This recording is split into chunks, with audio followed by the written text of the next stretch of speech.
All right, so here we are again. Lots to catch everybody up on, and if you've been following the Homelab Init, I actually did not post about, I would say about 22 hours of video of Homeland Init related stuff regarding like networking and backups of etcd and all that stuff. I'm not going to post any of that. I was actually going back reading through some. I was like watching some of the videos. If you really want to watch it, it's on the Twitch VOD, and you can go back and watch it. You have 60 days to go back and watch it if you're really interested in it. But I was kind of in a bad place regarding some stuff at work and thing, and I just prefer to have that just drop off the map, and it will after 3. I'm not going to delete it, but I'm not going to put that up on YouTube. So YouTube, that's why that's not there. We are going to do a bunch of summaries. So we did have a quick question, though, early on. I want to answer the question since we're not really doing QCA anymore. I just don't have time. I've been looking at the calendar, and if I want to get the goals achieved that I want to do, then... Oh, and I've been making a bunch of other really great stuff, which I'll show you in a second. So actually, one of the things I want to share with you is actually part of the answer to one of these questions. So let's go pull that up. Let me see if I can find it. My Excalibur, which is pretty much just this big, it's just at this point, it's just a big whiteboard. So yes, we're going to do subnets. No, I don't think that's, yeah. Well, yeah, right now I'm getting, my health is definitely suffering. I haven't streamed the last couple of days or so because I'm actually having health problems, because of the stress and the amount of stuff I'm doing, and so I had to take a break or two, but things are getting better and I feel happy now. So I'd rather not stream in a depressed mood anyway. But yeah, work is really hard right now. It's going to get harder, but I am going on vacation. Last week, by the way, we had another guy on vacation, so it was literally just 2 people there for our whole team holding the whole thing down. So that's why we were a little stressed. Which is hard because otherwise really great relationships with your teammates start to get strained, because, everybody's kind of under the gun, and even if you're putting that pressure on yourself. So one of the things that I did, also there's kind of the Saturday, Sunday on the beginner boost thing, I was kind of depressed. Quite honestly, I was quite depressed because at the end of the beginner boost, I was like, this is too much. We can't do Go. And once again, every time the beginner boost starts to fail because it moves at a pace that doesn't keep up with beginners, I start to get really depressed because I do a lot of soul searching. I'm like, how can we possibly help beginners better? And, I'm a lousy teacher. I'm a horrible mentor. I can't help anybody learn anything. I mean, you get all these scripts that start going off in your head, and the truth is none of that's true. I've helped, at this point, thousands of people get really significant employment and jobs and work and change their lives and all that stuff. And I hear about it all the time. But when we run into some walls with Go that obviously require previous programming knowledge, I'm like, well, what do we do? And so that launched me off into a bunch of introflexion, which is what you see here. How is this related to Homelab Init? It really isn't, but I'm just going to say it anyway. So we have... the beginner boost, and if you want to get a sense of this, is all in the Discord. You can go read that, and it'll tell you kind of the path of things that I want to cover, both for others and myself, actually, to kind of get a handle on it. And I don't have anything directly pen testing related on here, which is giving me cause for concern because I do want to do that stuff, but given the amount of stuff that's here, I just do not know how we're going to do it. So, I mean, we are going to do it. We have to fit it on there. Anyway, so back on to the stuff. Let me answer the question. Thank you for the sub. Thank you so much. That does support me. It helps me keep going. Are you a pen tester? Nice. Why don't you start streaming so we can watch your streams? We need more people that do the job to stream so that I don't have to feel guilty not doing it. Well, there are a lot of pen testers, by the way, who do stream. Thank God. And anyway, it's the fastest growing tech job. We looked at that on Sunday again. It has been the fastest growing tech job. Cybersecurity analysts has been the fastest tech job, the fastest growing tech job for the last 9 years. That, according to the Bureau of Labor and Statistics produced by the United States government or whatever, cybersecurity analyst is the fastest growing tech job, and it has been for the last 9 years. So, if you're not thinking about cybersecurity, or you think you can't do it, or it's too hard, or something like that, consider the fact that there's going to be so many unfilled positions in that even if you think you're not good enough, you're probably going to be able to get the job. Speaking of which, just today, the IBM, I posted on Twitter. I was going off on Twitter too because I also watched the Lord of the Rings, and just made me angry too, believe it or not. Yay, Chris is over at GitHub now. Good for Chris. I'm happy for Chris. Chris is over at GitHub. What I was going to show you was, so what was really lame? You also test pencils. Lol. That's awesome. That's my kind of joke. Anyway, here you go. So, yeah, I mean, you might balk at the IBM security, but IBM's actually not a bad company to work for. I mean, they have problems just like any company, but they're not horrible. I worked there 10 years. And they are hiring. They are right now taking applications for security engineers. And I found out about this because there's another security analyst who runs it, who's posting jobs in this space. This is in Austin. So if they want you in Austin, Cambridge, Mass, or Sandy Springs, Georgia. Yeah, and they don't care about how old you are. They don't care. They said that they prefer experience available to work in person. They need to be there though. No, this has no remote. IBM is not doing remote. In fact, most of the cybersecurity jobs are not remote. Most of the good ones that I've noticed this trend. I don't follow that industry as well as others. The only consistently remote cybersecurity job that I've ever seen is, independent pen tester, who's like, bug bounty kind of stuff. And there's no way to live. That's no way to support yourself. Not unless you have some other form of income. I do want to do that, by the way. That's one of my main goals of my cluster here. But I don't know. We'll see. In order to be considered for the position, you must have ability to work without a current visa. They also are preferring people who have accredited institutions for bachelor's degrees. I mean, obviously they're seeking young people, college graduates, and that kind of thing. But I got my start at IBM through interviewing with a bunch of other people who were interning, and I switched over to sysadmin, and yeah, so that's how I got into IBM. But I mean, there's lots of people hiring right now. I mean, but this job is just one of many. I have a feeling this is a more conservative job, so they're probably going to put more weight in certificates and things like that, and WGU masters. I'm still strongly considering a master's in cybersecurity, just because I want to do it for no other reason. I think it would be fun, but I mean, I'm so overworked right now at work. I don't know how I would ever do it and do streaming and do all the things I believe in. So we won't think about that right now because it'll get me depressed again. Hey, job. I tried Windows 11. No, I would never try Windows 11. I detest Windows 11. I tried it and things were not good. Yeah.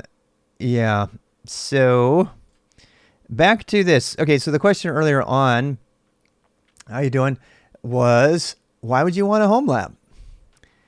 Why would you want a Linux home lab or a Unix home lab? By the way, the boost is now officially called the Unix Beginner Boost. I am dropping Linux from the name. It has always been the Unix Beginner Boost, and I don't know why I didn't do this earlier. And we are definitely going to cover BSD and Darwin, and because that is the largest Unix distribution on the planet. We're going to talk about, Alpine and other BSD. Alpine's Linux, but, other BSD-like Linux distros and stuff like that. So I'm super looking forward to the 2023 boost. In fact, I've spent quite a bit of time writing the material. My goal for the 2023 boost is to have an actual outline worthy of of converting into a book before the boost begins, which is still not until May of next year. We are definitely adding BSD. To say that you only know Linux today is in my opinion, a huge mistake, especially given the prevalence of BSD in the world. All over the place. I mean, I could cite a million examples, not just to mention Mac, but BSD, OPNsense, and a bunch of other things. I personally am actually hoping that that BSD Unix catches up and potentially takes over some of the ground of Linux. I'm kind of falling out of love with Linux, where it's going. I think they're making some pretty stupid mistakes right now in the Linux team. And as soon as Torvalds is gone, I think that the Linux project will probably fall on its face completely. And I'm really worried about that long term. So long term, BSD Unix and System 5 Unix has a much brighter future than Linux. And we're talking about the 10-year time frame. So I think it's best just that we start switching over, and so we're gonna start doing that. I mean, I love Linux and stuff, but the architecture is nowhere near as good as the BSD Unix stuff internally, and so I feel like that's eventually gonna weigh on the project. It's gonna be hard to get people to, but adapt, survive, overcome. We'll see how they do. I mean, there's definitely more people invested in Linux long term, like huge corporations. So, and it's of course the whole basis of containerization. So until BSD has some sort of containerization compatibility layer, they're not really even a contender in the whole thing. But it's very possible they could be within the next 5 to 10 years. So I don't want to tell people to just use Linux. I wanted them to learn Unix the right way. Every time I ever get poked about things like Vim and why are you so insistent on Vim and why are you so insistent on POSIX when you're writing across the board and why not this or that? I mean, I go back and forth on the POSIX thing, but the reason every time for that is because I have worked with thousands of systems that are not Linux, believe it or not, and they still exist. There's tons of them, and there's really great work in that space. So it's always been about having compatible knowledge across the board, being able to use a Mac command line and not fold over because you don't have a Linux virtual machine installed. Being able to work with what you have, and that is a Unix thing. That's not a Linux thing. Remember you saying you weren't going to use VLANs for Homelab? Changed my mind. Absolutely changed my mind. Yes, I have had a 100% change in opinion on VLAN. I thought that the complexity was too hard. Quite frankly, I felt like I couldn't do it, that it would require a CCNA for me to set it up, and it didn't. In fact, it's remarkably easy. Even the 802.1q specification isn't even that hard. It's not that hard. I don't know why I was waiting all this time. Now, I have a problem in here that I came here to fix. So here's my current setup. I actually have this working right now, but I'm going to change the numbers because I have some IP overlap here. I'm going to fix that. And I actually just wrote a Zet about this. You have 22 VLANs for your network. I had more VLANs and I changed my mind. I did. I had several more, and instead I simplified my infrastructure. So let me just recap. I mean, for the Homeland viewer people, let people on YouTube in particular have been following my Homelab Init thing. They want to know where this is going and everything.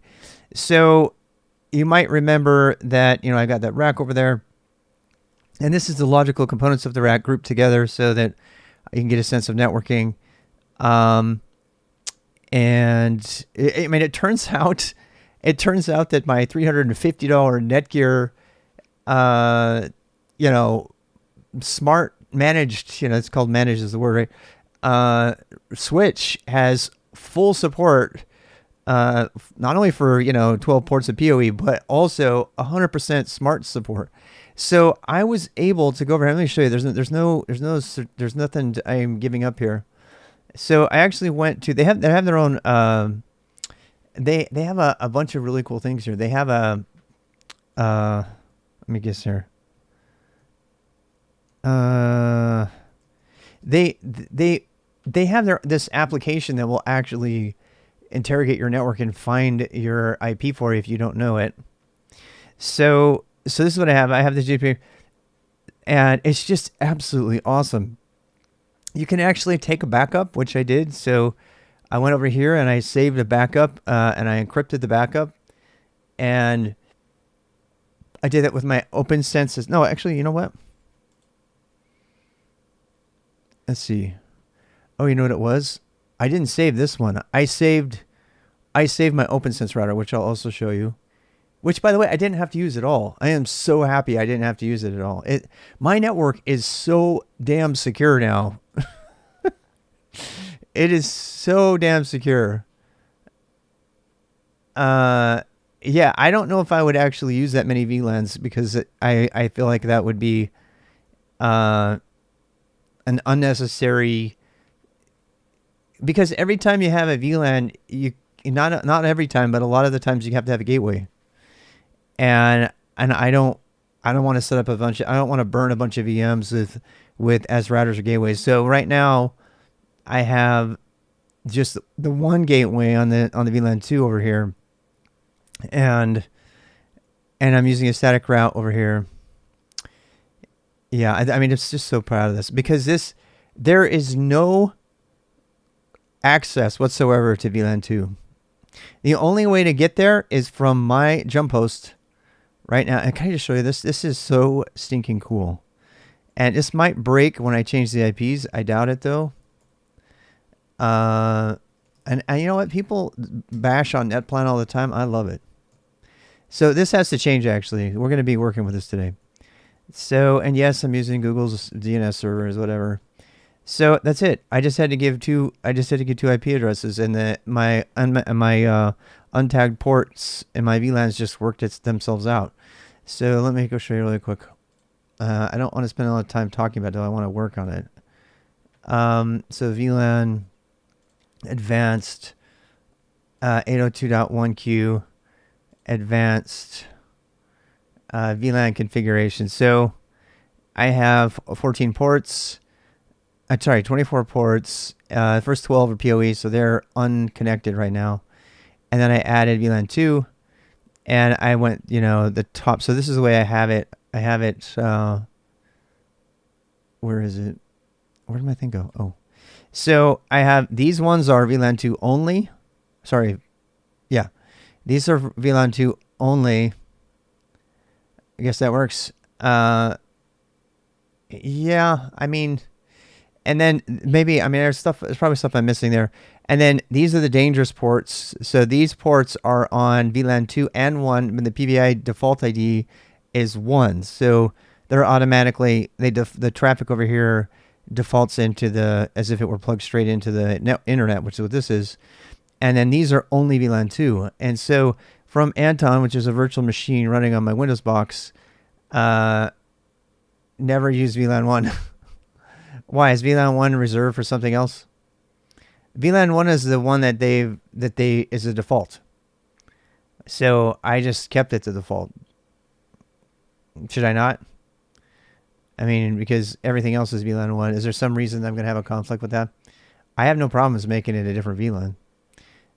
But the PBI, and I'm new to VLAN, so if you guys have anything you want to see, obviously the obvious problem right here is I'm overlapping my subnets, which I'm going to fix tonight. And the overlapping is fine because I know that they're not being assigned to each other.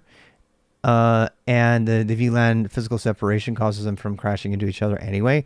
But it's still a better idea to do this. So I'm actually going to do 192.168. Let me change this. I'm going to change this to .2.0 with a /16, and no, that's not right. And then I'm going to do 2.16, 2.23, which is 512, I think, hosts. So that should be fine. So I need to change that tonight. And double tag VLAN. Then an attacker can double tag VLAN. Never use VLAN 1. Why? What do you mean they can double tag a VLAN? If they get on, how could they get on? They would have to so let's say, well, first of all, they have to get onto one of these devices. Isn't a gateway just a logic abstraction on IP assignment? kind of. And how switching routing is done. Can't you reserve a chunk of IPs for use gateways on a single interface? Yes and no, but the gateways, generally speaking, are this. I actually wrote a whole thing about this today. Is it? And I'm still very new at this stuff. So if you have anything to provide, please let me know. So this is something I just wrote up. Why do I need 512? Because it's my house, and I have a lot of DHCP addresses that I'm going to have to identify. So that's why. There's way more than 200 devices in my home network. Easily. 255 even. I'm just pushing it too closely. So we're talking about, DHCP range for like the Homelab and stuff like that. So that's what the 2 is for. I mean, if we do by the way, that still leaves. Well, yeah. I mean, we've got devices with sensors in them. I got PoE devices. I've got like a ton of stuff. I want to talk about that. I want to talk about that VLAN 1 thing. Someone needs to talk about that. So I'm going to have more of them, by the way. So this is the first thing about the IP subnets that I found that we just Mossy and I and Ryan and we're all talking about that in the Discord. And this is kind of my summary of this. Is that, I mean, I spent a lot of time. I mean, I did all the subnet stuff once upon a time, but I just totally passed out of my knowledge. So I had to refresh my memory. And we figured out that if you stick with like the 0 through 7 with /24, then you get 8 254 device subnets that start on .1 and end on .254. Because .0 is, of course, the subnet address or the network address, and the .255 is the broadcast address. Double-tacking VLAN hopping attack is another type of VLAN hopping attack. Double-tacking attack will work only if the attacker is connected to an interface which belongs to the native VLAN of the trunk port. Double-tagging attack is unidirectional. So are you saying that we should... Because should I not even be using PBID? So let's back up. I want to stay on this topic. I know I'm going to drop people. I'm not going to understand. But I really want to talk about this because this is what I'm interested in. So I went ahead and set... So by default, this VLAN sets up all the ports on default PBID of 1. That means anything plugged into that port automatically gets tagged with... It doesn't really get tagged, I don't think. But I think it automatically gets tagged with a 1. It's effectively a 1. And it's the same thing as if all those things were connected.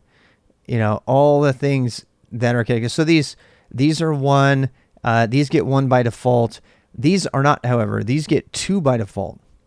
So because these get 2, that you have to explicitly tag them if you want them to be some other number. But you don't even have to tag them because I'm using untagged. And I actually wanted to ask more of the network people. I was using tagged before, and I decided to use untagged.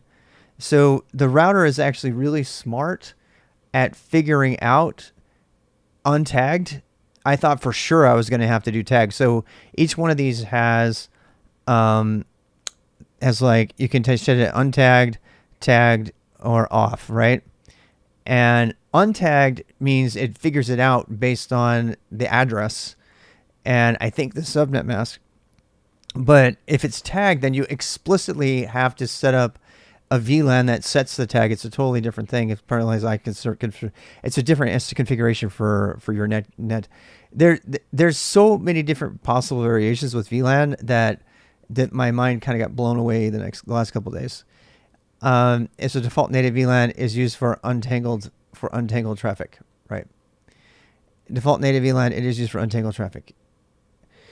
Yeah. So what I don't understand is why I have to add another.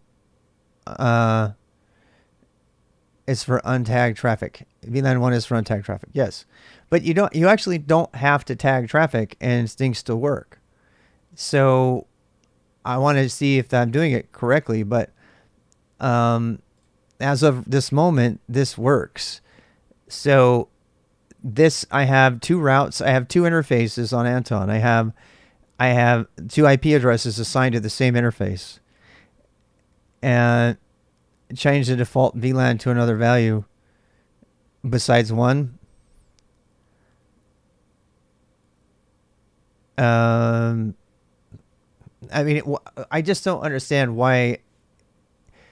I mean, how is that any better? They're still going to do VLAN 1, right?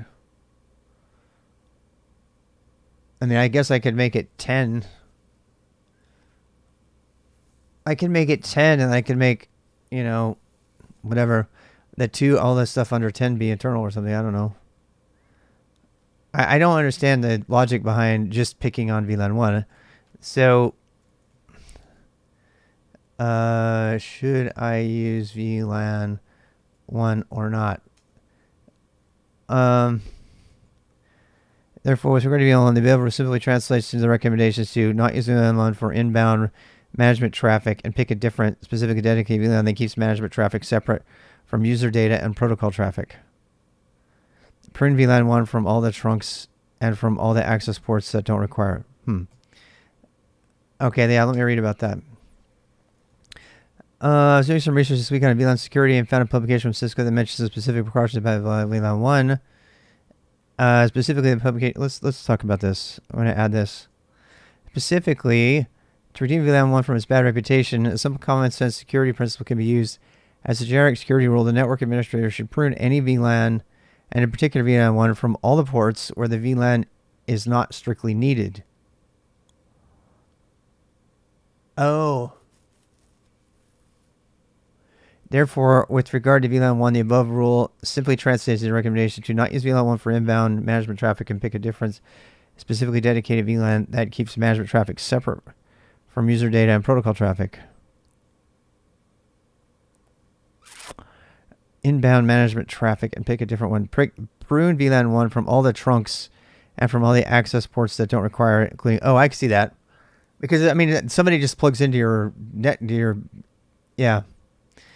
Add the above suggestion the concern that any untagged packets received on a trunk port are considered to be VLAN 1. Yeah, I have that. On Cisco, unless a specific default VLAN was configured on the trunk port. And it begs the question, should I even be using VLAN 1? Would it be better to use VLAN for unused ports? All ports in VLAN 1 is shut down for security and move all network traffic to other VLANs. Should be disabled by default. Yeah, but you still have to put another VLAN there, otherwise it won't work. You have to replace it with another number, that's all. So I don't understand why just replacing it with another number is... I think what they're saying is, by default, that, well, they're all untagged by default. All of my ports are untagged. So I think what they're saying is that, by default, this Netgear device and the other Cisco devices automatically default to VLAN 1 being on.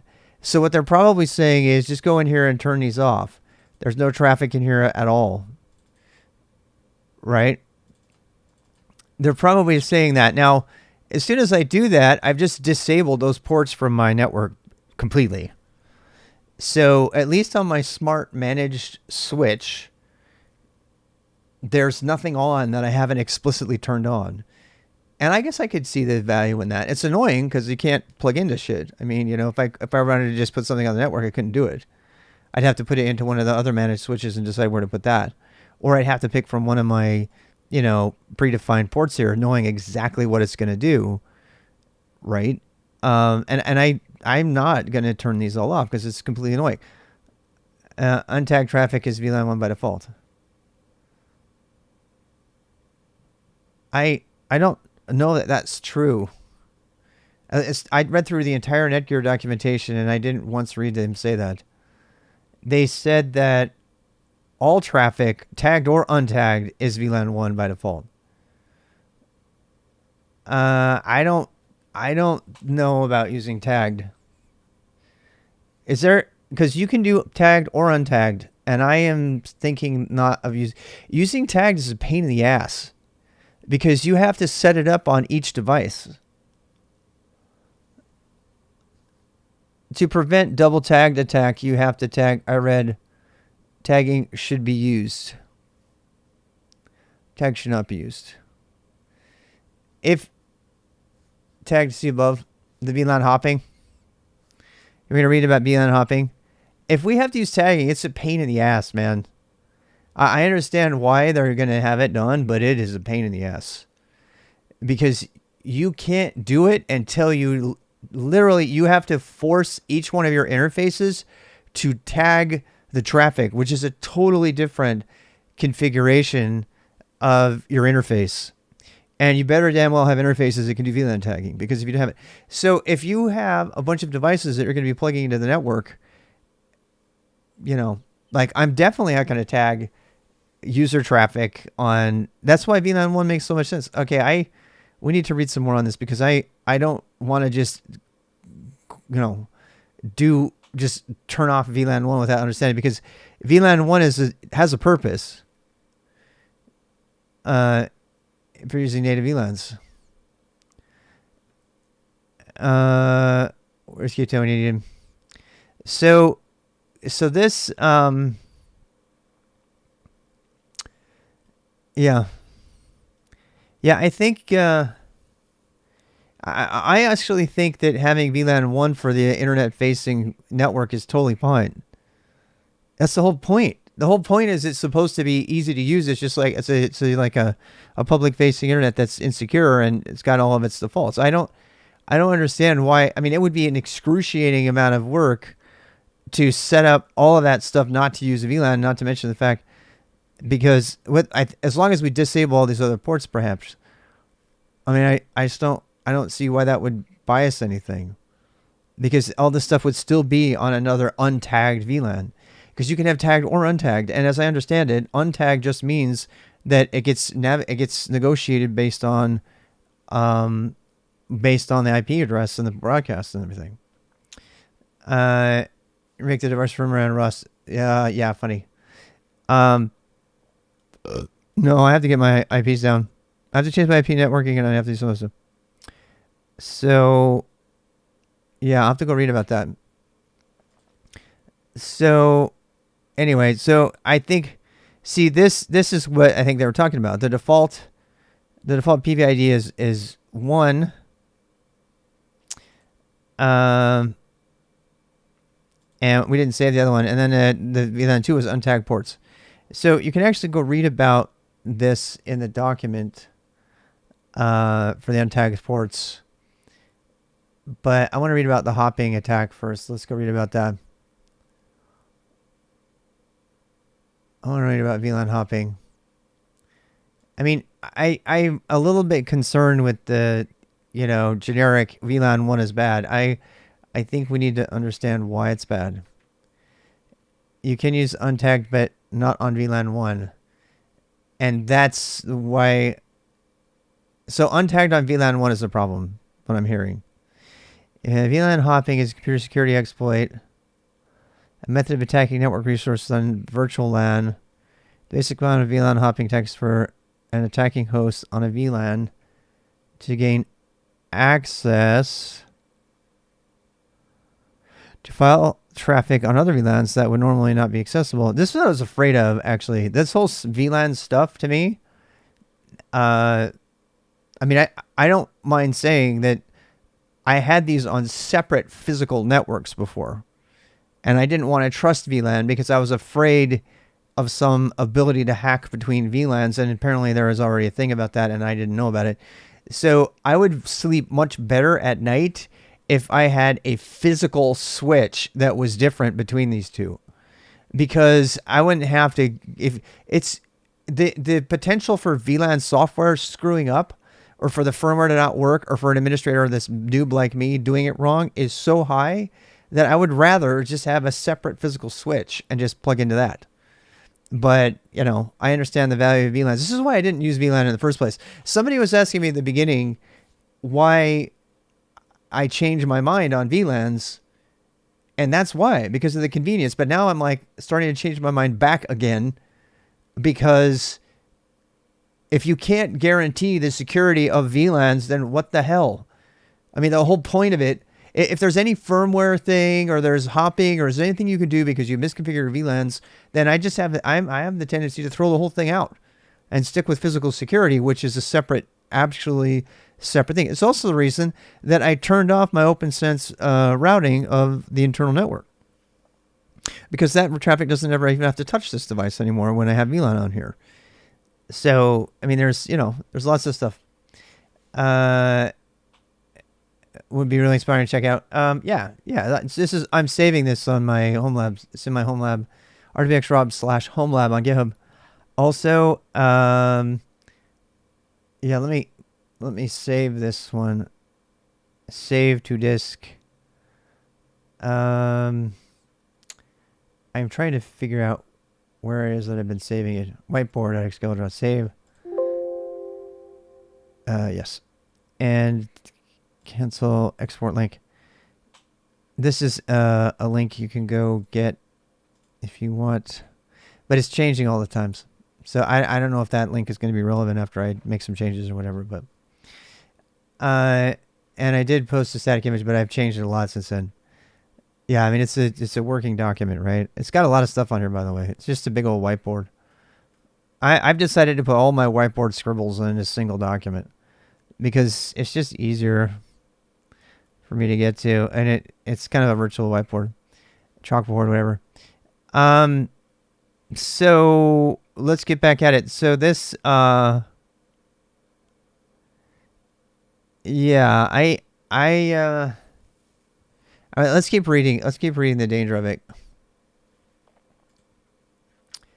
Oh, it's the IP range calculator. That was fun. VLAN hopping is a computer exploit. Blah blah blah. Attacking hosts on a VLAN to gain access to traffic on other VLANs. There are two methods of doing this: switch spoofing and double tagging. Both attack vectors can be mitigated with proper switch port configuration. In a switch spoofing attack, an attacking host imitates a trunking switch by speaking the tagging and trunking protocols. Multiple VLAN registration protocol 802.1q used in retaining VLAN traffic for multiple VLANs is then accessible to the attacking host. How the hell are they able to do that? If that's even allowed, why are we even using this specification? That makes me so scared. Mitigation. Switch spoofing can only be exploited when interfaces are set to negotiate a trunk. To prevent this attack on Cisco iOS, we're not on Cisco. Use one of the following methods. Ensure that ports are not set to negotiate trunks automatically by disabling DTP. Advanced hardware. Ensure that ports that are not meant to be trunks are explicitly configured to access ports as access ports. See, I can't even do that on my hardware. I don't even know if I can do that because I'm not using big, fancy, overpriced Cisco hardware that has bugs in it, apparently, for security purposes. This probably has the same problem. I mean, I doubt it's going to be covered even in here. So, because we know this, I think trunking is the thing that allows you to take one port and have two VLANs on it, untagged. But I don't know, so I've got to read about that. With PVID, the PVID thing is what I think that equivalent is. To negotiate trunk idle by disabling DCP. Is a proprietary network protocol from Cisco. Trunking on a link between two VLAN hardware switches and for negotiating the type of trunk encapsulated. In the trunk in Cisco terminology, the upstream network such as WAN. No, I don't. I think that we're going to avoid this. I don't know. We're going to see.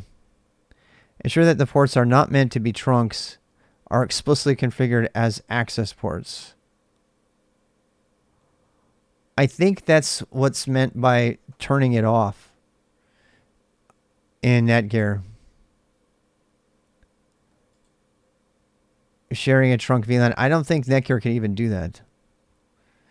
But I do think the whole turning off the default is probably a part of it. What I don't know what trunking means. Does trunking means that two VLANs can come out of a single port? because that's the whole reason I got convinced to do this.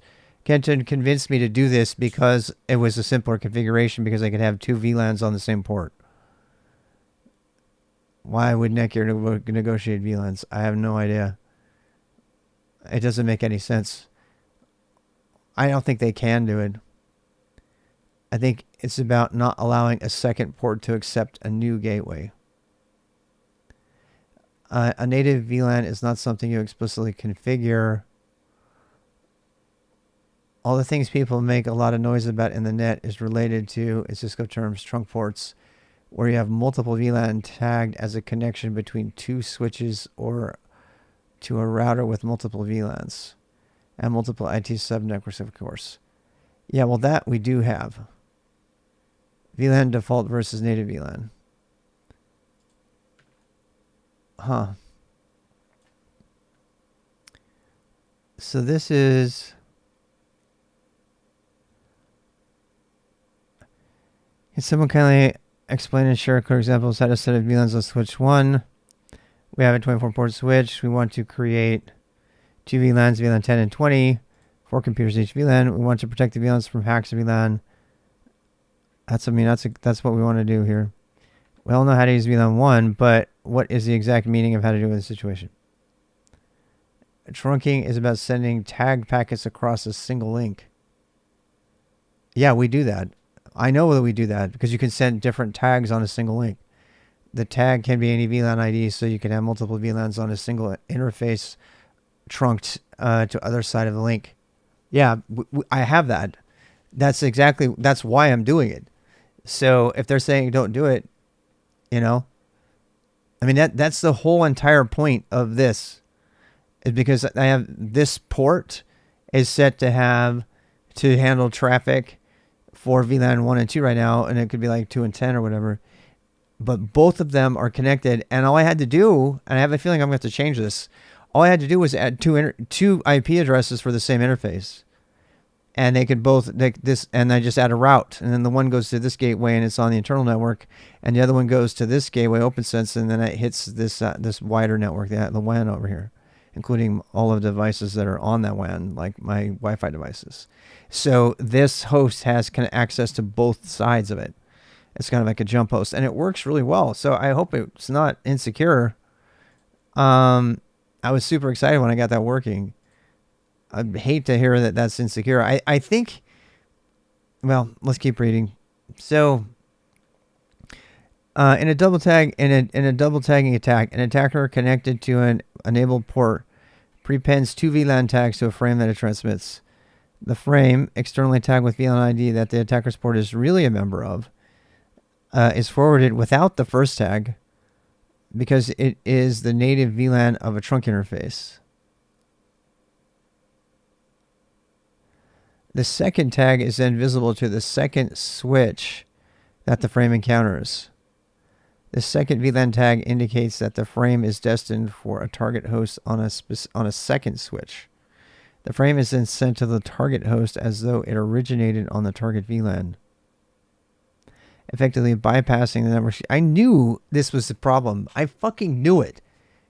When all the hate that I had for VLANs last week, this is what it was. The fact that they even allow this shit in the specification makes me want to throw VLANs in the fucking trash. That is like the stupidest thing to let through the specification. I gotta calm down. This is exactly why I didn't want to do VLAN. It's exactly why I didn't want to do it. And it says there's a way to mitigate it, but the fact that it even existed in the first place makes me not want to trust it at all. It makes me not want to trust VLANing at all, ever.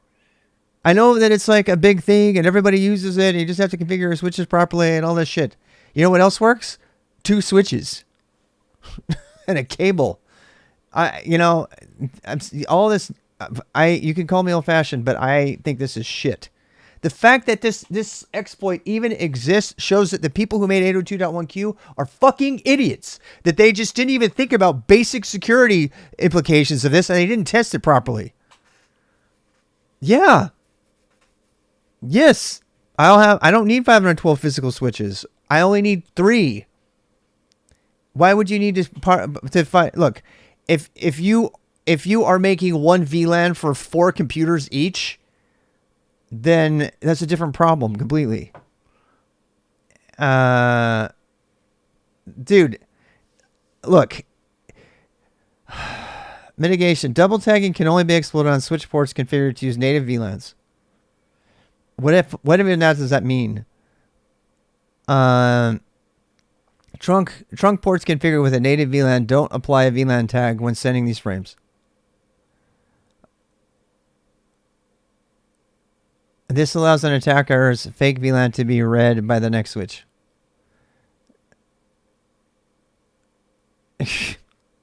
Yeah, I don't know, man. I'm just like, how has Netgear dealt with the issue?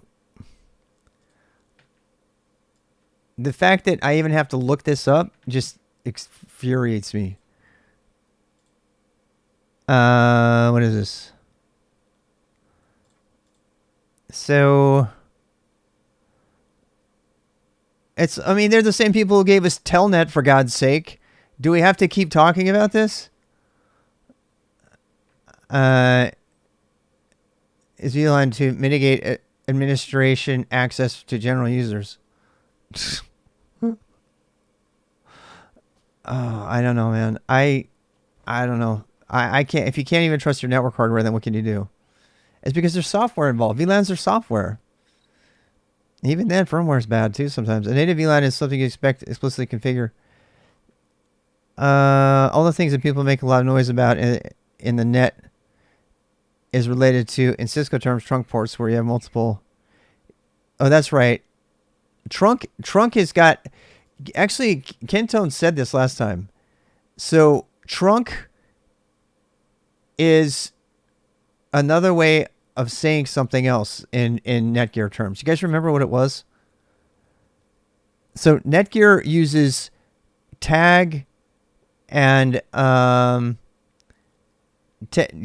uses tagged and something else. I can't remember which one. That's another problem. So Cisco has their own terminology. Yeah, Cisco has their own terminology for the same things that have already existed everywhere. And I don't know the terms because I'm new. And I believe trunk was one of them. So trunk ports has another equivalent. Let's keep reading. In Cisco terms, okay, it was related to, in Cisco terms, trunk ports, where you have multiple VLAN tagged as a connection between two switches or to a router with multiple VLAN and multiple IP subnets, of course. Since a trunk port can carry multiple VLAN and is not assigned to a single untagged VLAN, what VLAN tag should it apply to that untagged port packet? This is where the term native VLAN comes in. A native VLAN is the VLAN associated with all untagged packets on a tagged trunk port. Okay, that's PVID. That's PVID. It's got to be. This is literally PVID in Netgear terms. I want to read it. I have a feeling that's it. Let's keep reading. By default, the native VLAN is usually the same as the default VLAN on the switch, VLAN 1. On the Netgear Smart Manage Plus and Pro switches, you can define the PVID on the port, defining to which VLAN the untagged frame is associated to. Yay! That is confirmation. I'm right. So it is PVID. So the native VLAN is the PVID. So anytime those two are somewhat interchangeable, it sounds like. They're not exactly interchangeable, but it's basically the same thing. Most of these concerns are related to shortcomings on some vendor switch model and OS. Yes, it was Cisco and iOS, but other vendors suffer from the same lot of hot air. If your setup with 4, again in Cisco terms, access port for VLAN 10 untagged, if in your setup with 4 access ports for VLAN 10 untagged, which is what I want, PVID 10, that's the default native, and 4 access ports for VLAN 20 untagged PVID 20, also what I would have done, So all 8 ports are used on your 8-port unit are already in use. There is no trunk port on your config, and you can fully configure everything exactly the way you want. That's because they've used up every one of the ports. Okay, so I think we got it right. So I said, I mean, my initial thought on this was that it might be insecure to have ports that are on the default, which they're calling native PBID of 1, and then we just had to turn those off. I think that's all we have to do.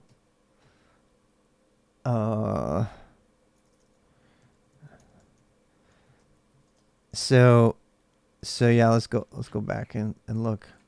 So we go to yeah, I feel good about this. So I just had to get it's just a fancy way of saying turn off your ports that you're not using. That's what I think it is. So you have off, and that way I guess people can't reuse them for something. I mean, these are all PoE stuff anyway. I'm going to apply that. Can't remove port 1 from this VLAN. Changes PID first. I don't want to have it. Can I get rid of the PID? Can I get rid of the PID? Oh, they're saying change it from 1 because 1 is the default. I don't think I can change it. Honestly. You can't get rid of it. It has to have a PID. That's weird. I don't understand. Okay, so why is 1 so bad then? Because they know it? And they can guess 1? Because that's the one's the default everywhere? I mean, is this just security by obscurity? By changing it to something that they don't know? That might be. I could see them doing that. I think that's it. I think that everybody knows that VLAN 1 is the default. But so, I mean, we could make the default PBID like 666 or some shit. And now that I'm streaming it, everybody knows, right? You know. And PBID, I know it doesn't. PBID 1 is what gets set as a default on these ports. I know that this PVID, this is the physical ID, which does correspond to the tag. It's not tagged though. That's the part I'm missing. 69. I mean, I don't want to put anything anybody's going to guess, but it doesn't matter. I'm streaming it anyway. I'll obviously go change these all later after I'm not streaming anymore. So let's just change them all. So, all right, so, and these actually, if I do that, I'll probably, my streaming will probably stop. So let me, I mean, we don't know we don't understand the attack enough to be able to say is the problem. Let's keep going. The native VLAN is the VLAN associated with all untagged packets on a trunk port. By default, that's the PVID. So whatever this native VLAN is, that's the PVID in Netgear terms. Most of these concerns are coming from some of the vendors. So there is no trunk port on your config, and you can fully configure everything exactly to the point you want. No other VLAN IDs are allowed. So no other VLAN IDs are allowed. So injecting other VLAN tags is off the table, and the port PVID setting does define the VLAN you want the untagged frames going to. So the moral of the story is, if you change, you just keep your PVID in sync with your VLAN and you're good to go, even though they're not the same thing. Because then they can't mess with it. Said that you can use VLAN 1 and VLAN 10, for example, will make things much easier, especially for the newbie. See, that's what I was just saying. That's exactly what I'm using. Instead of fighting ghosts, you should be much more concerned about how to intend to use the 2 VLANs for 4 computers. No router connected, no DHCP services, etc. This is saying right here that I'm okay. That just said you're fine to use VLAN 1. Maybe not on Cisco switches, but you're absolutely fine. You can use VLAN 1 and VLAN 10, for example. Will make things much easier, especially for a newbie. Oh, almost missed it. The subject, A3, whatever in mind is, blah, blah, blah. All right, we got another one to read here. Let's go read this one.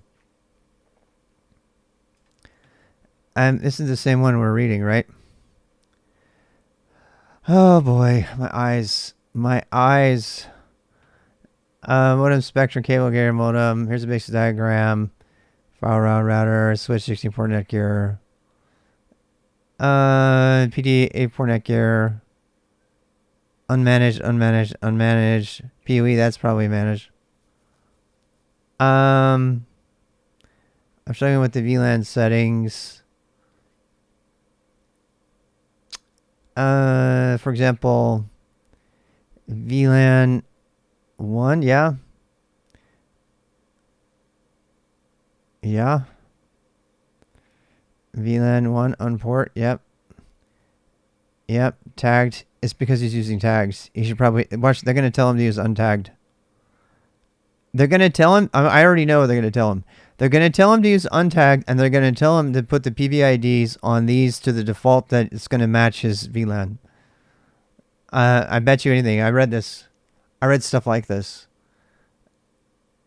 Plus the switches setting for the forum. All vendors have their own fully incompatible jargon. I know. The double tagger with Cisco here. I tend to agree. Here are all the settings of the EP.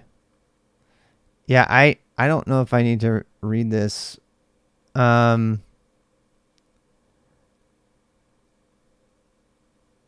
Empty.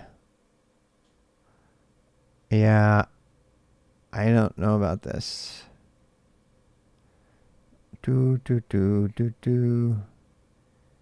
Yeah, I think it's broken. I don't think you need to have tagged VLAN. I think you can use untagged. And I think you can use VLAN 1. I honestly do. And in fact, we just read it. We just read it on the support forum that said for noobs, they should use VLAN 1 and not worry about it. It even said so.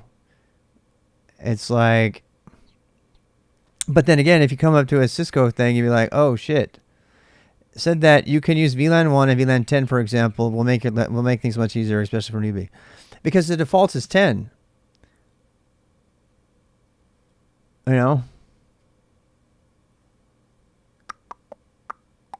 If in your setup with 4, again in Cisco terms, access points for VLAN 10, 40 VLAN 10 PVID and 4 access port VLAN 20 untagged. So untagged, tagged or untagged, I guess. So all 8 ports are used on your 8 port unit are already in use. There is no trunk port on your config.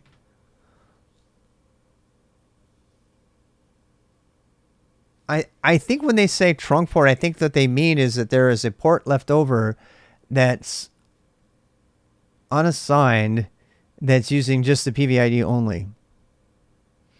I think that's what they mean. I think what they're saying is that you should have no ports that have not been actively assigned to something. And a native VLAN is just switching all traffic from a single switch as being on a single VLAN. Yeah. A trunk is a link that emits packets with one or more VLAN. Yeah. To add to the header of each packet. Yeah. A trunk is, here, I have a trunk. You want to see one of my trunks? This is a trunk right here. So these danger sign ones are trunks. Because they have packets traveling on them that are both VLAN 1 and 2. Now, the tough part is that you have to pick a PVID. So you can't leave it without a PVID. It won't even let you assign it. That's the default tag, the default network, if you will. And I think the numbers coincide with the VLAN numbers, but I can't prove that. I do know that they are effectively the same thing. So for example, right now my PVIDs on these are all 1. So if I plug something in there, the traffic is as automatically as if I plugged straight into a switch that's on the 1 network and it can see the internet. If I change the default to 2 and I plug it in, I can see all the other stuff over on this side, but I cannot see the other stuff. If I have them like they are right now, then the default goes out to the internet. But if I have an explicit route, which I'll show you if I can get to it, if I have an explicit route, then it will go to the other VLAN automatically without any tagging. PVID does not equal Cisco VLAN. I'm pretty sure PVID equals Cisco native interface or native trunk or whatever. That's what I think, but I don't know. So when I send packets from this, and I don't, this might break when I try my new internet subnets. I don't know. We're going to try that. But so this is Anton. I can actually talk to my internal stuff. This stuff is all on my VLAN 2, and this stuff is all on VLAN 1, which I thought was going to be okay. And I still think it's okay after I read that Netgear thing. I don't think it's a cause for concern. I haven't, first of all, I don't have enough evidence to suggest that. I mean, it has caused me to think about a couple of the things though. So, I mean, there's really no reason to use VLAN 1. I mean, one of the reasons to get off VLAN 1 is just to avoid the confusion everybody's going to have with, is going to be to, I mean, if for no other reason, if I take VLAN 1 out of there, nobody will see this and think it's okay to use VLAN 1 on Cisco without doing this stuff. It doesn't hurt for me to set this all up so that it's not using the default VLAN 1. That doesn't hurt anything at all. It's just if that makes it easier for people. Trunk is your uplink to OPNsense without PVIDs. Yeah. But that's different for each port because PVID can be set. There's no such thing as a trunk for the entire switch in Netgear. That doesn't exist. In Netgear, every single port has to be given a default physical ID, which is, so I think the difference between the Cisco and the Netgear stuff is I think the Netgear has a default trunk for the whole fucking switch. And I don't know this. That's just my guessing. And on Netgear, you can't do that. On Netgear, a default port VLAN ID, PVID, is the VLAN ID that the switch assigns to incoming data packets that are not already assigned tagged with VLAN. Right. So either there is a trunk for every single port that does not have a VLAN assigned to it, or Cisco's got like one trunk for everything, or there's like individual trunks. So yeah. So like when I came in and set it up, see, here's the PVID is 1 by default, right? And that's the default. And I don't see how that's a problem. But that just means that everything I plug into the switches is as if I plugged them directly into an unmanaged switch that's connected to here. That's it. That's all it means. Now, if there's anything about that would allow traffic to inspect the qualities of the traffic headed to these other managed ports, then yeah, I would be very, very concerned about that. And it sounds like that's the case. So, at least for Cisco. And that does concern me. You know what I mean? Like if they're if there's any packets coming in here, if this can, I mean, none of these are all completely untagged anyway. So, I mean, if it's possible that they could send a VLAN tagged packet into one of these untagged ports with a default PVID of 1, and that they could get access to see the traffic on these other ports that share a PVID of 1, which are also on the private network, that would be terrifying. Because that means they could see all of the private network that I have from Anton to all of my private network, just because they broke into my router or whatever, and they got in here and they were able to see that. That would be bad, and that's I think that's the attack.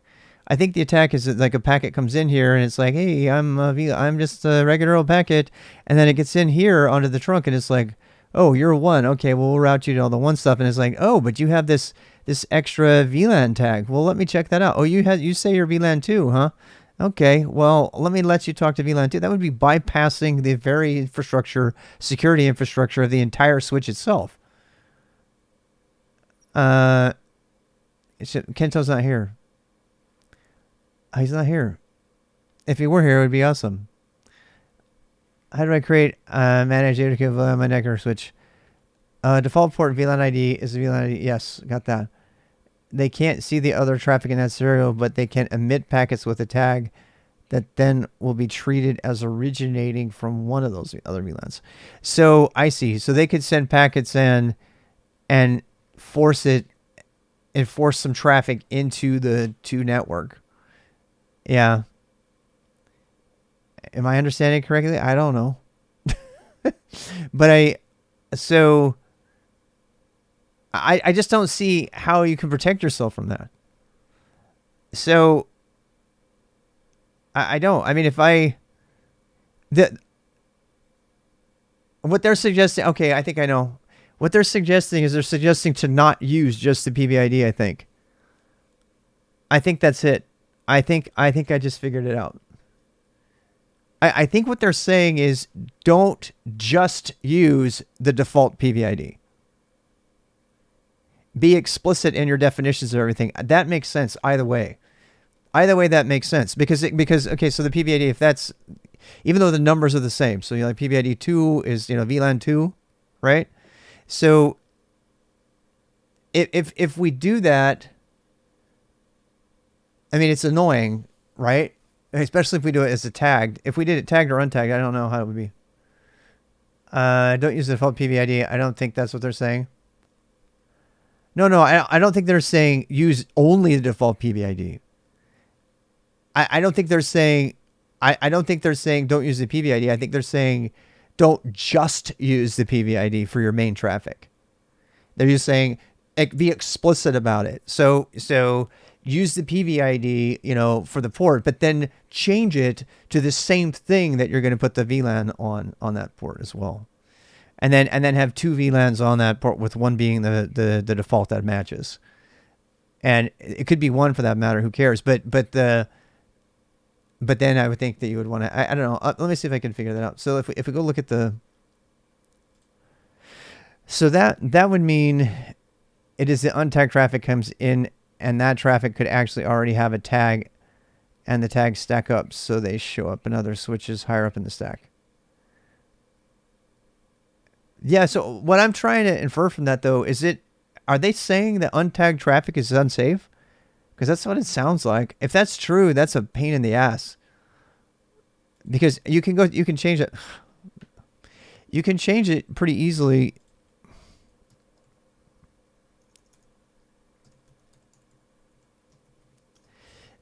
VLAN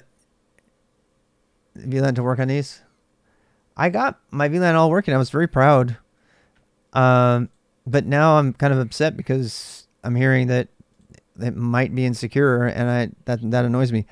So here's all the VLAN. Now, the thing that I find interesting is that you cannot set a VLAN on something until you have a PVID. So let's say, so VLAN membership. Let's say we wanted to put,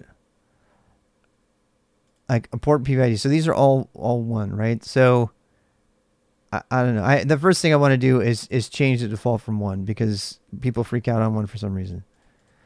So now these are not on the network, so I can just mess with them. I'm gonna see if it'll even let me change it. I'll put them as like 66 or something. Where's my apply? VLAN 66 does not exist. See, oh, that's what I was trying to show you. You remember somebody said PVID is not VLAN? That might be true, but you can't have a PVID that does not match a VLAN. So I think that statement is false, actually. I think a PVID is the ID of the default VLAN on the port. And that you can't even have one until you first. Well, I know you can't because it just told me I couldn't have it. So now I have to add a new one. VLAN, yeah. So here we go. So if we do this, if we say add VLAN ID, so let's add 66, and the PVID is the VLAN that you set on the router, right? So the PVID is the default. My VLANs are 10, 20, 30. Yeah. So if we do, so these here, we can make, I don't know why, I don't understand why this is safer other than it's not the default. I have not fully read enough justification for this being safer than just keeping it with 1. Port 1 is not a member of VLAN 66. Oh, right. Oh, I have to add it to membership. Right. Okay. So, 66. So, should we do unmanaged?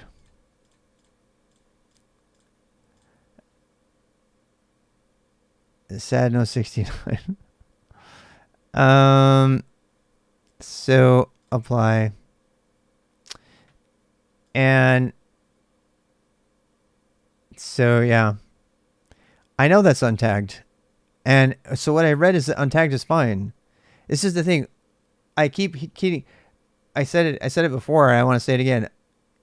Is tagging safer than untagging? Because tagging is a pain in the ass. You have to set tagging properly on all of the devices in order for it to work. If you have it untagged, you don't have to do that. It infers it from the subnet.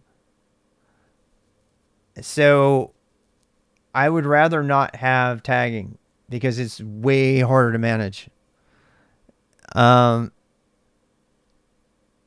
the networks model where you're at in it. Right. Using the default VLAN 1. PFSense has something to say about that too. Oh, God. Because VLAN 1 is the default native VLAN. They have VLAN on OPNsense too, and I don't want to do it. It may be used in unexpected ways by the switch. It is similar to using a default allow policy on the firewall rules instead of default deny and selecting what is needed. Oh, well, if that's all it is, then we're just by turning it off, we're doing it right. Using a different VLAN is always better and ensure that only the ports are selected that must be on the VLAN to better limit access. The switches will send internal protocols such as STP, VLAN trunking protocol, and Sidero untagged over the native VLAN where the switches use these protocols. It is generally the best practice to keep the internal traffic isolated from data traffic.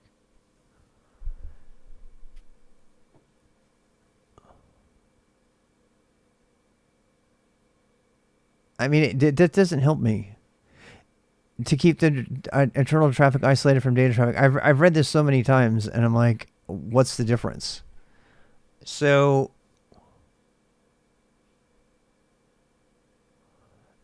if VLAN 1 must be used, take great care to assign every single port on every switch to a different VLAN, except those that must be in VLAN 1.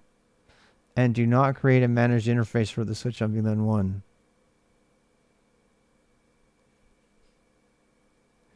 The native VLAN of the switch group should also be changed to a default unused VLAN.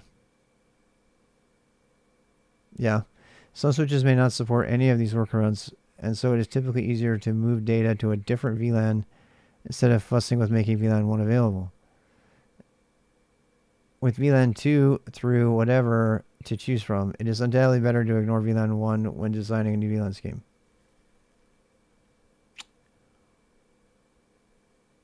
Oh, I know. Yeah, VFSense is generally pretty good. And I know they're not the same. Obviously. I tried both of them and deployed them already. I have OPNsense in-house right now. So, I mean, I think I hear what they're saying, and for the sake of just general security, I mean, I want to understand why they're doing it. They're saying be explicit, basically. Well, I like OPNsense better, personally. It was recommended to me by somebody. So this still has, nobody said anything about untagged versus tagged. And I know for a fact you can combine two untagged VLANs on the same port because I've been doing it. That's what I'm doing right now. So, and I do not know how untagged packet traffic is managed under 802.1q. I don't know that. It feels like it's managed by the packet addressing, and that allows it to be on both based on the interface. Untagged equals not using 802.1q? Really? I mean, huh. Tagged equals using untagged 802.1q.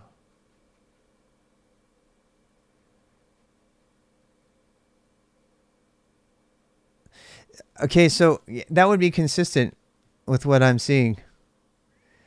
So untagged means that if you have two IPs on a originating IP and MAC address, that when it hits the port doesn't care. As long as you said it's on both of them, it's as if it's physically connected to both of those networks at the same time. That's got to be it. No tags. Right.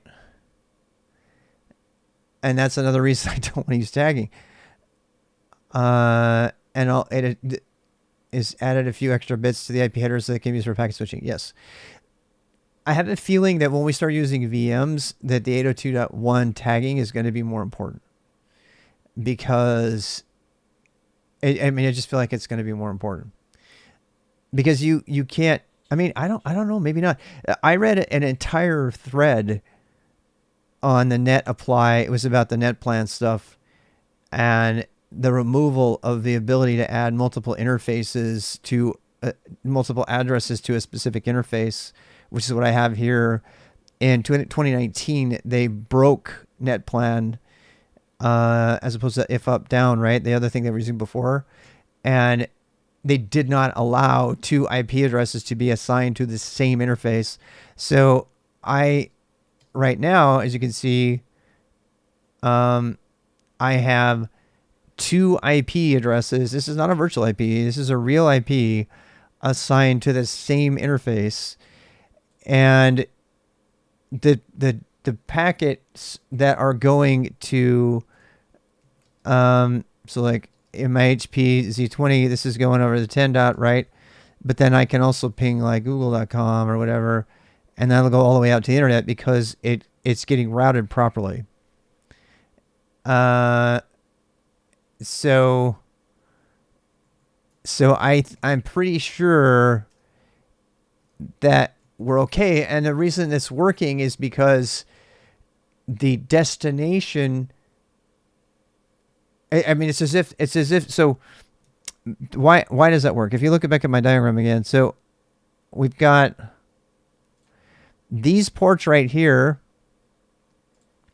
These ports right here are default. The default BBID is 1, which goes out to the internet, and the but it has the possibility of going into VLAN too. It does, so it has a, it has a virtual connection, I guess, to all of this other stuff over here. And so those packets go just fine. And there's no additional tagging whatsoever involved. And I think the only reason for that is because I'm able to assign multiple interfaces to the NIC on the computer in here. So I have the two interfaces there. Now, I'm super hopeful that doesn't break when I change my subnets, because there is an overlap on the subnet there. I don't think it will, though, as long as I have the static routing rule, which is what this is.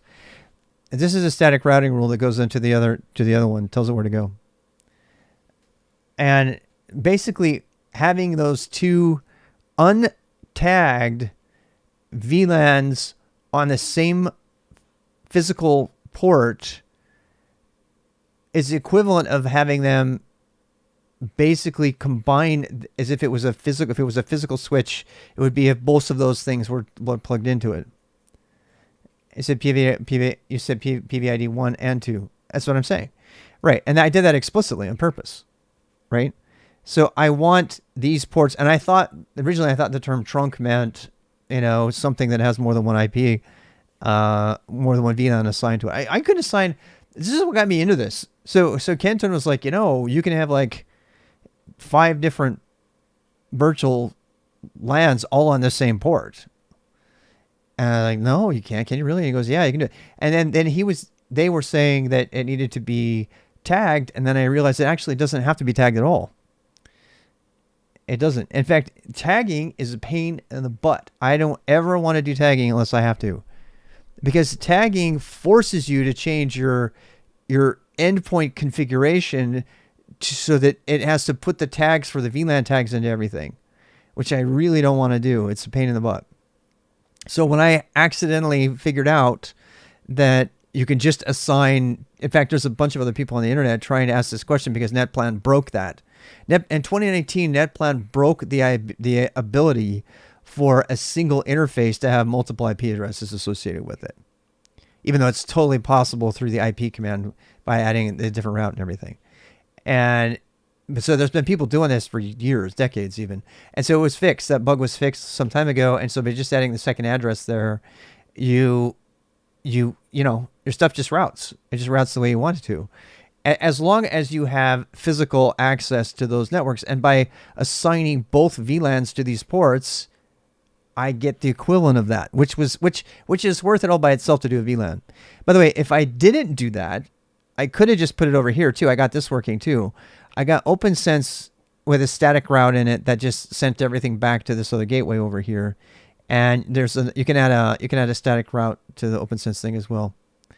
People really don't like NetPlan. I have no complaint whatsoever.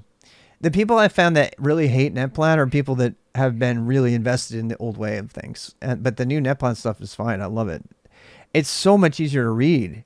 You know how hard networking is to understand? It is so much easier to understand a NetPlan. I was looking at some stuff with bridge networks in here, bridge interfaces. It's just so much cleaner to read. It's just so much easier.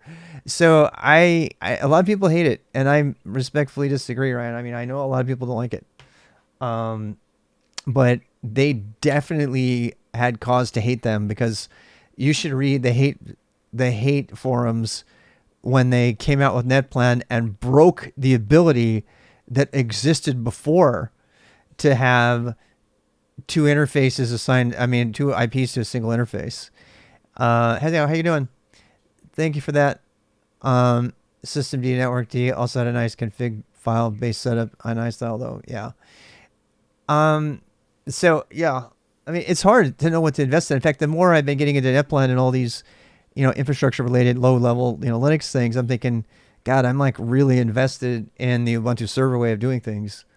And we made an architectural decision some time ago for my home lab to do Ubuntu server versus Rocky or something.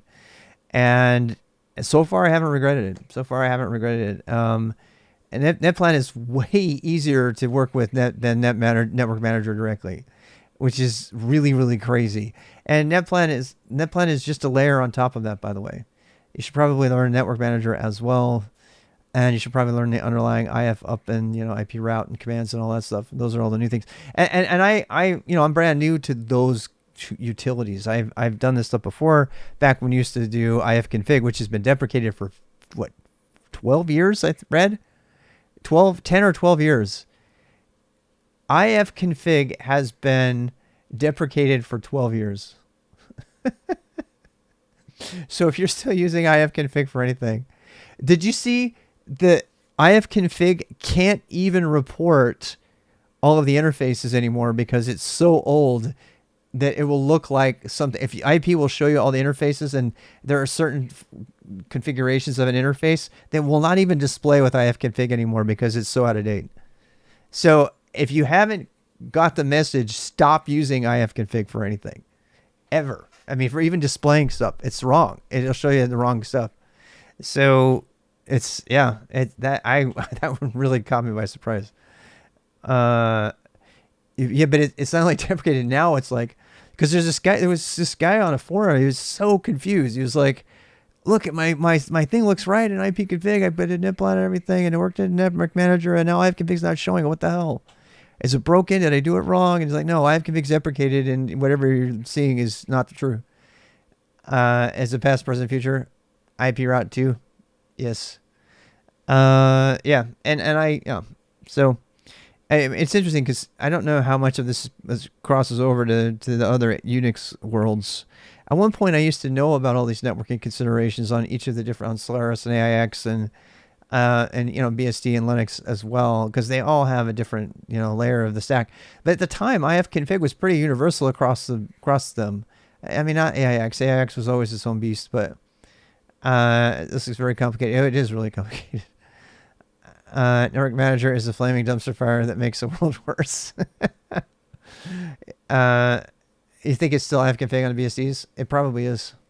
Yeah, I think it is. So, I mean, it's a lot to take in. It's a lot to keep up on.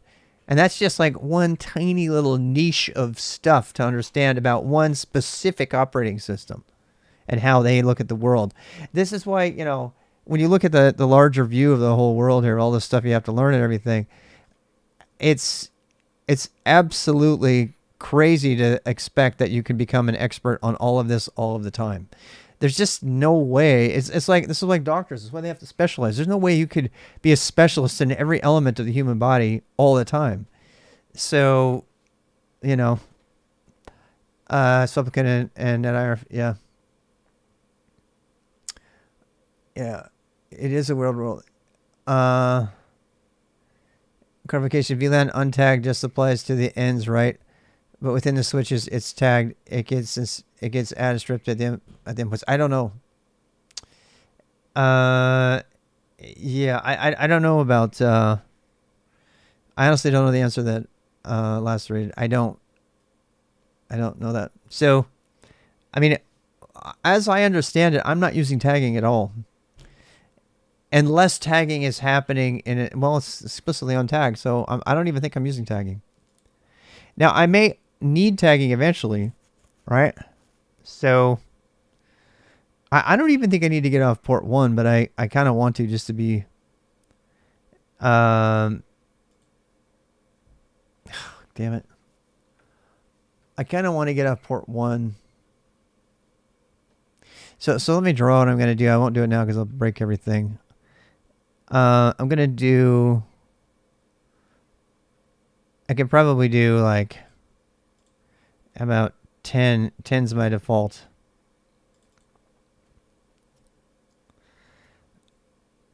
What if we made 66 the deadly one? 66, how about that? We'll make 66 the deadly one. Execute order 66. Dynamic trunking control. Yeah. I don't think we have dynamic trunking control enabled anyway, so. But, okay, so I am totally safe with VLAN 1.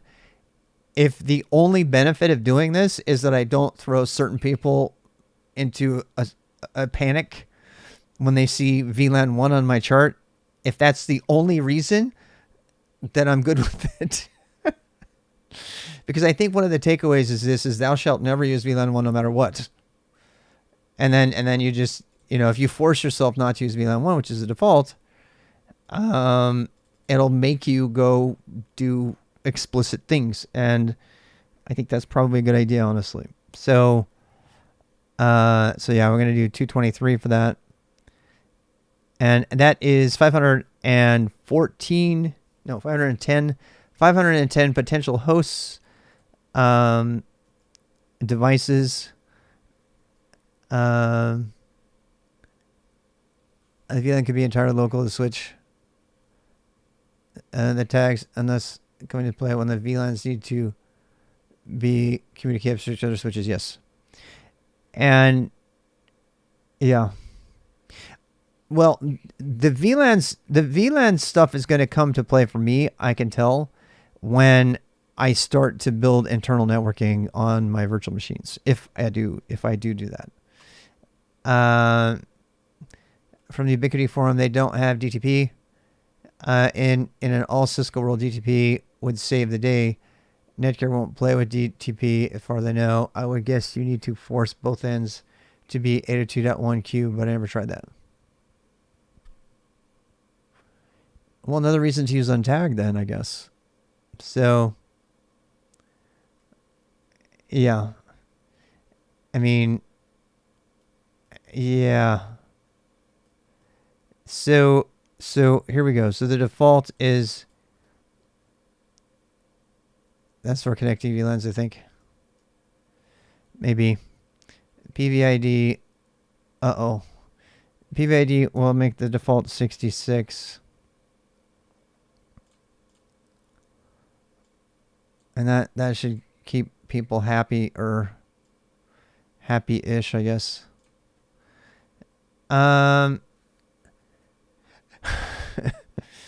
So VLAN 66. It's my super dangerous VLAN. VLAN 66 always faces the interwebs.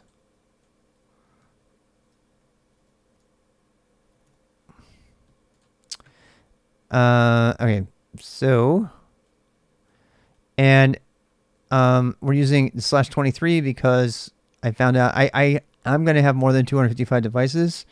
So I found out that if you increment the number by 1, that the gateway will still land on a .1, and the last IP will be, the broadcast address will still be a .255. I don't want /254. Nope. I want a 23 on purpose, because I want 512. So this gives me .2.0 and .3. It gives me everything. All the IP range, effective IP range of this is, people are going to think that's a mistake. It's actually on purpose. The effective IP range of this is between 2.1, which is a gateway, all the way up to 3.254. And so that's 510 specific IP addresses as opposed to 256. And I already wrote about this. Yeah, in fact, I got to really call this out explicitly because, we talked a lot about this on the stream earlier. So I'm just going to, I kind of left this earlier. We were talking about it, and I wanted to get that VLAN stuff out of the way. Who was wrong earlier? And then okay. So I actually have happened on what I think is a pretty nice convention for chopping up your 192.168/16 network, which, by the way, until 3 weeks ago, I didn't even think you could do. I'm very embarrassed to admit that I did not know. I had seen 192.168.1.0/24 CIDRs so much that I thought that was it, that the class C IP, localized IP range, and that was it. It turns out it's not. It turns out that the 192.168.0.0/16 is the actual reserved subnet that anybody can use. And that's, thousands and thousands of IPs at your disposal. That somebody actually showed me that on the stream. I was like, as I was looking at the 172 network, they're like, you can use /16, you have to use /24 on the 192.168. I'm like, what? Because I was using the official class B with the 172.32/12 or whatever it is. And I was like, why am I doing it? This is really hard. The numbers are kind of weird to work with and everything. And I mean, I can make it work and all, but so why don't you just stick with 192.168/16? So after that, and then somebody saw my stuff and they're like, dude, you're overlapping your IP addresses. So up until just now, I didn't have any problem with the overlapped IP addresses because I was setting up reserved stuff for them. I wasn't giving DHCP allocation on top of each other, and they were all in the same physical VLAN combination. So I did not see any conflicts, but I technically had conflicts. Before I was doing this. I was doing .1.0 and I had a 24 there, and obviously that conflicts with it. Wait, what? Oh, this is a mistake. Oh, that's the number I was going to assign to the test 24 address. So yeah, I do want to do that. So we're going to do 2.0.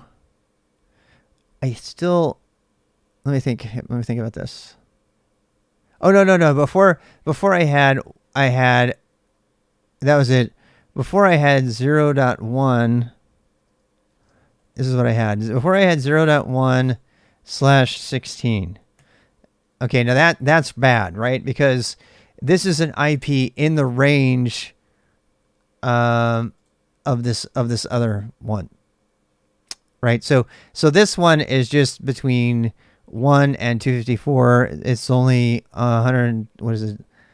128. No, 254. Sorry, this is 254 IPs on VLAN 2, and I don't think I'm ever going to need more than 250 IPs on VLAN 2. Although, God, I'm kind of thinking about that now. Maybe I got that wrong. I mean, I might have that wrong. I might need to think about this some more because I actually know how to chop up my subnet better now, and I think I might give it a bigger address block, because this is some cool stuff I found out about the 192.168 stuff. So you can chop up your 192.168 in lots of ways that do not overlap. And so you can be your own little, IP registrar for your own internal, purposes, and hand out all of this really great stuff. I think I know that's exactly. Actually, I was thinking about doing. I mean, we could do 66.21. So I actually want to give it a few more IPs. Right now it only has 254, which I kind of want to give it more than that. So right now I could give it 510 with the .10.0/23 if I wanted to, but if you stick with these numbers the way I have them here, they'll never overlap.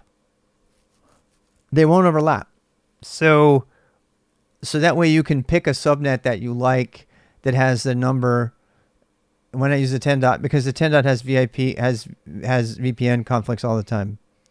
At least that's what I was told. And Try Hack Me Hack the Box had a whole bunch of them. So how many VMs do you have in total? Well, that's kind of this is where we get into the kind of the network architecture stuff, right? Why is it 2054? Because the .0 is the network address and the .255 is the broadcast address. So you always have to take the number -2. Once for the .0 or the equivalent is always the first one is literally the network address, and the other one, and that's where the there's the broadcast. So now the reason I made this little chart is because I don't want to pick any numbers that are not exactly on here. Yeah, it's my drawing. So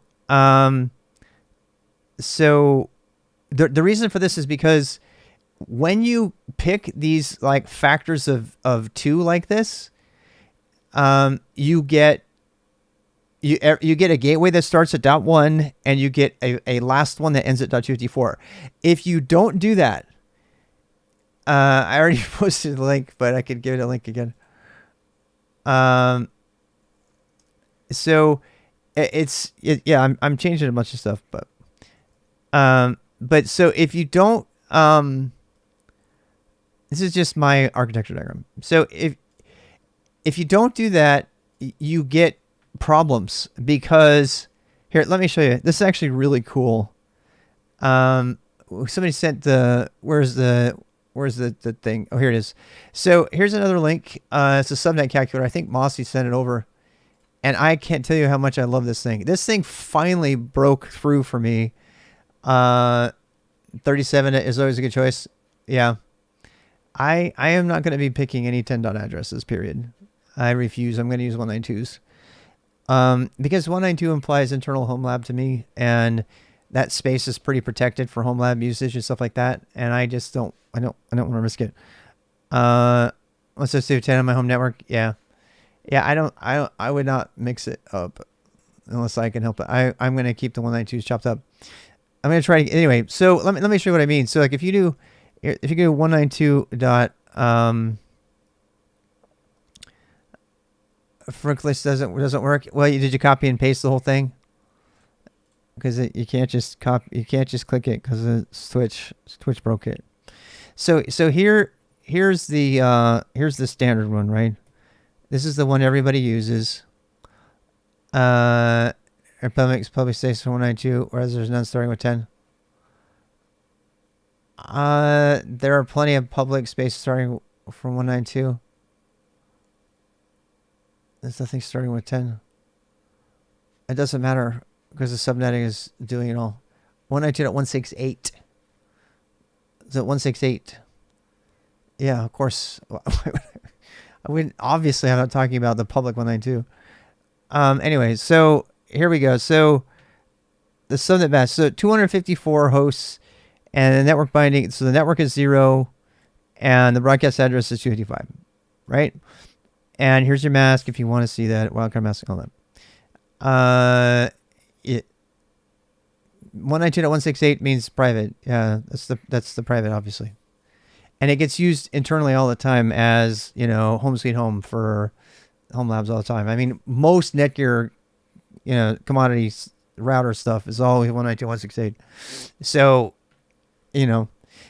but as you can see, there's only 254 here, and that's not enough. So, and here's the problem: if you drop it a bit, right, which by the way is totally doable. If you do that, it goes down to the zeros because obviously it pulls it back one level, right? And that's fine. That gives you from 0 to 1. So that's 510, but it starts on a 1, but it's not expected. Now you can, so I mean, that's totally valid. You could actually do this too. You could do 0. This is totally valid too. As you can see, when you do the 2, so this is going to get kind of interesting. I still use to type every time in the 192.168. Okay. So anyway, but what I was trying to show you is if you go up to the 2, now the reason for this, my friends, is, and it's very tough to understand, but if you watch the pattern, you'll figure it out. Is it 10.10? Oh boy. It's sometimes like, yeah. So the reason, so this is probably very confusing to you, right? Why doesn't this start on 1?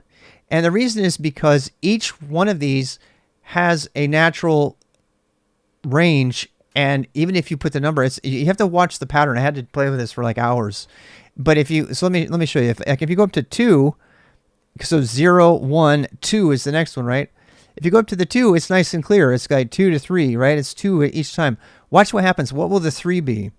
If I change to the 3, it will still, this won't change. These two, the first assignable host and the last assignable host will not change because you're still in the same CIDR block. And that's very confusing. That was very confusing to me when I started. So there, it's still there. In fact, it's not, these numbers here are not going to change until I get to 4. So then I get up to 4, and I calculate, and boom, it bumps it up 1 by 4. So this is where the pattern starts to emerge, where you can go up by 2 every time if you're using -23. If you're using a /24, you go up by 1 every time. If you're going up by /22, and it's just factors of 2, obviously, you can go up by 4 each time. So, and each one grows the amount of stuff you have in your subnet. But if you stick with these starting numbers, you can get a nice happy range that starts at 1 and ends on 254. If you mess with that, you might not have the same range at the binary representation. Yeah, and they have the binary here. You can go look at it if you want to look at the binary here too. I don't have the binary, but yeah, convert to binary. So here's your binary. If you want it. So it gives you, I mean, here's your subnet mask and stuff like that. So yeah, convert to decimal. So, but what I wanted to say is that, you know, you have to go up by 2. If you're doing /23, you have to go by 2.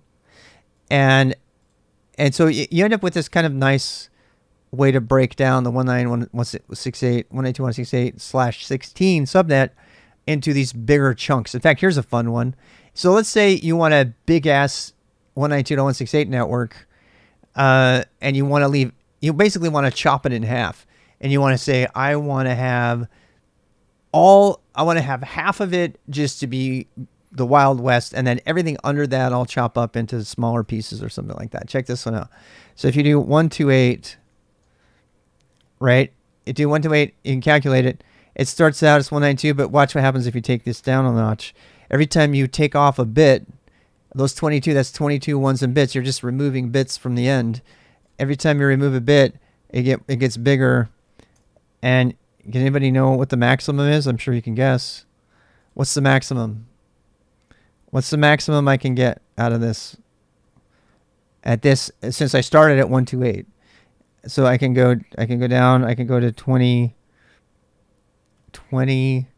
17, right? So 19, and then, you know, and then I do 18. Every one is like taking a mask, a bit mop, a factor of 2, and then 17, right? And see, I don't know if you noticed this, but this range did not change. The starting point number did not change. Only the ending number changed, which I think is kind of cool. I mean, it's kind of fun to play with this to get a sense of it. If you do 16, of course, then, you know, now you're in a different subnet range, right? Completely. And you see how it throws us all the way back to 0, 1? Because now we're totally off the rails here, right? And so we have to go change it. Hi. Hi. What's up? I found video of one of my mom's parties. You found, okay, do I need to pause the YouTube video? Oh. I guess I... Yeah, my wife's showing me the pool they used to have. So anyway, so we get 17 is back into that range, so that's good. That's the biggest network you can have if you want to split it. Broadcast the network versus networking. It just means the packet goes to everything on the network. That's all. The network and the broadcast. They're kind of the same. The network address, I think, doesn't ARP uses the broadcast. Oh, right. No point of broadcast. Yeah. Because it's just direct A. What's your DCIP? Here's uses that one. Well, yeah. That's why I did this, by the way. I did not set up IPv6. IPv6 is broken on my internal network. I tried it and all my stuff broke. Yeah, I turned on IPv6 on my OPNsense router and everything busted, and I turned it off permanently after that. I don't ever want to go back to it. I don't think it's ready for prime time, and I've had a lot of other people confirm that. So yeah. Anyway, /9.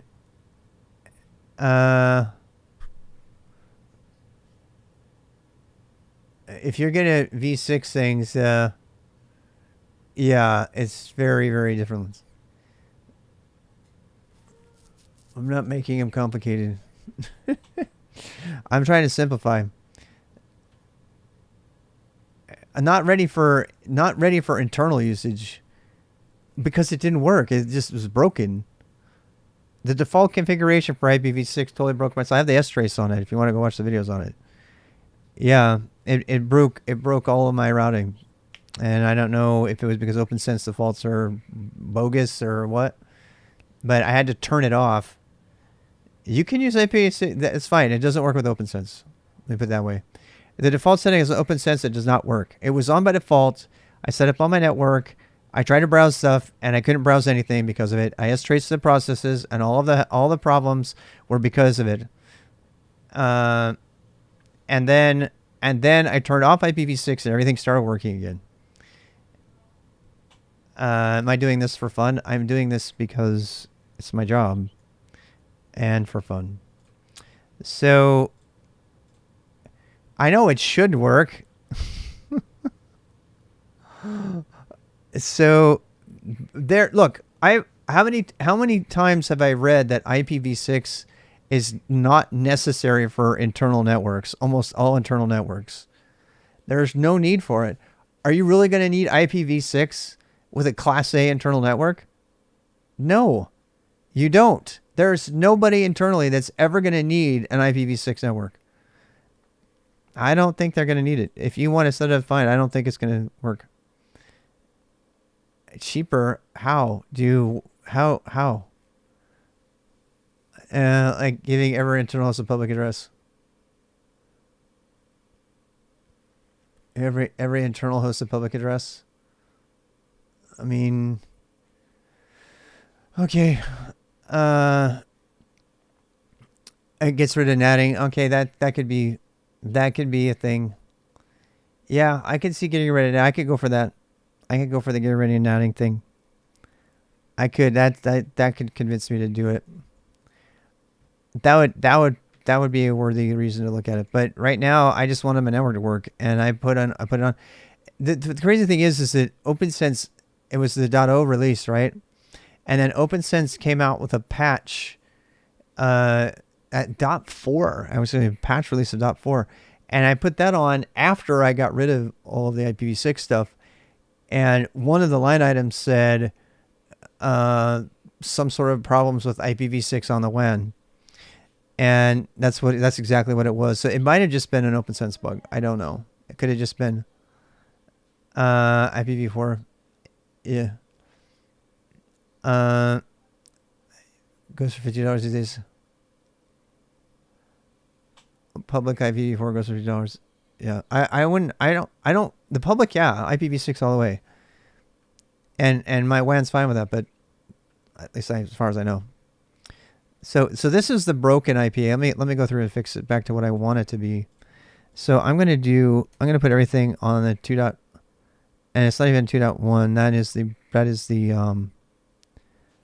we can't use 2.1 because that's the gateway. I mean, I could use 2.1 unless I'm going to change my gateway. I think I'm going to change my gateway to 2.1 actually. I'm going to change my gateway to 2.1. So, and then this will be 23. I don't know how many hosts I'm going to need on VLAN 2 though, because I don't know how much I want to chop it up. I mean, one of the things I could do is I could use it for more. Anton from San Francisco. Kind of.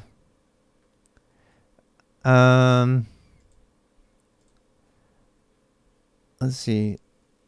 I don't know if I only want that many on my internal. I think I probably want a different network.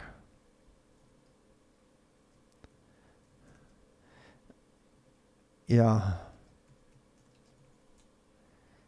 I think I probably want 1,000. I'm going to use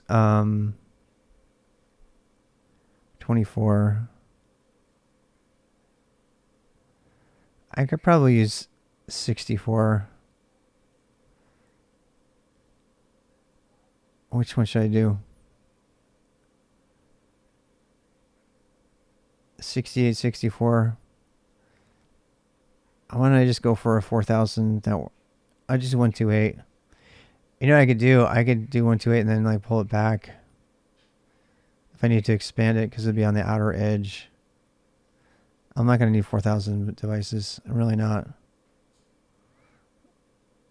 192.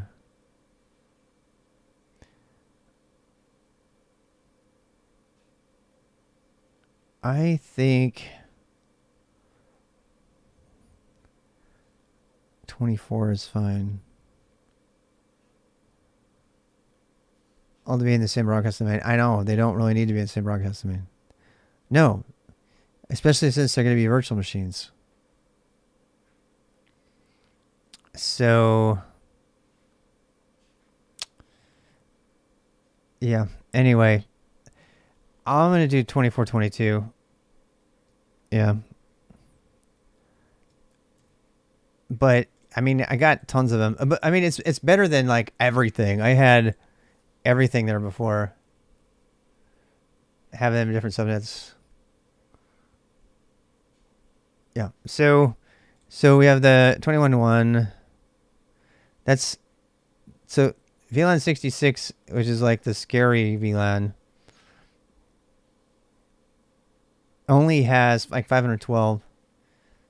I could probably make that bigger too.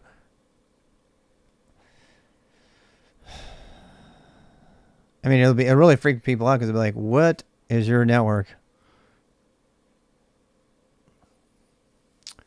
What if I want to do 2.1? I'm going to do 2.1. So this is not going to be 2.1. This will be Anton. I'll be like, I don't know. It can't be 254. I actually could make it 254. Yeah. It could be 2.254 and 10.254 and not overlap.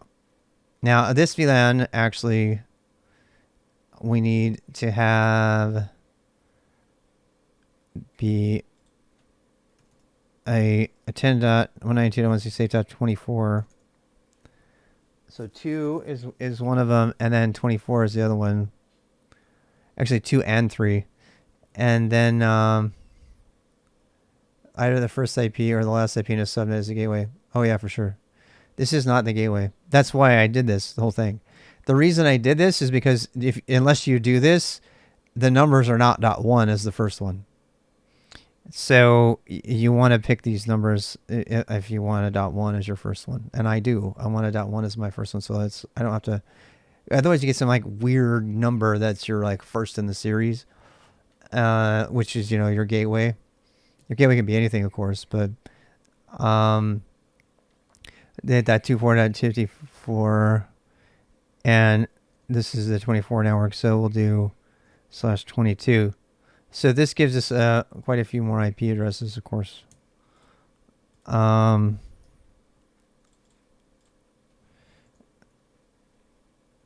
22, 24, 250, 254, 24, 254, 22. So that's like 4,000. That's like 1,000 IPs. It's not a gateway, no. It's just the last in the range. 255 is the broadcast. This is just a node. This is just a node on the both networks that has dual addresses for this given interface. I'm on it right now. Yep, it's this one right here. So it's just right here. So this is what it is.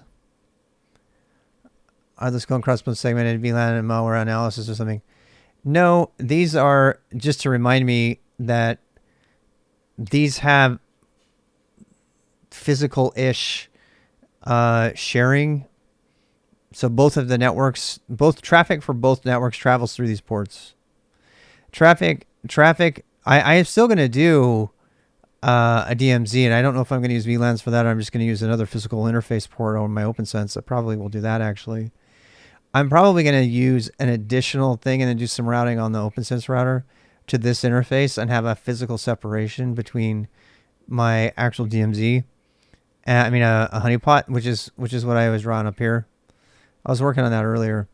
I'll come back to that later. But I don't want to be depending on VLAN from a honeypot. So the VLAN will be that, and then I can do port forwarding from OPNsense on all the ports that I want to be honey.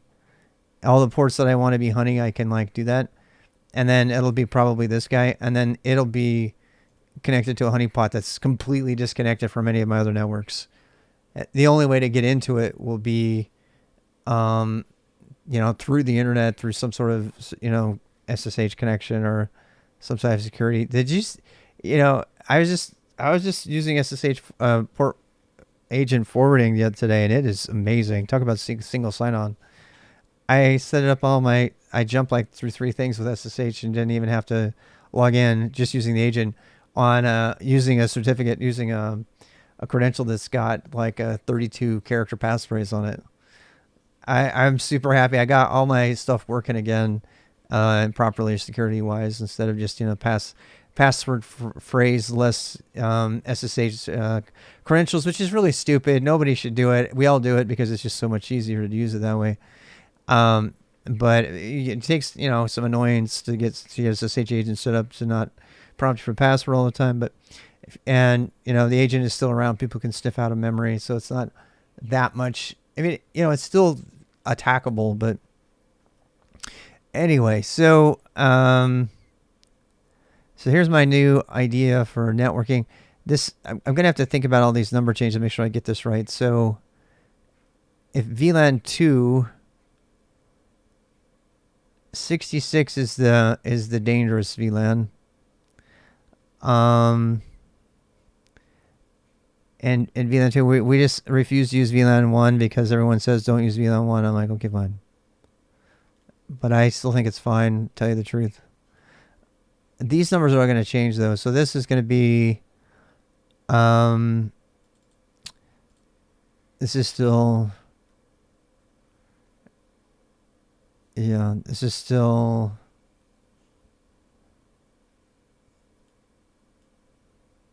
I don't think that's got a DHCP address on it.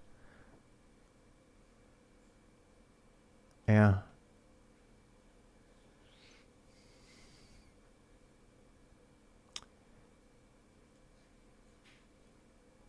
Yeah, this is the same.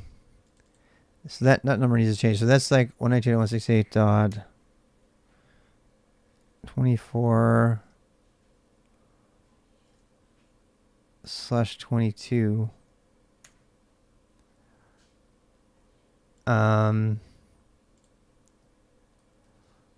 Yeah, I'll put this down here. How's it going, Blinter?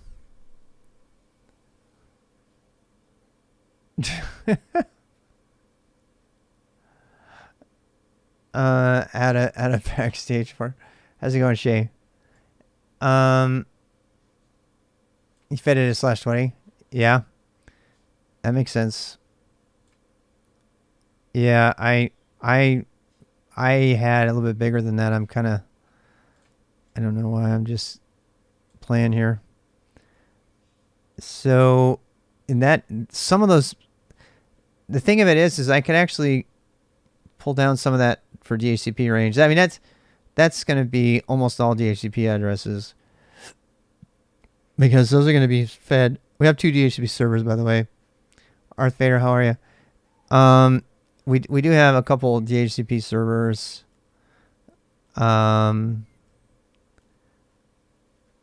Yeah. R&D group.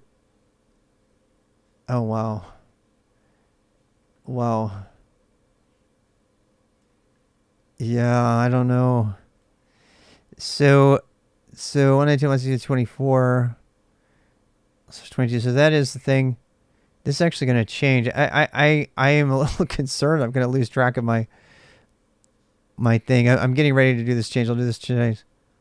I know it is definitely spaghetti. It's nice, pretty technical or chalky spaghetti. But I actually know. Well, you know what the best part of this whole setup is?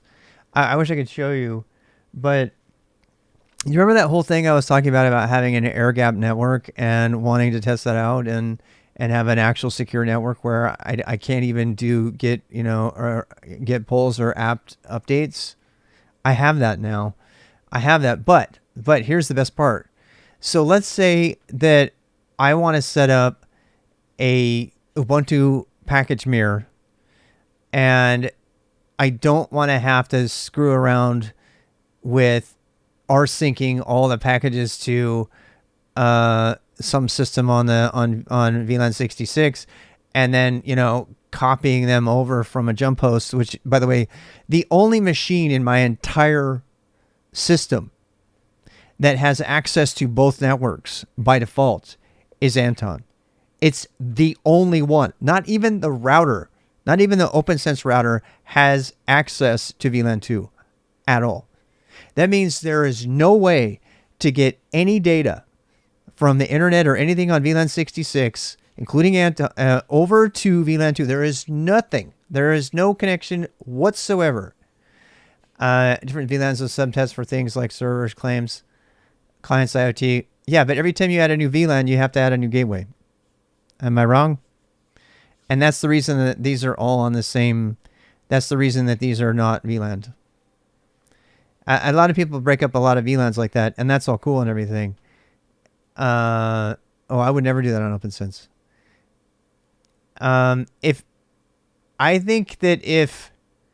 So let me just finish the thought. So right now, about everything in half firewalls. No, fuck no.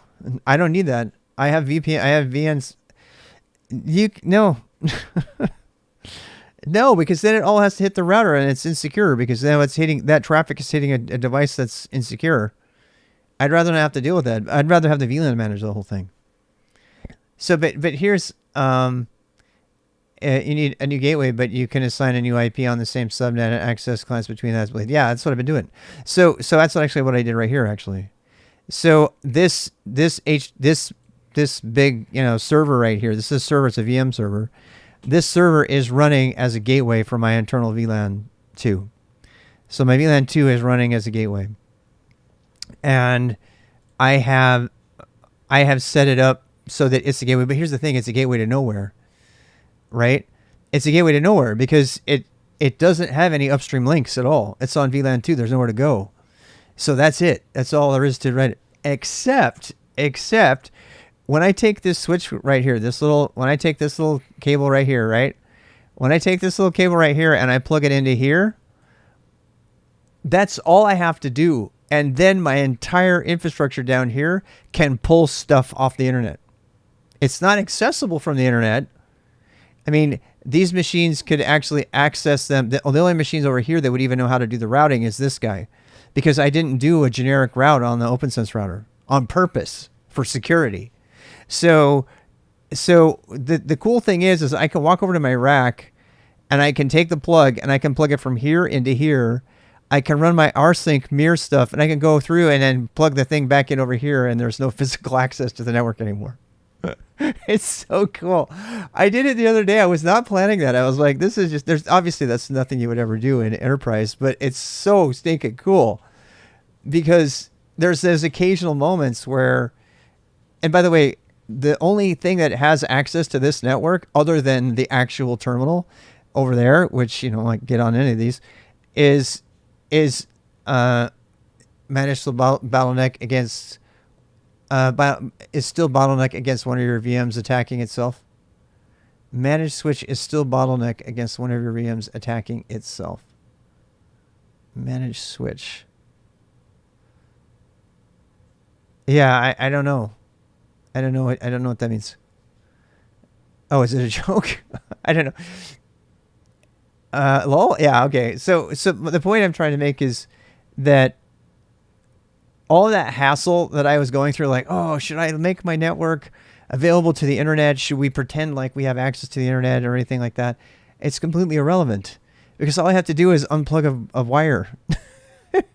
I plug it in, I do all my syncs, and I pretend like the whole network is off the network, and I move it over.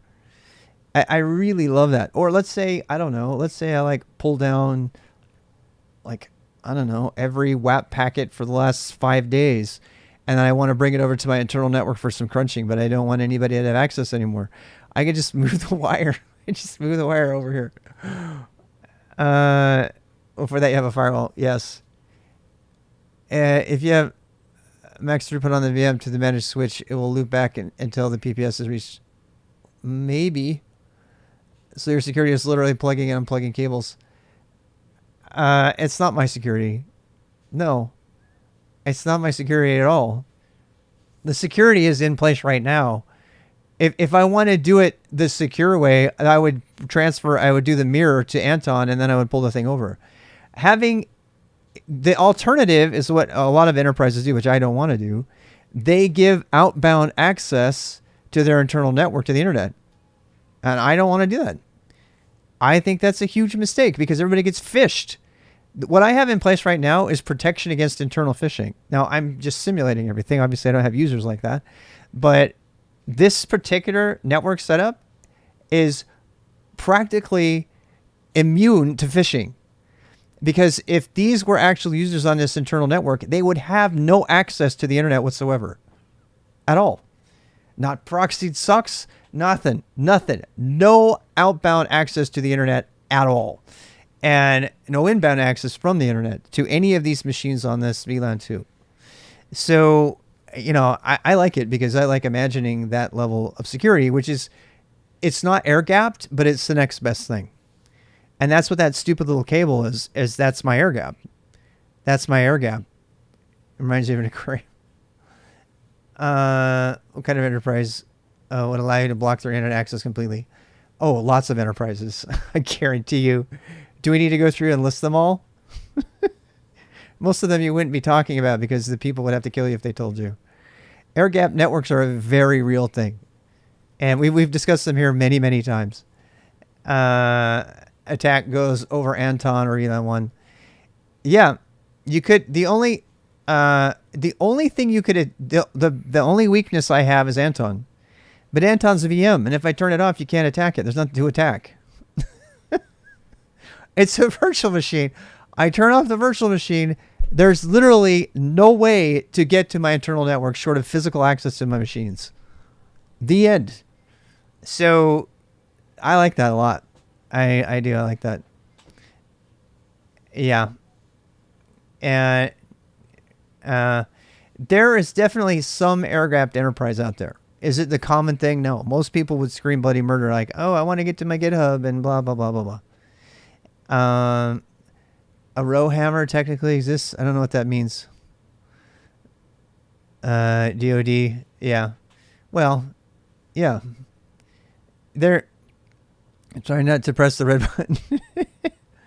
What's a row hammer? I don't know what a row hammer is.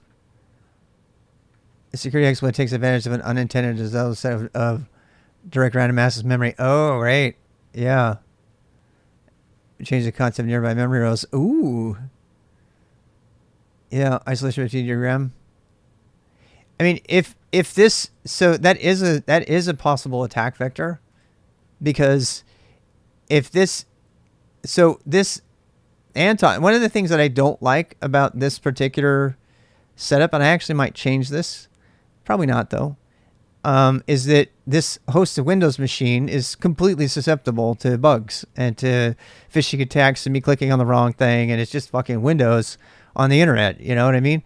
It's like, it could be compromised. It's probably the least secure thing in this environment other than shit out here on the home network, like my stepson's, mods he downloads for his games and stuff. I mean, this network over here with the printers and everything is absolutely the Wild West when it comes to like security in terms of it's all guarded, pretty well behind a Spectra cable modem and all that stuff. But that stuff is clearly where all the risk is. All of this, stuff in the user space is where the risk is. Exploit something like a shared PCIe bus and bug in some firmware. Yeah. I don't know. It's a package builds for internet updates. It's not common to manage your own package builds for internal updates.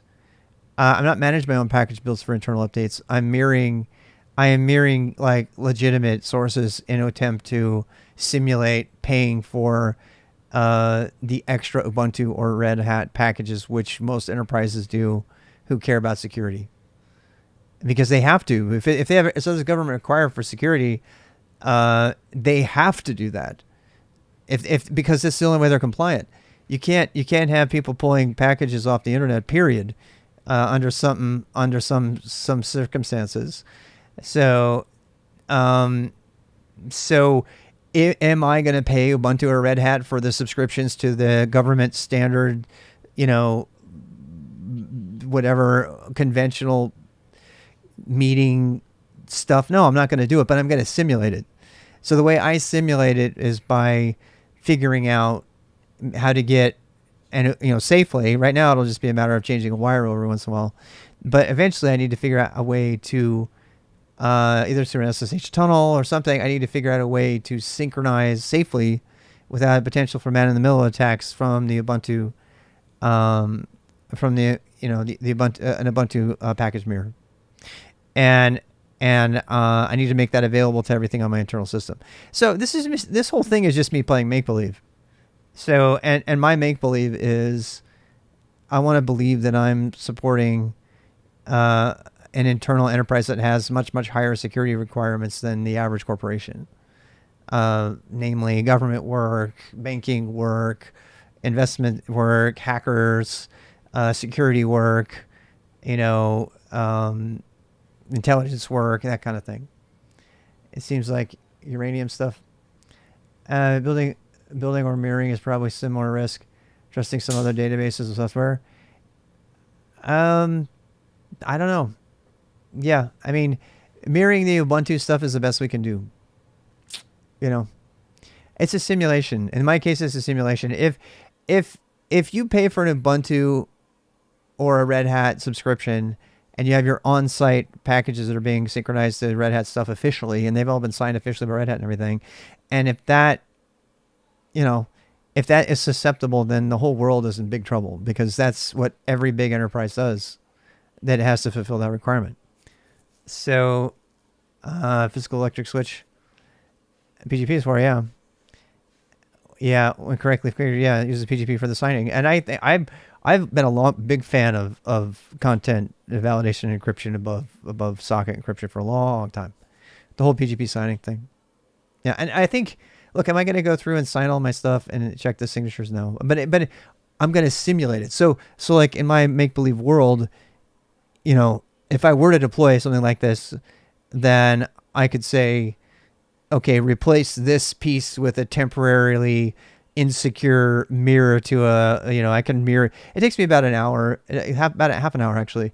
It takes about a half an hour to generate a full mirror of the Ubuntu server, of the current Ubuntu package lists. And so I do want to set that up. I started setting up the other day and I kind of let it go, and I don't know where I'm going to put it. Probably straight on HPZ 640. Ubuntu Repo said everything's signed by the maintainer key, by the public key store and the Outlook. Yes. Yes. So anyway, it's just kind of fun. I got to change all my IP addresses though, because I'm making, I'm changing this. So we're going to go with the 24.1. So this is the gateway. This is the gateway for that stuff. And I do have gateway rules on that machine. This lets me put a lot of VMs on here if I wanted to. These I've debated about. I've gone back and forth at least 3 times on whether I want to put these Kubernetes clusters under different subnets, and ultimately I decided to keep them in the same subnet on the same VLAN. This is kind of an architectural principle conversation. So, I feel like, so why would you even have 3 clusters, and how do they relate to one another, right? Well, something that's kind of surfacing in the more I read and the more I look at things, especially with the Talos stuff, is this idea with Cluster API, this idea of having a cluster, a management cluster. And in fact, I'd like to start working on the management cluster a little bit tonight, since we're not going to be doing IP stuff, and I can always change the IP stuff later again. But what I'm talking about is, I mean, it's up here. I actually I still have it up here. So, I mean, this is left over from the other diagramming, but so why would you have 3 or 4 clusters? And one of the things I'm trying to do about this, actually, there's some interesting work that we're doing that we just talked about today, to recuperate some of the nodes allocated to to another cluster, for example, say a dev cluster, yeah, and to be able to repurpose them dynamically to be assigned to another cluster, and then go back and forth between that, and that is very much a real need. So for example, and that's why. So this is if look, it's definitely something to have a cluster like an HA cluster with 3 control planes and all that stuff, and be able to do that, whether it's virtual or real. And I have 2 real clusters, a Talos cluster and an actual kubeADM built cluster. That's the plan anyway. And these IPs are wrong, but then you have this management cluster idea, and this thing is starting to weigh on me, because I don't quite know what the needs of the management cluster are. I can tell you why you have to have it, though. A blue-green changeover. Oh, fantastic. Yeah. For an entire cluster. He did a blue-green changeover for a whole cluster. How many nodes in the cluster? Or did you do it with a VM thing? Yeah, a blue-green changeover. That would be really great. That's never, ever happening in my work environment. They don't operate that way. It's really kind of embarrassing. 10 Kubernetes nodes or VMs? Was it VM deployment or was it VM deployment? I imagine it was VM probably. So, I think it was Kubernetes. Interesting. Well, I wish I had the option. We don't have that option. Nope. Which is why I'm kind of freaking out, actually. Oh, I know. Head is amazing. Kubernetes with Ansible. He did a deployment between the two. That's really cool. I'll have to go watch that. I'll have to go watch his VOD. Head's great. We don't have the option at our work, and I am so tired of suggesting things that they're just just causing tension in the team. Right now I've got to take a break from suggesting new things, because it's whatever. He did an 80-20 switchover. Yeah. Well, okay, so that's one of the reasons I want to do this, right? So, but this management cluster is really an interesting thing. Because you have to have a management cluster before you can do any Talos deployment at all. And you can either make one inside Docker, or you can actually make one and then reuse it. Free honey. That was going to be the honeypot. We'll still probably do that, but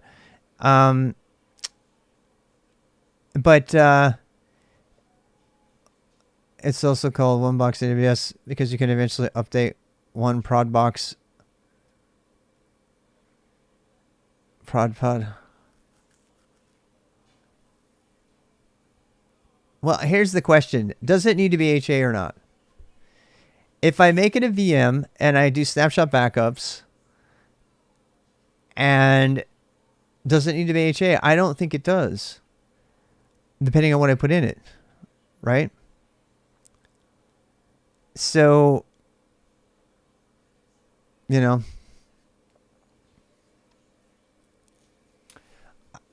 don't know. I don't know. Because I think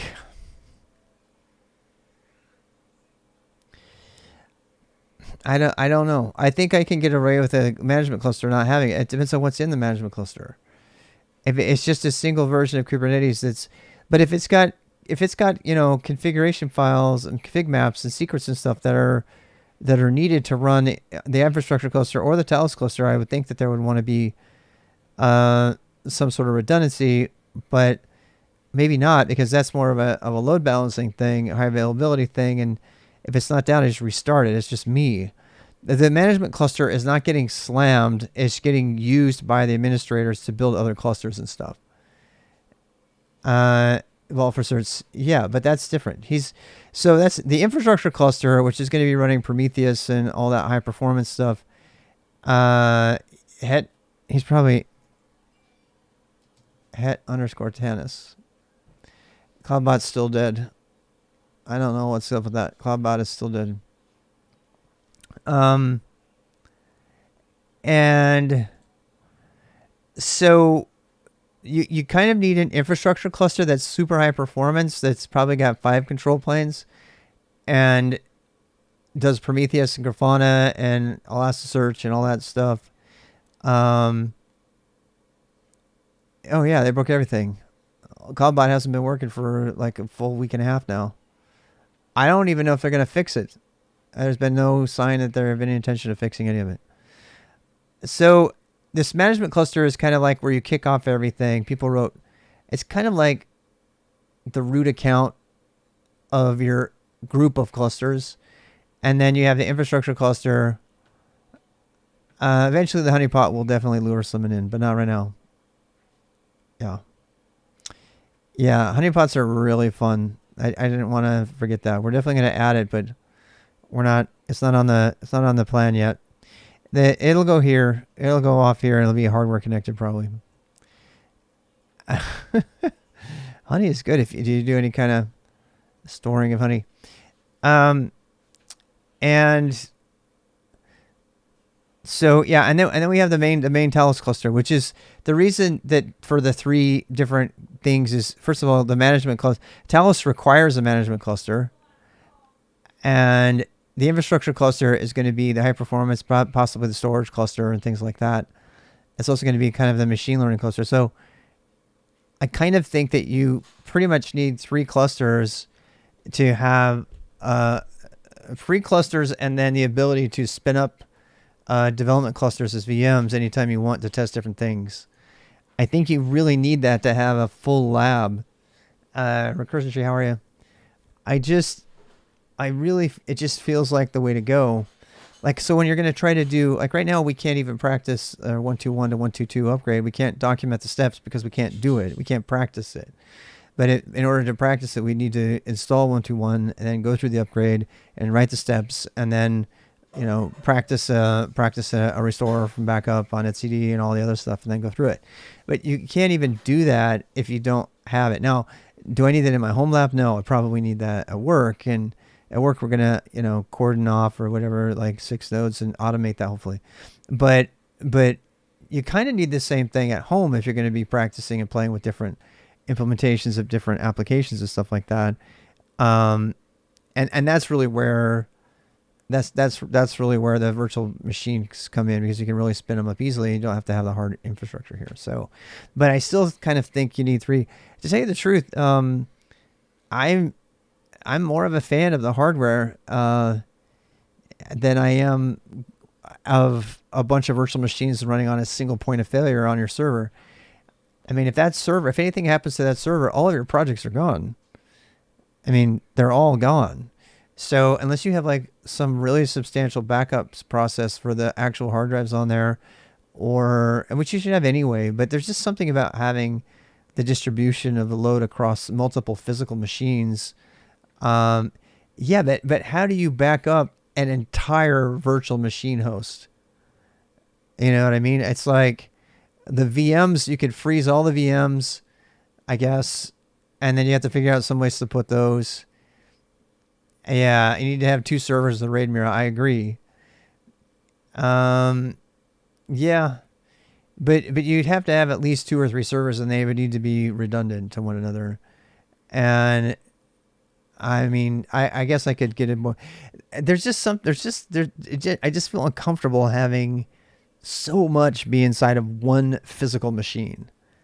I just so many things could go wrong with that machine, and if something goes wrong, the whole thing is gone.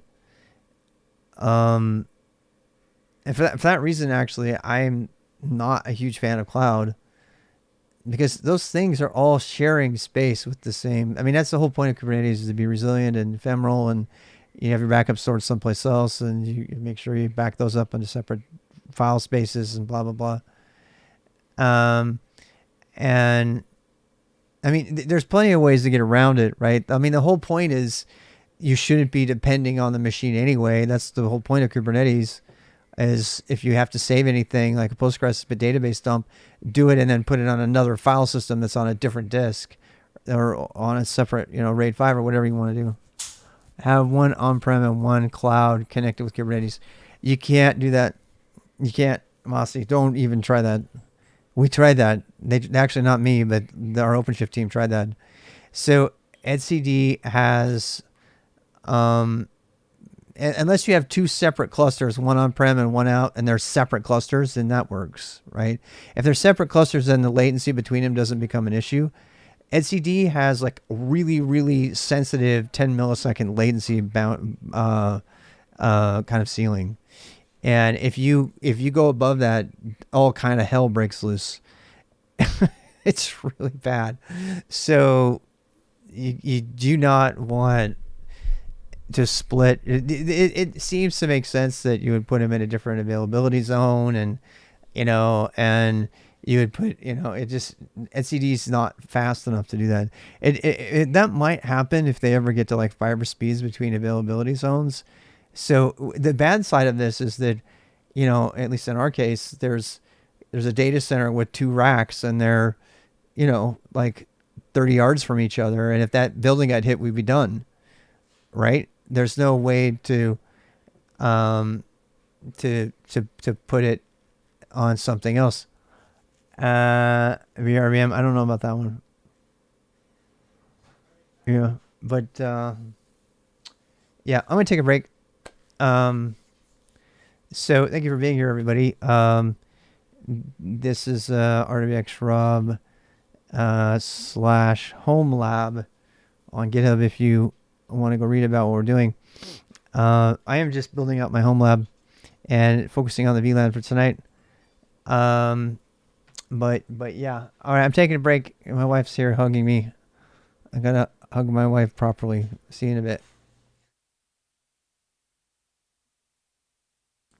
Okay, so we are back, and we're just talking about cluster federation possibilities and stuff like that. But it's kind of a big rabbit hole. I pretty much changed my diagram with all the numbers. So I'm just gonna go through the diagram one more time, really quick. 122.168 24 to 22. That's my new internal network. It's actually VLAN 2, right? No, that's wrong. No, this is wrong. This is absolutely wrong. Nope, this is supposed to be 2.23. So that's the externally facing network.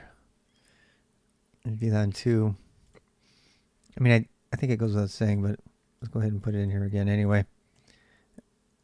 VLAN 66. I've had these other numbers in my head all day, so I'm kind of having trouble resetting, but I need to.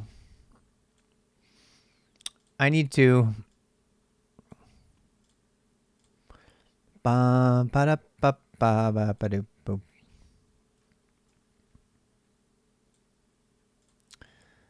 I don't know. How about that? Federated provider tendency? I don't know. No, I think that's more about connecting different disparate clusters, not creating like a RAID copy of a cluster or something. I don't think that's a thing. I don't know though. I don't know. I mean, Het might know about that stuff. 168 to 24. VN 66.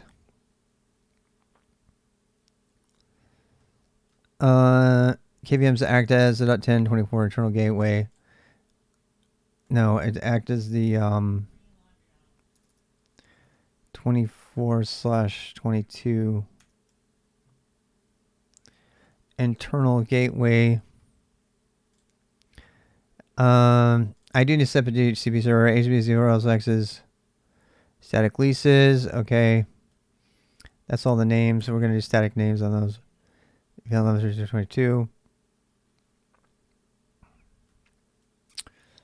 Actually, because we have so many hosts now, we could probably put them on a higher number. Rather than do 10 to 20, I could do a VLAN 2. Over here, these ones I could, in case I want to add more clusters, like more items to this. I mean, I don't know if I will, but I could do 24 dot. I mean, hell, how many total? We have at 24. We have 4. We have 4 total subnet like class C's. So that would be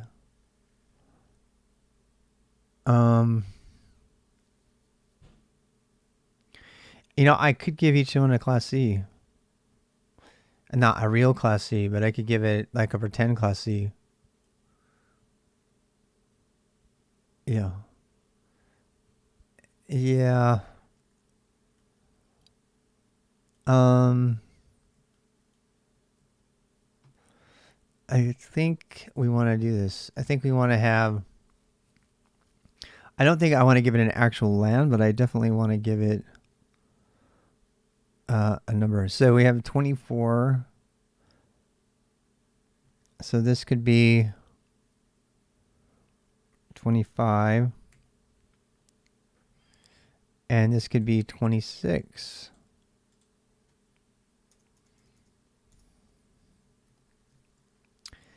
Yeah, let's do that.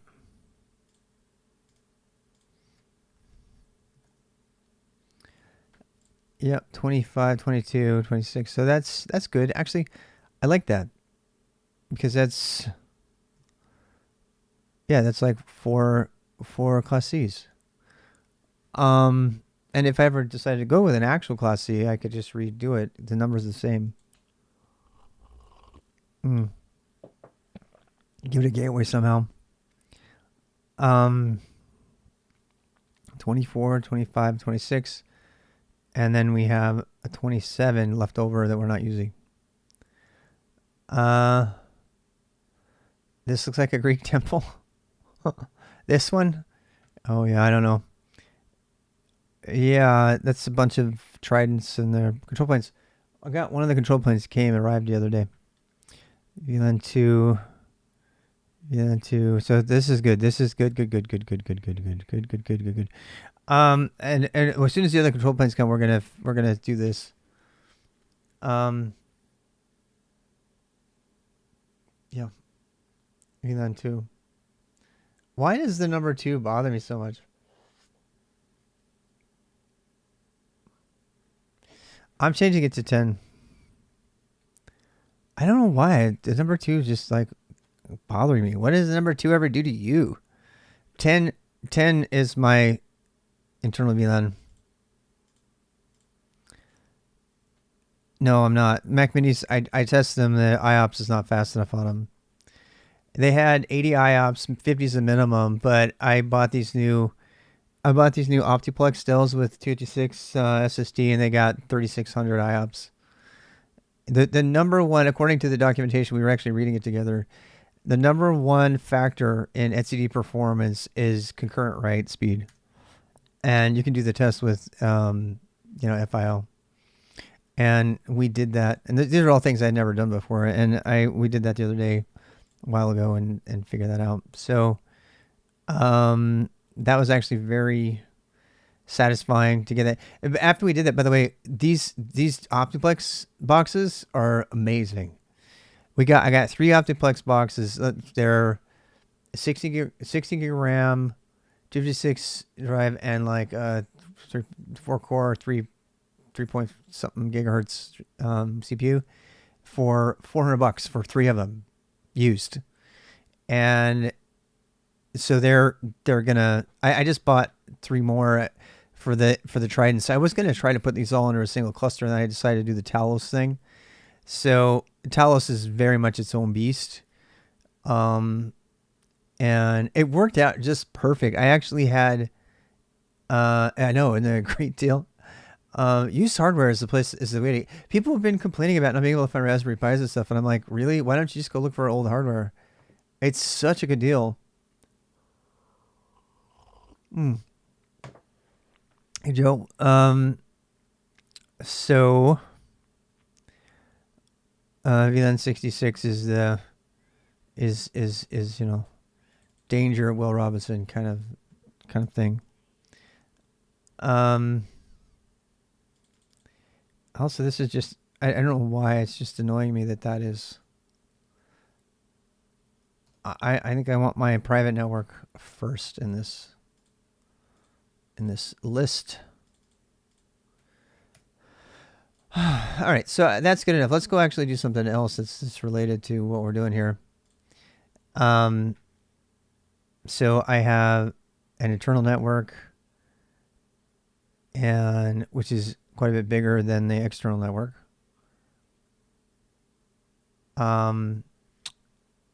Yeah, and I think that covers it. So I'm going to go set all this networking up tomorrow. I'm not going to do it while we're watching this right now. 23.2 is 66, yeah. And then using ThinkLine x86 the RPI lately. Yeah, that's what I'm saying. Yeah, for low power computing. I think yeah. Everybody's so hell bent on ARM and Raspberry Pi for all that stuff, and there's all of this like used x86 hardware out there that's like not only is it amazingly cheap and available, both of which you can't say about the ARM stuff, but it's also way more powerful and has a lot more supported container packages. So I just don't get it. I don't get why so many people are missing the boat on that. They could be, they could be saving a lot of money if they could just get over their obsession with making sure it's a Raspberry Pi, or whatever. I don't know. Maybe they have needs I don't understand. That's it for my thing. Let me go save it. Last time I did this, I broke something, so I have to be careful. Save file to whiteboard. Yes. And then this is saved in Git, of course. I love that after you save it, you can just click on that and it just saves it automatically for you, so you don't have to do it. It's all local too, by the way. Okay, so when temporary internet access is required to any device on VLAN 2, on VLAN 10, all that is needed is to add an additional 2 dot. Is it 2 dot or 24 dot? 24.0 / 23 22 IP address and unplug the router for ports 13 to 16 and plug in 17 where VLANs 1 and 2 are shared, or VLANs 10 and 66 are shared. VLAN 1 has been removed for security purposes. I guess they should probably put that there somewhere.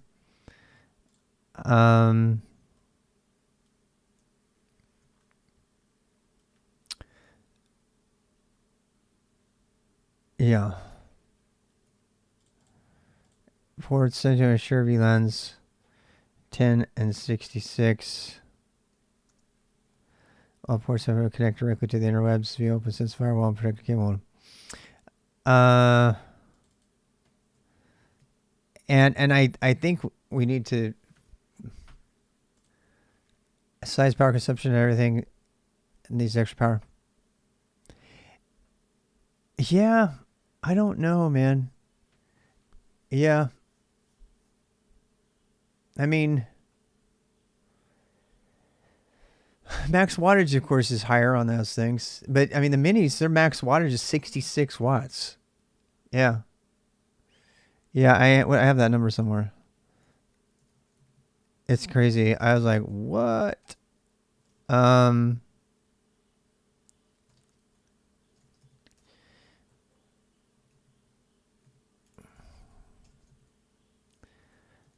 um, the minis are, I mean, we'll see how how performant they are, but the Mac minis are 85 watts. Sorry, 85 watts. 85 watts each. I unplugged the Mac Pro. It's 902 watts. I need to unplug it. I also unplugged the network on that guy too.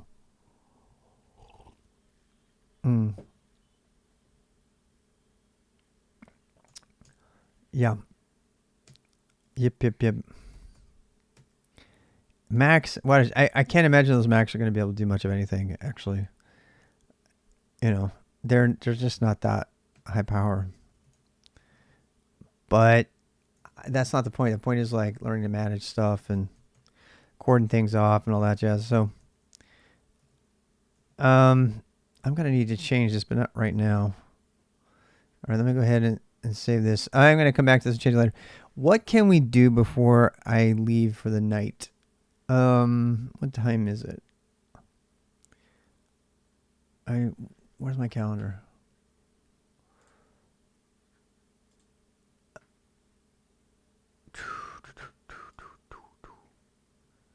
What? Did I not even put this on the calendar? I could have swore I did. I did. I saved something to the calendar. I guess I didn't. Did I save it on the wrong day? Huh. I didn't put anything on the calendar. Huh. Well, I don't know. I think I might have to, I don't know what to do here, guys. I want to have a firewall completely blocking internet access for that subnet and disable it when you need internet access. Because I don't trust firewalls. There's just too many things that could go wrong. Oh yeah, I use the calendar all the time. It just doesn't have anything on it but skill stack stuff. Firewalls, I mean, I've seen so many misconfigured firewalls in my day, and I have misconfigured so many firewalls myself in my day that it's just too risky. Yeah, you get one thing wrong and you're screwed. And so, yeah, I mean, there are like a bunch of competing ideas for what makes something secure these days, especially with zero trust on the table. And I think, I mean, as I said, I kind of, was throwing shade at VLAN for security because, as you saw, the whole tagging thing. But so physical separation is by far the safest. And then the next, and that's why I love about, those cable thing. Next is probably the VLAN thing. And then the next would be firewalls on top of that. You had one with a 6-hour shower timer countdown. Have a router in the middle and have a power switch on it. Yeah. Yeah. One of the, I mean, this is very unorthodox, but one of my favorite pieces of this entire infrastructure is this right here. I love that the only machine that routes to both networks can be turned off, and it's a virtual machine. I just absolutely love that. So before you could even run a machine to get to any of my internal network, you would have to get on my Windows box, which is also password protected and everything. And then you'd have to fire up my virtual machine. And of course I'm telling everybody this, which is horrible OPSEC, but I don't care. It's just fun. And then you'd have to fire up that machine, and then you would have to connect to the machine or know the password to get onto the machine, both of which are protected with the 32 character or greater the passphrase. And then you would be able to use packets to get to everything else, but you wouldn't be able to connect to anything else because you would have to use the SSH passphrase and ssh-agent, which also has a passphrase on it. So it's like at least 6 or 7 layers of security even after you got on my machine. Even after you were to get on the machine, you'd still have to go through all those other layers of security, and that's assuming you can even get on Anton, which you can't even port scan my IP. Is why I don't even care about giving people my IP. I should probably give it to them. And I mean, I force my machine to rotate DHCP IPs anyway all the time, which actually that's funny because I need to set that up with OPNsense. I think OPNsense has a way to automate forced DHCP renewal leases, which is even better because then random, like let's say I dox my IP, I kind of want to force it to rotate every day, because then they wouldn't even know what IP I have. Network standpoint, this setup is overcomplicated and confusing. Firewall not being a firewall, servers being routers. No, that's not true. It's not overcomplicated and confusing. No, it's not. There is one server that's a router, and the only reason it's a router, the 888 stuff is a pain in the ass. That's a big point of failure right there for sure. But the VLAN, the VLAN, this router right here is actually not a router, right? It's not a router at all. It's just listed as a gateway. That's all. It's just listed as a gateway to nowhere.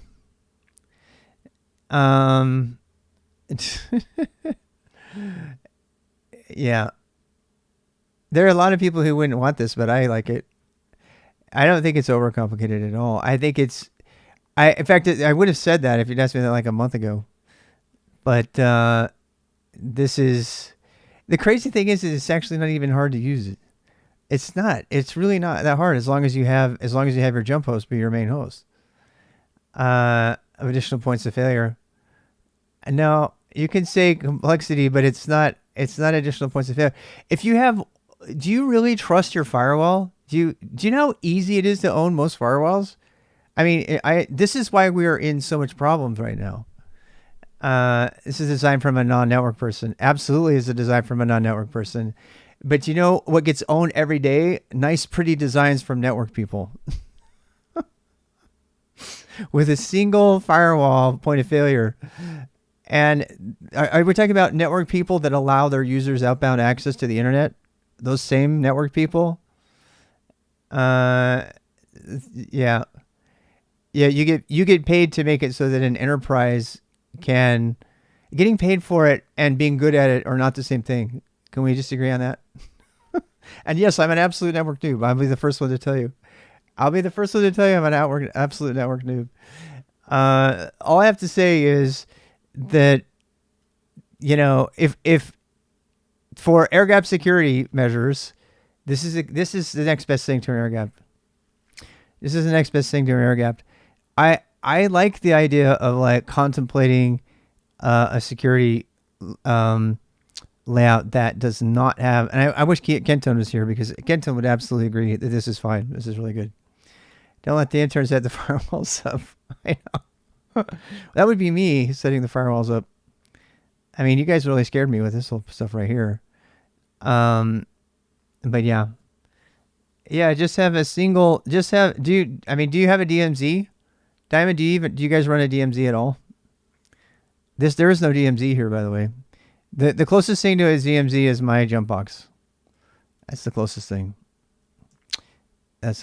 So, yeah, I mean, if you're gonna set up enterprise IT infrastructure, then you won't be able to do any of this. You won't be able to do it.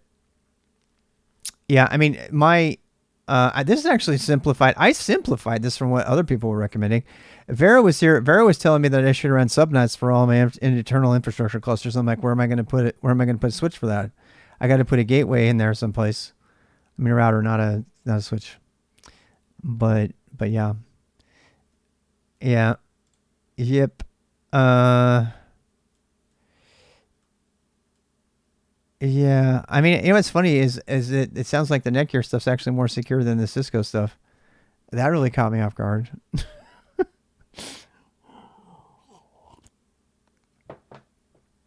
So, Yeah, and most people wouldn't want to set up like routing rules, static routes on their individual like VMs as well, like I have for a jump box right here. You shouldn't be doing it like that. You can experiment a lot, of course. I was pointing out that it's not enterprise design. It depends on the enterprise. I mean, what enterprise are you talking about? Anything in DoD, anything in DoD is closer to this than what you're probably thinking of. We had people, they're not here right now. I wish they were here to defend themselves. We have people who've worked on air-gapped environments that are not even connected to anything else. And we've had people that are on environments that say, I absolutely don't allow any outbound access whatsoever. A DoD is an enterprise. Yeah, government counts as an enterprise. Government definitely counts as enterprise. I mean, I don't, in my world it does. So I don't know. I mean, not expensive. All right, you got a good point.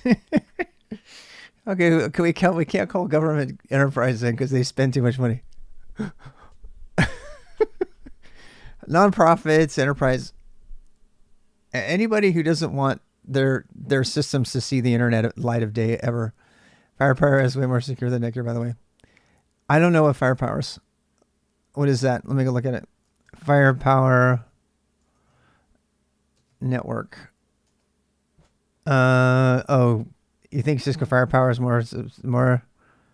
Well then, okay. So aren't you the one that who was bringing up the whole double tagging or vulnerability that only applies to Cisco and doesn't even exist in Netgear?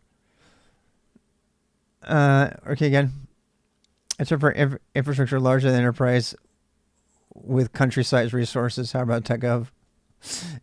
Yeah. I agree. Most of the security standards come from the government agencies or sponsoring orgs. Yes. I agree. Palo Alto FortiGate. I like the Palo Alto stuff from what I saw of it. I used to know a rep. He was a nice guy. He had no basis in technology. He just decided to become a network rep for the region. He stole all the Palo Alto stuff in the entire part of the eastern region somewhere. Mm-hmm. Yeah, from what I understand, the Palo Alto firewalls are amazing. We used to pwn the other ones just by sending SSH through 443. But at the time, Palo Alto said packet inspection, and it just shot all that down. It was really cool. Big ones, man. Yeah. I imagine there's been a bunch of movement in that area, in that industry since the last time I talked to him has been 8 years ago. Yeah, I want to say it was like 2016, 2017. They tried to get me to go work for them, and I was like, it was a security group that started up, and I was like, I don't know if I can work for you, because they were finance people, and they decided to make a security company. I'm gonna get myself in trouble by talking about it. They started the security company, and I kept asking around to all the people that were using them on the side, and they were like, yeah, it's just all smoke and mirrors. They have nothing. I think they improved eventually, but for the first year and a half, they were just raking in the money. They had no game. They had no game at all. It's a Unix system. You know what? Dark Trace. Oh. Okay. Yes. Governments. I don't know. Anyway, I probably shouldn't talk about that company because you could probably figure it out if you did enough research. But I'm really glad I didn't go work for them. They kind of got a name as kind of a security theater sort of company. There's still a bunch of people that are just taking enterprises. They're just totally conning them, man. They're just totally conning them. They're saying, yes, we're going to make you secure, and they get them to pay them all kinds of money, and then they don't deliver anything at all. And they just pray nothing goes down bad. I mean, in fact, when I first saw IBM's red team, what is it? Today I saw IBM security. my first impression was, are they just doing the security theater thing at the enterprise scale, or are they the real deal? And I have no way to know either way. I do know they got internships that they're doing right now. I do that their guy who participated in the zero trust document is a total poser, 100% poser. I worked with him personally. And he knows shit. He doesn't know shit. Sorry, I gotta stop talking like this on YouTube. So he's got a marble framed distinguished inventor award hanging on his wall though. I'm gonna stop now. I've been drinking. I'm not supposed to say bad things. I should probably stop streaming because I'm gonna just every time I do this, I end up throwing away the stream and then I don't post it to YouTube because I say something stupid, and I don't want to edit the file. I'm too lazy. Although I have any job in tech, we probably need to practice a little more first. Yes. So the beginner boost is intended for beginners. So I'm going to mention that. GitHub.com RVX boost and reward to take a shot. Yeah, that would be nice. I need to go buy some more actually. Yeah, breathe, don't go off. Yeah, I do. I need to breathe before I get in trouble again. I mean, I like to consider that. Anyway, we got all that done. What can we do that's actually vulnerable? That's actually valuable. I mean, I imagine there's other streamers streaming right now that are more valuable. Go watch them. Like, is Anya streaming? Go watch her or go watch Head. They're probably streaming something interesting. I kind of want to start seeing what it's going to take to set up my Kubernetes admin cluster for Talos. And I don't know if that interests y'all. HP. All right. So, well, let's actually, let me add my, should we talk about setting up ssh-agent and should we start set up? I know what we could do. We could go play around with the git-crypt stuff. You guys know about this? I don't know if I trust it. We actually use it at work. Probably shouldn't say that, but we do. Should we play around with it? Should we play around with some of the git-crypt stuff? Is a Cisco cybersecurity group. They had to change the name. Yeah. The Talos Linux had to change their name because of that, actually. Yeah. And I remember talking about, they're now Sidero, by the way, as well. Sidero Linux, Kubernetes, all that. I can't do anything with the Talos setup until I finish my Pixie Boot stuff. So I'm going to have to do that over the weekend. Not this weekend, though. I'm going to be out of town.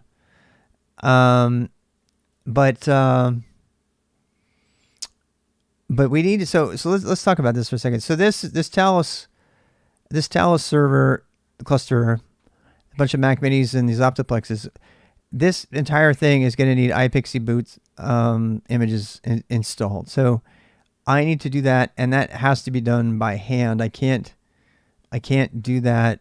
I mean, I wish I could. No, but you have to do that because these don't have TFTP boot enabled. Another thing too that we need to talk about doing is I know that I could probably get the TFTP and OPNsense to work, but then this network would have to go out to OPNsense and come on back, which would make Diamond happy because that's a more traditional enterprise approach. But instead, I'm going to set up an internal DHCP server that is ICS DHCP compliant, which I'm not sure OPNsense is. DNS MSG or whatever that one, the other DHCP server, or no, that DNS server. Did I get that right? There's another one. Actually, one of the OPNsense ones is one of the ones that they say is not supported. Anyway, Talos needs an ISC DHCP server specifically, and their instructional docs are all configuration files for a traditional Linux DHCP server to set up. So that will be running here. I'm trying to decide whether I want to run it as a VM. I probably will have one VM on HPZ 640, this virtual machine host, that is just a DHCP server, possibly some DNS there, but for right now we're just using host files because I don't really need it. And the reason for that is because we need to put the Pixie boot image there, and we need to set up the HTTP poll of the iPixie boot images for all of the Talos stuff over here. So that stuff has to be set up over here. Talos does have a way to set all of that up just inside of a Docker container and run the control cluster out of there if you want to do it that way. But which brings me to other questions. So a couple others of these VMs here will be, so this is just a VM diagram. This does not actually have the cluster diagram. And it's just kind of a different diagram, but this is going to show how we're going to manage it. So we need to set up these VMs, and I'm seriously tempted to go over to this box over here and set this stuff up. I think I have add passphrases on. Let me check. Damn it. Let me check. I want to get my add passphrases working. You guys know about ssh-agent add passphrase by default? Let me show you something cool. So my passphrases now have proper annoying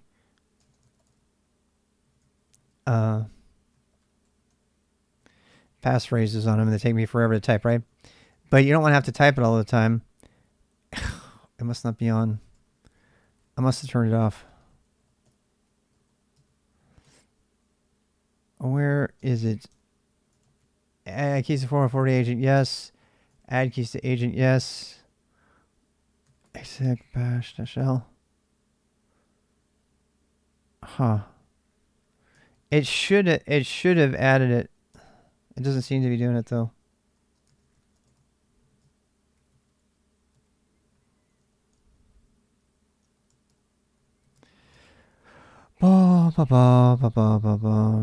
Okay, check this out. So I can do SSH trident 1, which is 5. Oh wait, is it 1 or 5? Oh wait, there's no host names here. SSH into 192.168.1. No. I mean, this is the old numbers, so I think it's 10.5. Nope. I can't remember.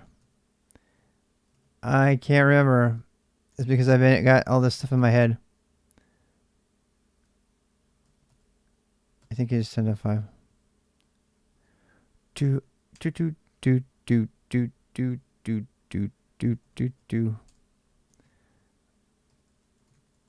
Maybe it's not on right now. Trident. Is it 1?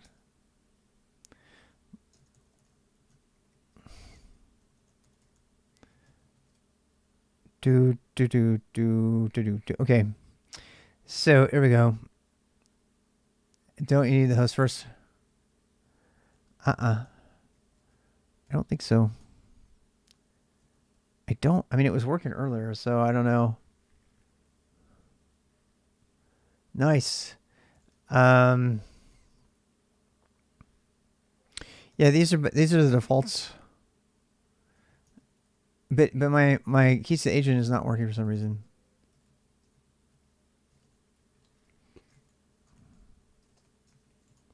It should be. Bum. And passphrase. Add keys to agent. This works for me using derivative tools. Vocal noise. It works now. Take care, Shane Neiman. Good for you. All right. So SSH trident. It's not. Remember. And I don't know why. Here, it might be my bash RC is busted. Yeah, I'll turn on the output again. I don't think it's executing it actually. Oh, you know what up? You know what's up? Oh, I bet that's it. No, that's not it. Do.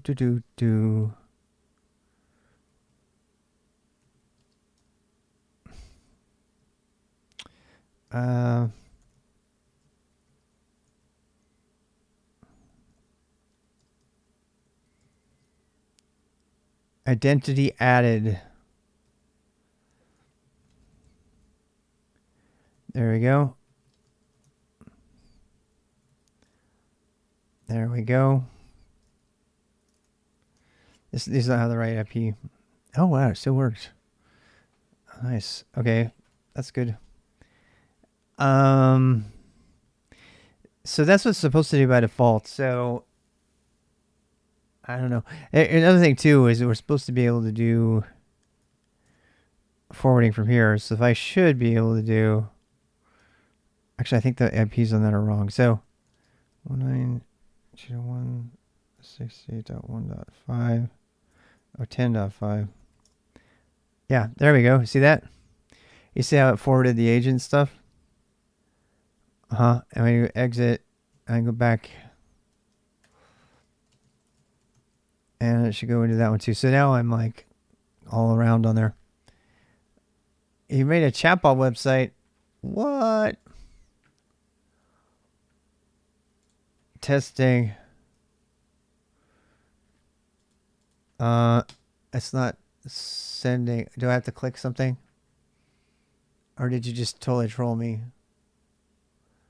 Did you just totally troll me? Oh, wow. You know, an application I accept. I will send you my login and domain details. Hello there. What is it connecting to?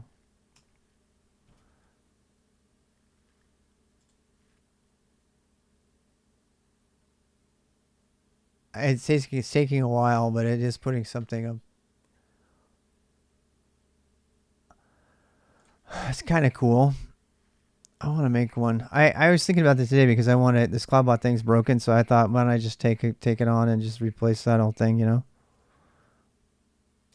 It's not that hard to make a bot. I really want to do that. I don't know what to do next though. Something that's fun or something that's useful.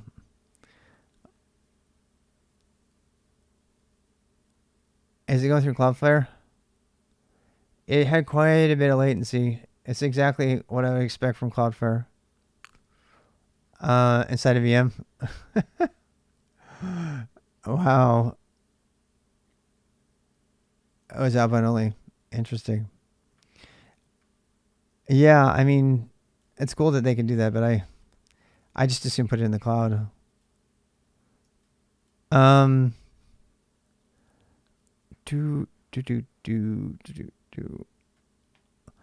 just wanted to think of if there's anything else I can do before I sign off on all of this stuff. Like, what else can we do that's valuable? Can I set up? I'm waiting on these the other two control plane nodes to come before I can image those. These tridents are still going to have Ubuntu on them, so they're probably all set up.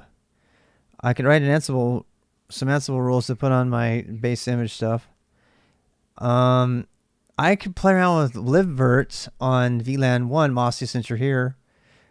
Yeah, let's do that. Because I need to get good with setting up KVMs over here from the command line. Let's do that. That's all set up, and that doesn't need any IPs or anything. So how do I even do that? I don't even know how to get started. I'm not going to use the graphic interface. I just want to use the command line for this. Let's do that. That's Excalibur. Excalidraw. Yeah, it's really great. Just don't forget to save it locally. That's the hardest part of it. You don't have to buy it or anything. You just save it locally or export it. And make sure you don't open a new one on top of your existing one because it'll throw it away. I did that. So Yeah, it's super fun, huh? And that's, by the way, that color scheme is from them. They have kind of a chalk color scheme. They have a couple different ones. I love that. I really like it a lot. So, that's a GPU. Okay, so I need to get good. I need to like totally go through the libvirt KVM stuff. So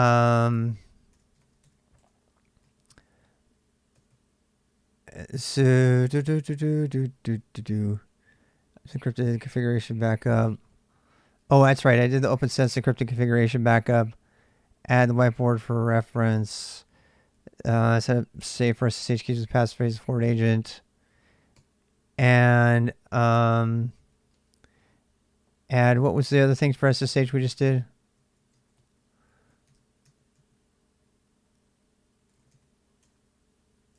AddKeysToAgent.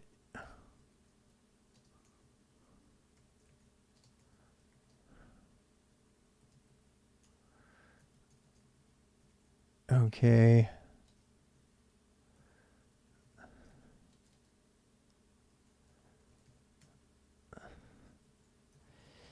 Git-crypt for storing secrets. I'm not going to talk about that tonight, but you can go check it out. It's pretty cool. Let's see, decided to go with larger VLAN subnets and drop VLAN 1 just cause. And what were we going to do? We were going to say, right, we were going to set up some VLAN stuff. Started researching KVM best practices from command line on Ubuntu. I'm guessing it's going to be libvirt, and so let's go find some of that.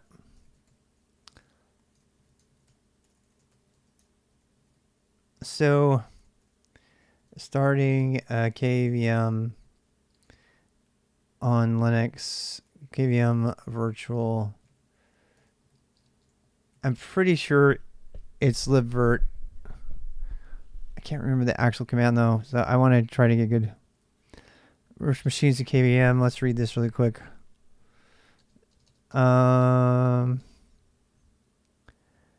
It just set up the first one. I know I want to do that. We're going to set up the first one. We're going to use the virt-manager. So we're going to see how we can create a virtual machine on Linux using kernel-based machine. Virtual machines are based on computer architecture.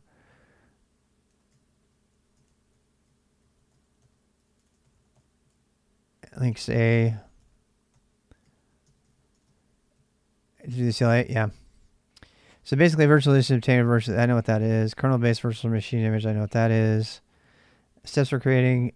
Checking virtualization is enabled. Installing KVM. Adding a user. Creating a virtual machine. Oh, okay. Let's go. Let's go with it. Virtualization ability. To create a virtual machine, first we need to ensure virtualization is enabled. It's mandatory to create virtual machines. There are multiple ways to check if virtualization is enabled.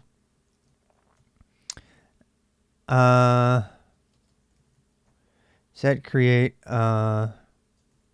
set up KVM. I'm going to make a log for this. I spelled that wrong. Okay. So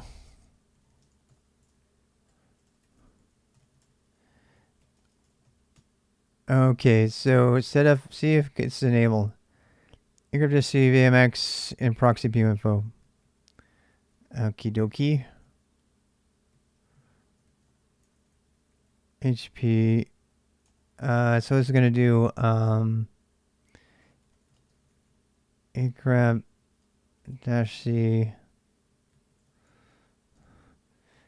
VMX or SVM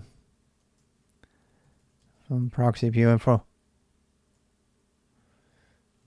We kind of want to go through there and see. Cat proc CPU info temfu.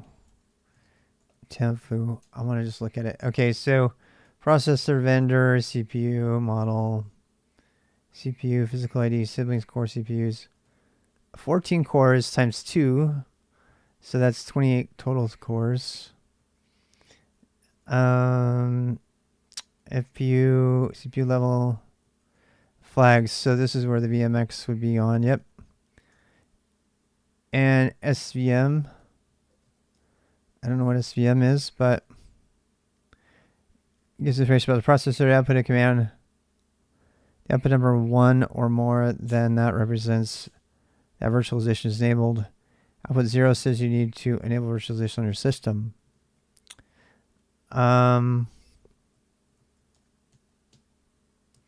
VMX flags. VMX.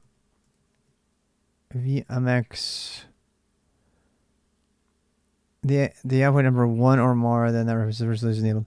Output 0 means you need to. So SVM must be a different thing than VMX. Yeah, I think I have it all, but I'm kind of seeking to understand. So, what is the difference between SVM and VMX Linux? I'm just trying to figure this out. And VMX and VTX. CPU like for Intel hardware virtualization. That's the Intel hardware virtualization. VTX is okay. So VTX is Intel hardware virtualization. Maybe they're exactly the same. Okay. CMX CPU life for AMD is SVM. See, that's why I looked it up. I did not know that. I recognize the acronym slightly, but I couldn't really place it. So, notes.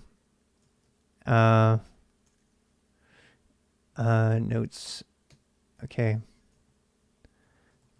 I'm just putting a bunch of stuff in here so I have notes.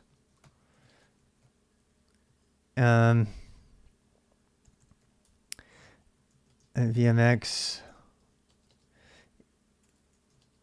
Intel, SVM, AMD.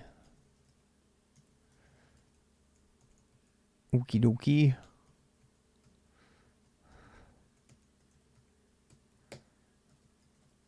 All right, so that's all I needed there.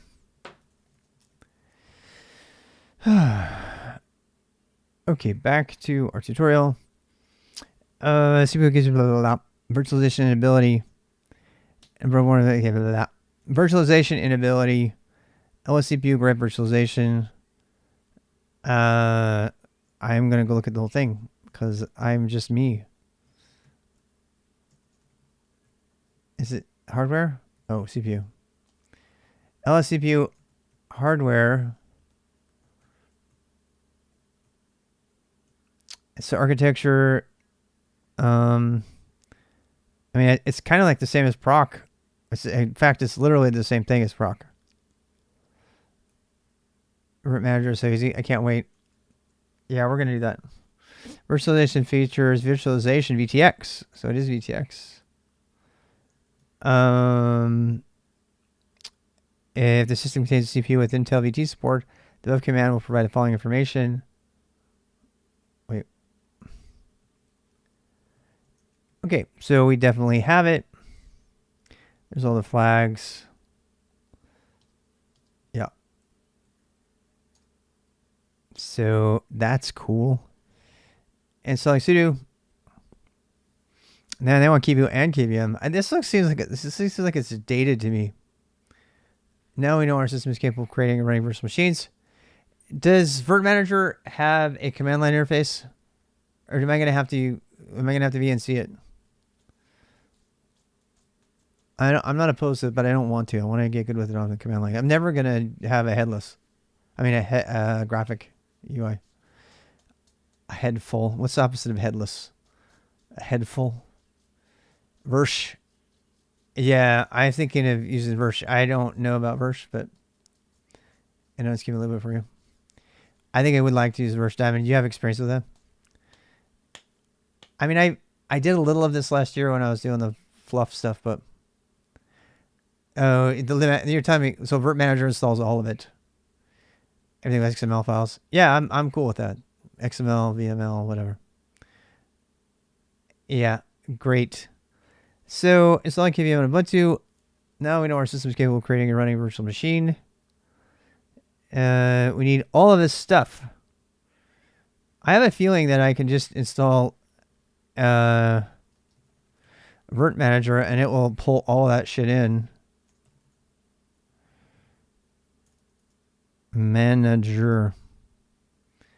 What's the password? I forgot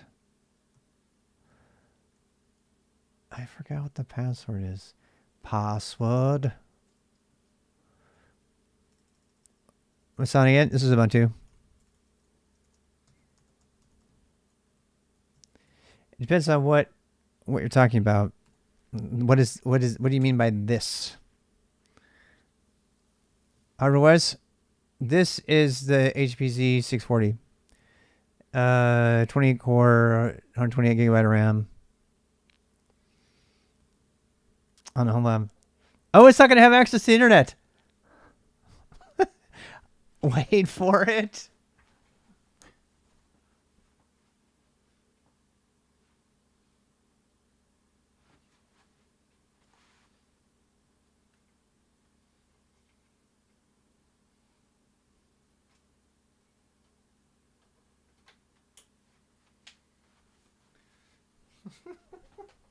Boom, and now it does. Oh, I cracked myself up.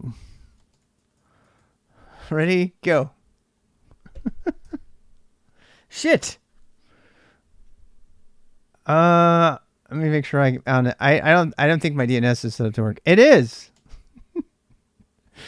I literally just plugged my entire network into the other VLAN with one click, and now I can do this shit and I go back. So hurry, attack me if you're going to attack. Actually, you have to get through multiple layers. It's all outbound. So, oh, I have a feeling that, yeah, I need to do that. I could be wrong. I might have network problems, actually. I could still have network problems because it looks happier. It's slightly happier. I could just get in, just like go back and forth. Is that what they do in the enterprise? No, it's not what they do. It's not what they do. It's what I do. Am I saying it's a good practice? Probably not. It sure is fun though. I was like, oh, you don't have internet access? Watch this. It's what Talos does. He changes his VLAN switch by moving the cable over. Or cute. It's just fun. It's just fun. I like it. Makes me happy. It makes me happy. And then I'm going to like turn it off so you can't get to it. Kimu.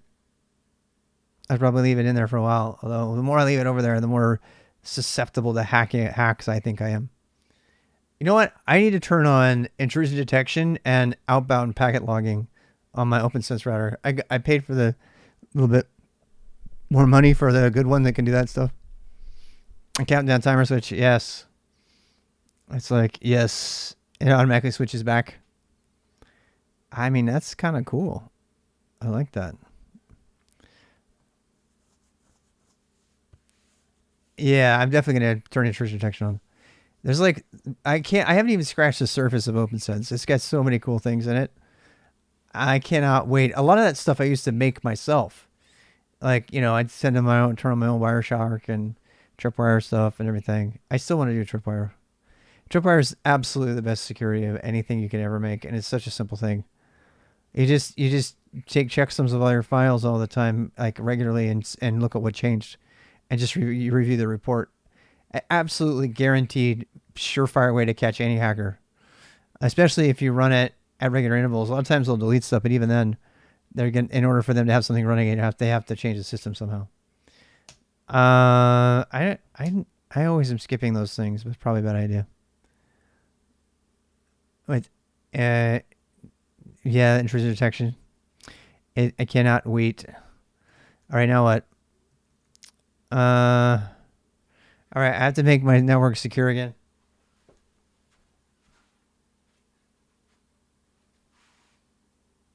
Wait.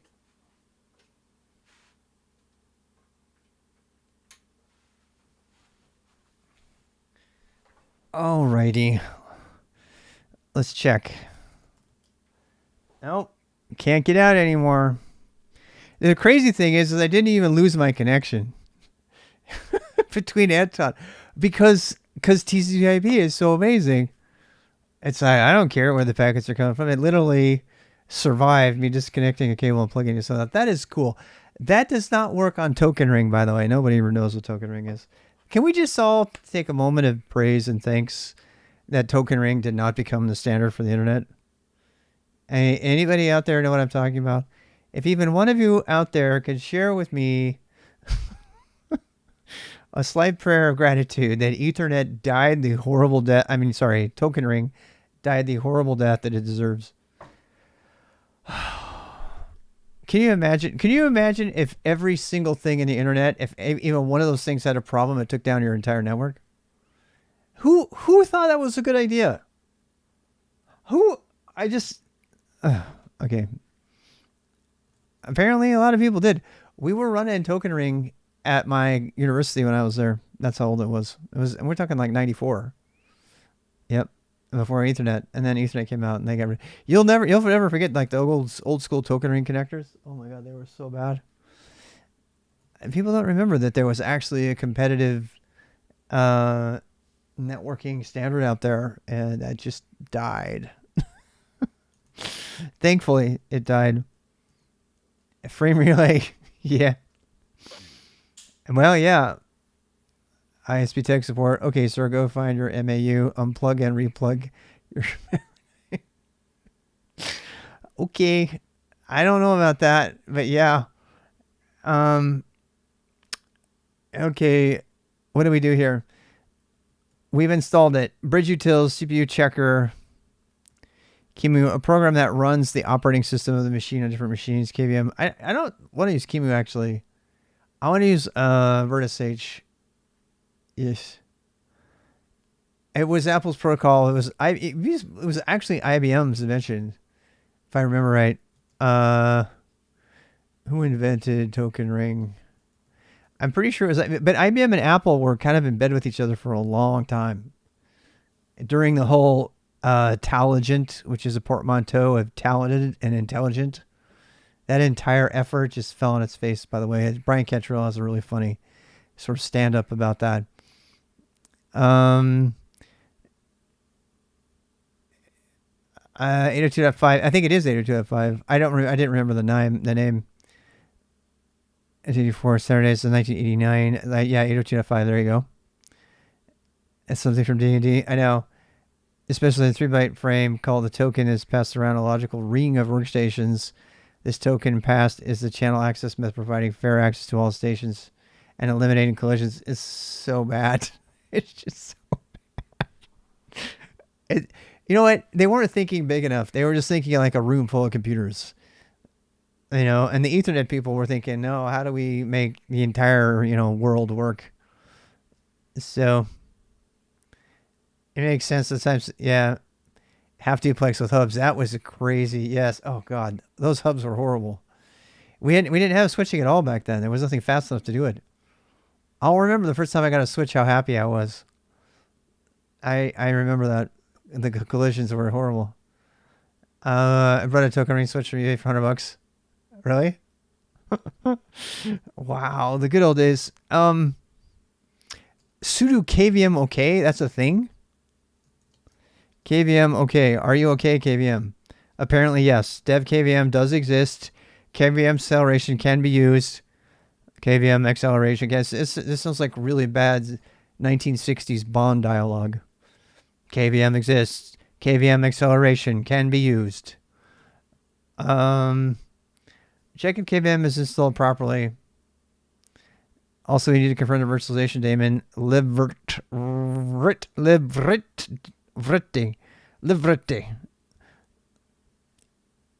It's on its own ring. Yes. Access points are also yes. Is running. To do so, enter this command: sudo system status libvirted. Something should not be pronounced. Systemctl. I hated the Rings of Power. I actually went on a hate tirade on Twitter about it. It was so freaking bad. Sauron is not some misguided bad guy like Walter White. Okay. Also, what the hell? Celeborn, is that his name, right? Galadriel's husband. Where the hell is he? Oh, I did not enjoy it. I mean, the visual stuff is great, but active. Apparently, it's active. Start the daemon. We did that. Wait, do we need to enable it? The daemon thread is now and running against the start thread. How do we know if it's been enabled? Oh, there it is. Enabled. He is dead. How did he die? And how come the grandpa is older than Galadriel? He's supposed to be younger and hotter. It's so messed up. There's a big twist. You're talking about the last one? Celebrimbor. Celebrimbor is like a fucking grandpa. He's supposed to be young and hot. He's supposed to be like a smithy who's like, he's like 1,000 years younger than Galadriel. And they made him like this, you know, dilf. I'm sorry. I have nothing good to say about it. It's the scenes are crazy good, and the CGI for CGI is pretty damn good, but there is zero writing and absolutely not even a minimal understanding of the lore. Not even a teeny tiny bit. It's like, oh, so bad. Anyway, I mean, I've read the books. I didn't read the Silmarillion books, but I read all the other ones, and it's just totally bad. It's horrible. It's horrible. It's horrible. It's so totally horrible. And yeah, I'm okay with, like, you know, creative license and everything, but the writing is just so bad. It's so bad. Oh, anyway, okay, what were we saying? I enjoy playing Shadow of Mordor and Shadow of War with him. Oh, you did. But they're sort of related to the Silmarils and all that stuff, but I don't know enough of that. I'm not that big a geek. But they left off major things. Like, for example, when Galadriel, she's going to meet Celeborn and she's going to have like a love triangle tryst with Sauron.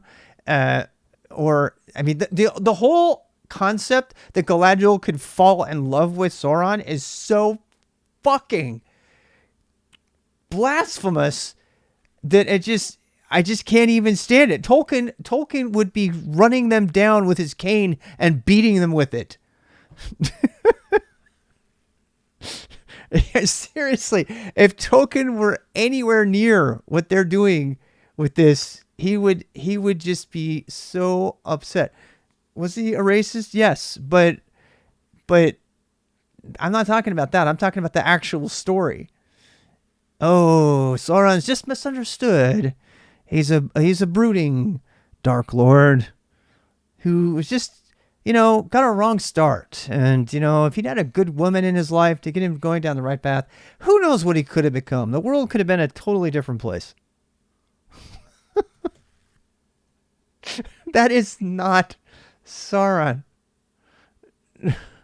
Don't miss the last one? Okay. I already did the enable. Why do we have to add a new user? In this part, we are going to create a user for KVM to prevent users from KVM, as root user is only available when your user is a part of the libvirt group. Okay, I can do that. Oh, we're adding me to the to the thing. I got you. I got you. Add user Liberty.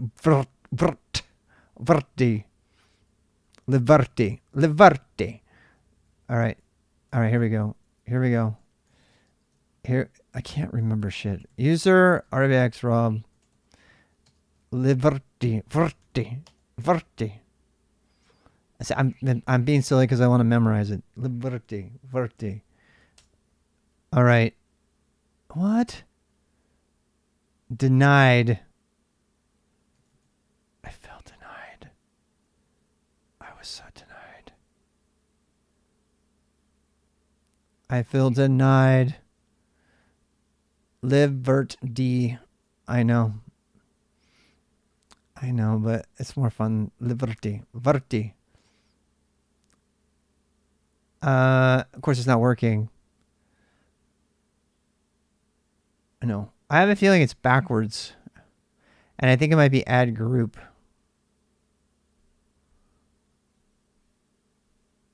I don't think that is the proper way of doing it. That's one of the things it's from, yeah. So that this is not working. Because I think they meant add group, yeah. Oh no, it is user group. Okay, well, Well, then what the hell? Is there not a group created? Must not be. There must not be a group created. Wait, wait. Exec bash -l. Maybe now there is. No, damn. To use virt-manager and work backwards. I am using virt-manager. Am I not? Versh. Hey, we have Versh. Help. Why don't I just start using Versh and see what happens? Because that's never been bad. I think virt-manager probably took care of it. I mean,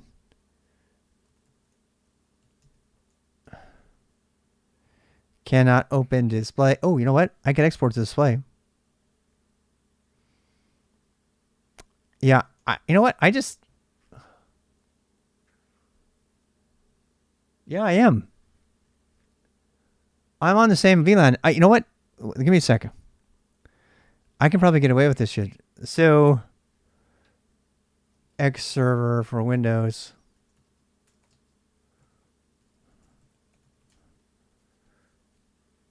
What's this ssh? Oh, does it? That'd be cool. Rather than do an X server. I still need an X server though. I don't have an X server on Windows over here. What is the best one? SourceForge.net. I refuse. A Sigwin. Yeah. You can't do anything graphical on Windows without that. And I'm on a virtual machine that's, you know, best option. No matter what, if I'm gonna do graphic stuff, I have to have X. I might as well just put it over. I think I installed it at one point. Windows VM. Well, I mean, I already have Windows. No, my host OS is Windows. My Anton is a headless VM. So, because I'm streaming and I game from the system, and it makes a lot more sense. Yeah, but I need to find a good X server. The WSL supports on X11. I don't know about that. Yeah, but I mean, it would have to run from that. So yeah, we need an X server to attach to. So, can I run a Linux GUI just on Windows? Of course. Hassle-free X server for Windows. Download random stuff off the internet. Get it from the Microsoft. $49. That sounds like Hummingbird. Standalone version. Does this also cost money? $49. Of course I do. It's the Windows world. Buy a quality. We used to run a Hummingbird. Anybody remember that? I used to have to debug desktop support. I used to do desktop support stuff for Hummingbird. It's $50. I know. I'm cheap. You know how many X servers there are out there? It's like, I think Cygwin would do it. I do like Mint, but I'm not gonna put Mint. Are you talking about running Mint in my VM? Virt-manager guacamole access. Yeah, sure. I mean, you can post links anytime. I don't care as long as, you know, they don't get me in trouble. X11 on Windows machines. I mean, there's a lot of ways we can do this. I have Kali running already as a VM. I know how to use WSL. I'm not using WSL. It's a different thing. WSL still has to have an X server installed. It doesn't come with an X server. I mean, a client. It has the server, but not the client. SSH back to Windows. Use Kali.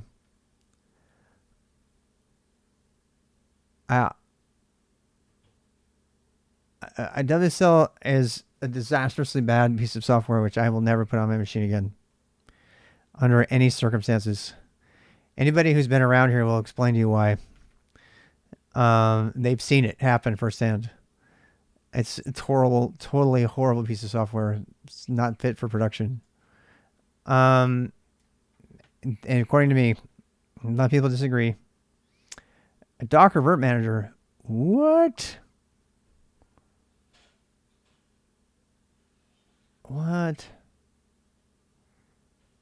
That makes a lot of sense. Let's do this one. I got Podman on here too. Let's try that. And you know what's really weird? Podman requires WSL, not WSL2. True story. Virt-manager, CQMU. Yeah, but that, Mossy, that's like running from a Windows machine. You're talking about from a Docker machine or from a Windows machine? There's no virt-manager on Windows. Is there? Docker virt-manager. Docker virt-manager makes a lot of sense. I could go for that. GTK3 broadband HTML backend. Ooh, this is very pretty. Look at this. It's got no VNC or anything. Wow, this is looking really nice. Problem is, how do I run it?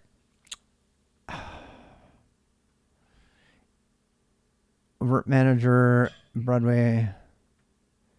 Uses Docker Compose. Fuck no. Building a Docker file. We have to build a Docker file? Why do we have to build a Docker file? Why do we have to compose it? I don't even understand why we have to compose it. Does it not already have one built? That's not WSL. That's their add-on so that they can run it. Yeah. Yeah, they added a full GUI. I don't want to put that on here. Even though I think I have WSL already because I had to have it from Podman because I have a Podman desktop and not Docker desktop. I am pretty sure. Let me check.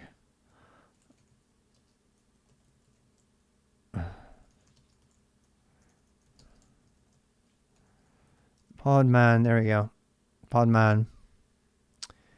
It shows the image name. Okay, that is not an image. Oh, here we go. Restart always, ports, dark mode. Let's go get this guy. Let's go get that guy. Podman. Run dash IT. We use it dash IT dash RM. 222 resolution enforced but not cannot prompt without a TTY. That sounds like it's not working. Short name resolution enforced. We cannot prompt without a TTY. Podman does not like Windows. Oh well. I think I need to start it actually.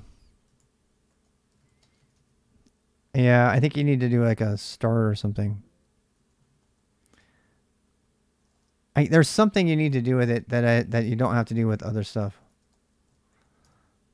Let's provide at least one name or ID. I don't remember the Podman steps. I'm not putting Docker on here, and I haven't gone through the Podman, so I just barely installed it.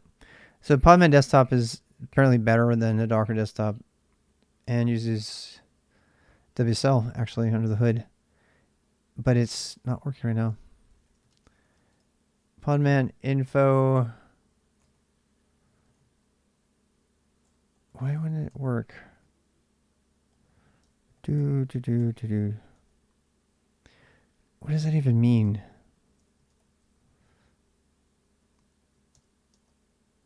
What does that even mean? Prompt without a TTY.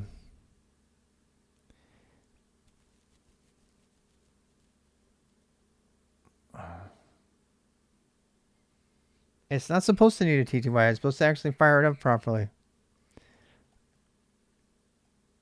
I did -IT before. Is it /T? God. I have the DT. It's not seeing the TTI at all. It's like it can't see the switch or something. Yeah, I don't know. It's definitely not seeing the switch. Oh, right. It's already running. I forgot about that. Run. It's not reading this. Image name out of the quotes. No, it had a problem without the quotes too. It's the same error. So it's something to do with the arguments not getting passed properly. They're getting chopped up by maybe git bash. I don't know. It should be fine though. I don't know.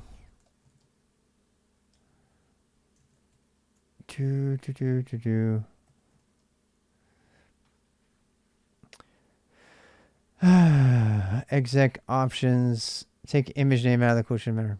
Yeah. Attach from commit. It says the same things. Docker user image.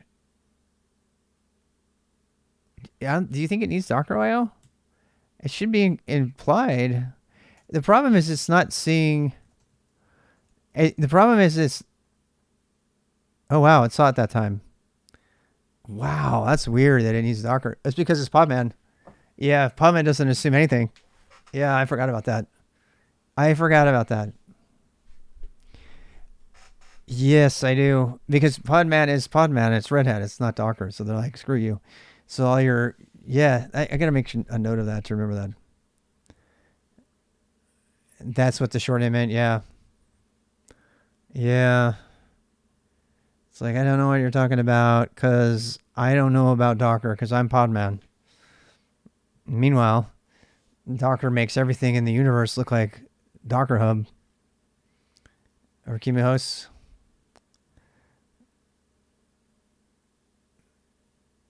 Can you do that? That has to be done in the container. That's why it's a compose, right? Yeah, that's why it's a compose, I'm guessing. Oh. Yeah, that's why it's composed, yeah. Ports, it maps port 80. Yeah. Yeah.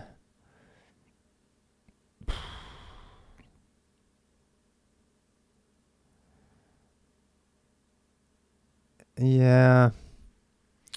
I mean, I don't like Docker Compose, but this makes a lot of sense. Dark mode false. Yeah, we could pass all these. We could just pass all these. It's on and it's listening on port whatever the fuck. But I'll just go ahead and kill it. All right, so goddamn, I'm in like a weird place. This is so weird. We did map ports. Nope, we didn't. We did not map ports. We didn't do any of this. So I don't care about always ports. So dash. Do they still do SP? It's V now, right? It's dash P got deprecated. What is the new one? I can't remember. I cannot remember. It's not P anymore. It's V for volume, right? Wait, ports are the same. One of them got deprecated, and I can't remember which one it was. Well, we'll find out. We'll find out. Used to be IP, yes. And then environment variable dark mode equals false. Kind of paradox. Substitute comma separated key move connection strings. Damn.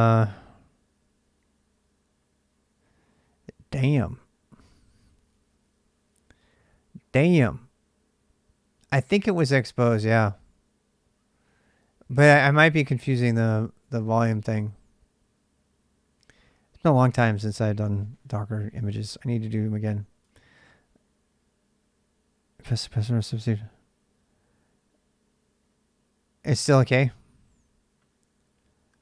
Huh, okay. So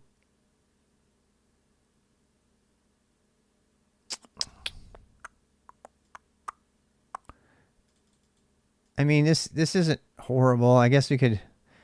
It's better than it's. I don't know what's better, this or to put it in a shell script that does the same thing. You know.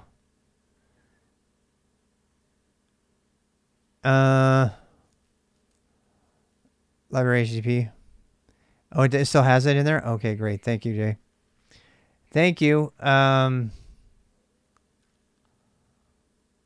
Okay. So. User at host/system. Is it always /system? Oh, this would be like the name, but we don't have a system yet. We have to make a system. All right, so before we do this, we actually have to make one, don't we? How do we make one? I need to make one. Use the command line. Create a virtual machine. Okay. Virt install. It's command which is used to create virtual machines in Linux following this command. Pubmed and Docker are the same, mostly. Sudo virt install. Damn. That's pretty much fluff right on the command line. That is like, what the hell? An Ubuntu VM? I know what you're talking about. If it was my front end thing, yeah, but that's fine. Yeah, it's fine. I still want to be able to do it from Windows or Mac. So, I mean, that's the thing. You can't. I mean, you can't claim that being homogeneous with Linux across all your stuff is awesome and really awesome, and until you are able to do that universally, which you cannot do. So learning how to do this on Windows is actually valuable to me. Local path to ISO. Okay, we have to get the ISO. I actually have. Well, I don't even know if I need to run it. I mean, we don't even know what we're doing here. Which I need to get an ISO image over here. I think I have one already. Give me a second. I do. Ubuntu. Yep, there it is. SCP Ubuntu. Live server. The live server is, you know what? Live server is going to need internet access. Yeah. I'm just thinking about how the things I'm going to have to change going forward.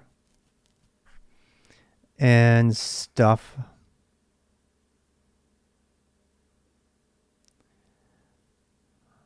Authenticates. Windows Server using HTTP runs the Max network. And tell me you have it set up. Yeah. So, yeah. Or choose a VM. Well, yeah, more or less. I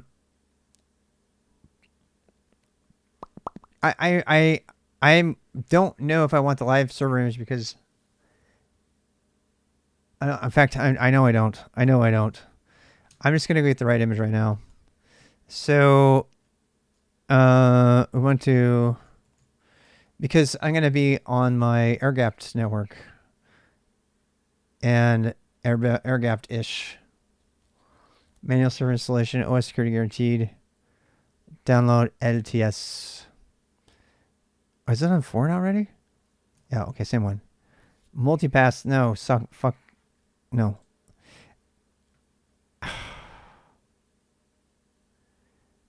I don't want live server. I want the other one. Well, you telling me I can't do it? Install option 2 instant Ubuntu VMs. Yeah, I'm not buying your stupid ass multipass. I'm gonna make me a CloudNet image so I can do this myself later, but not right now.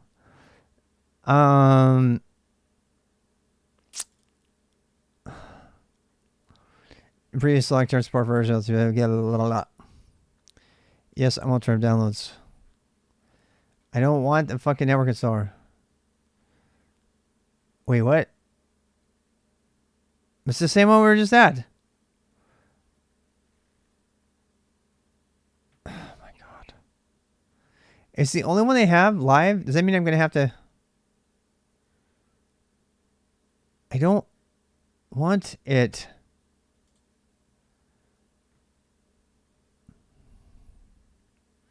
I don't want desktop. I have Calia. But I don't want Kali because it's VNC kind of thing. Oh, I guess it's graphical though, so. I don't know if I want any of those things because they're just too heavy. Yeah, to build for anybody server. Yeah, Kali. Let's do Kali for now because we're just trying to test the X11 stuff.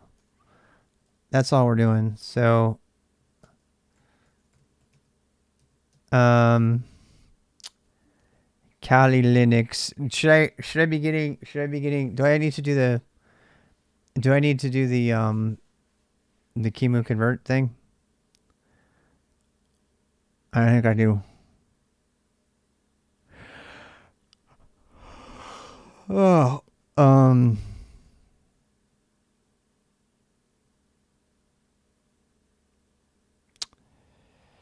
there's an OVA file. Yeah. I have an OVA. I already have it. So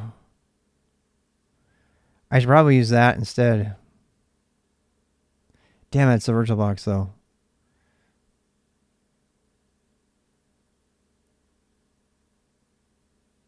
What's the difference between installer and this? This is the base image. Oh, I wouldn't have to install it. Yeah, let's do that. Let's do that.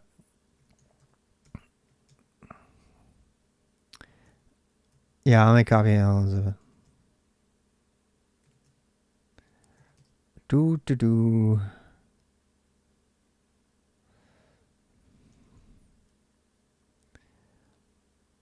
VDI is inside.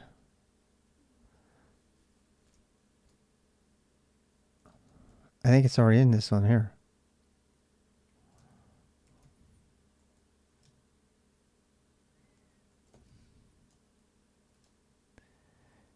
The VMDK is in here. This is the last one I was running.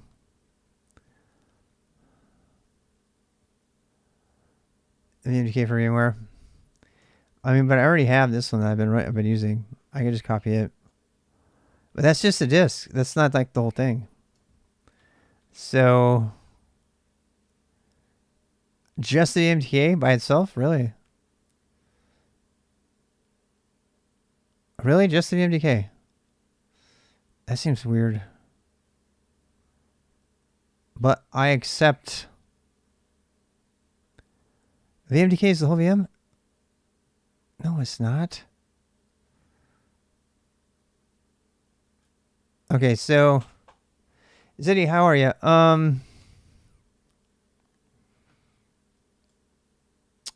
You think? Okay, well, let's try it. Probably gonna fill my disk. Oh, that was fast.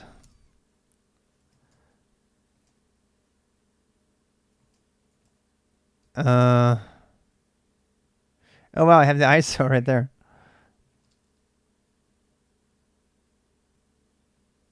Why not the snapshot?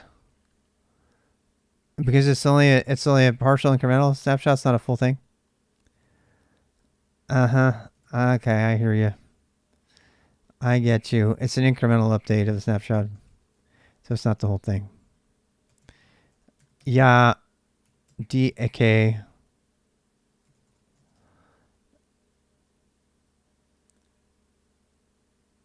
We are the testing ground. We really are.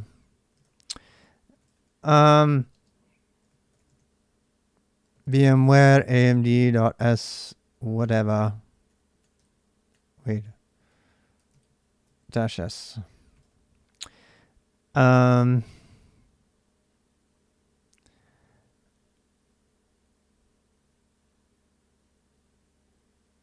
Yeah, I'm not altering it. So yeah, I mean it's on a remote system. So we're gonna SSH this scp Kali Linux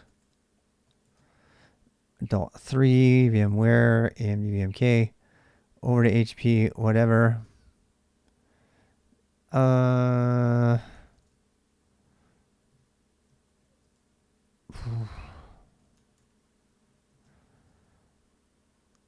Boom. Boom.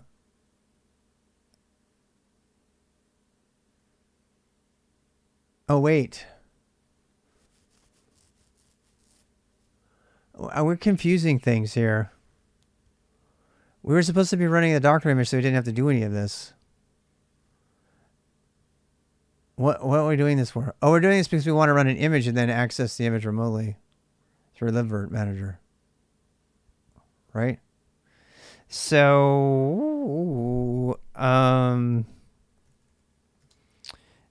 what is it? It's like, right? I mean, I don't know what this is. So what are we doing here? So we do libvirt versh completion. We're just trying to find something to run on here so that we can practice getting a cluster, I mean a VM running on the KVM. Or you want to run a virt-manager? Yeah, I do want to run virt-manager so I can point it to it and start it up. I kind of want to do it from the command line and from the graphic thing just to see. KVM virt-manager to connect to a remote console keyboard.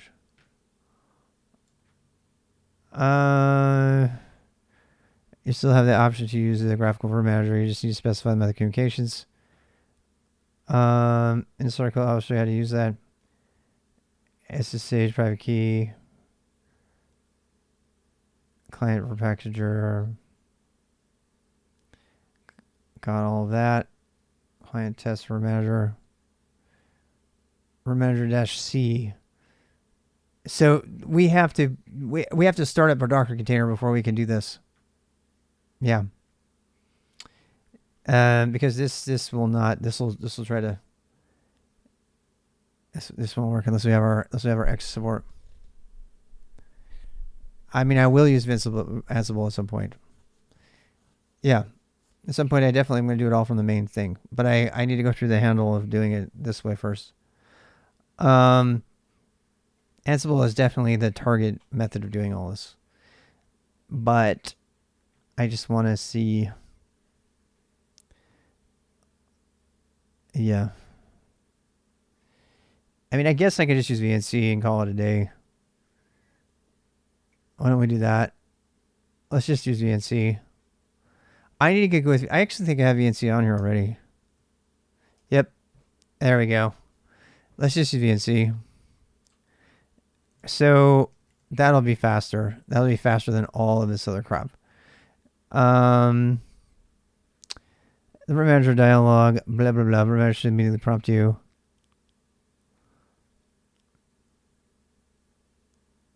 Wait.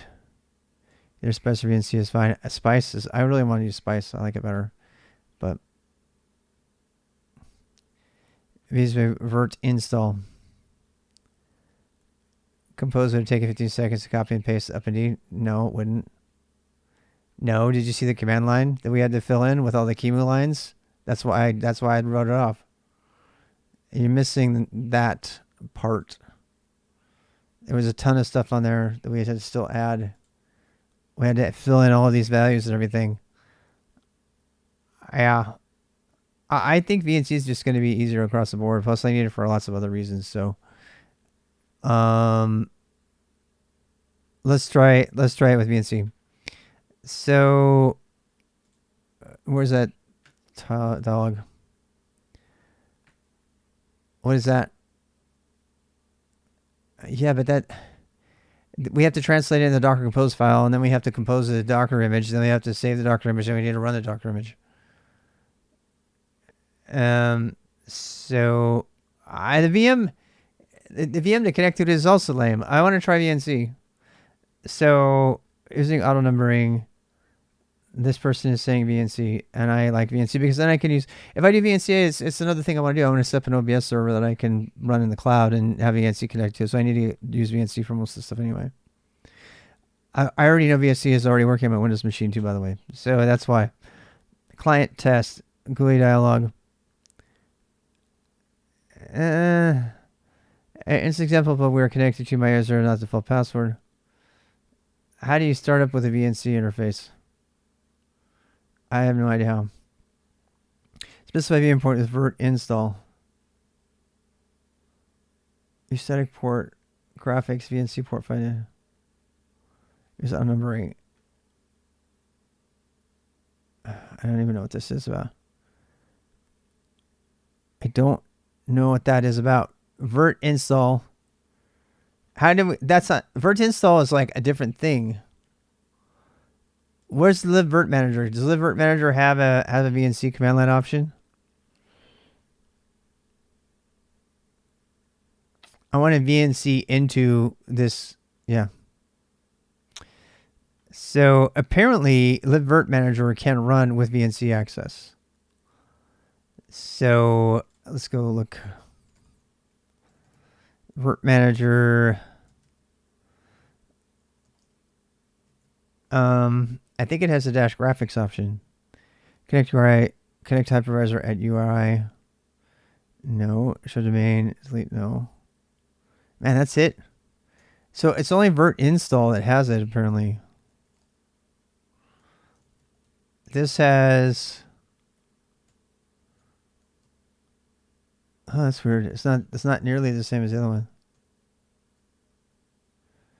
Guest configuration options. I don't know what this is about. Configure guest display settings. Guest display settings. We don't want that.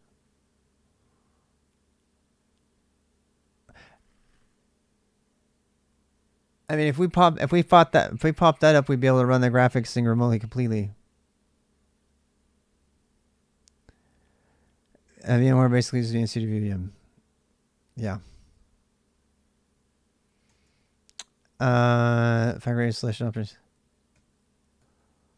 I see. So when you do it with the virt install, it specifically assigns a VNC port. So anytime you're running it, then it pops it up on the VNC port automatically. You just go connect to it. But the virtual manager itself, you can't you'd have to figure out some way to run it under remote VMC or remote X or something, and that's where that whole Docker stuff was come from. You know what I mean? So it's a different way of doing it. But if that would give you direct access to the machine without having a manager in between. I mean, part of the reason that Proxmox is nice and stuff like that is because it's just a web interface. Just go there and turn things on. virt-manager has some setups to do that. But it doesn't have a way. virt-manager doesn't have a way to tell. I just was looking at it. virt-manager doesn't have a way to tell what BNC port to connect to. It uses X. X is not VNC.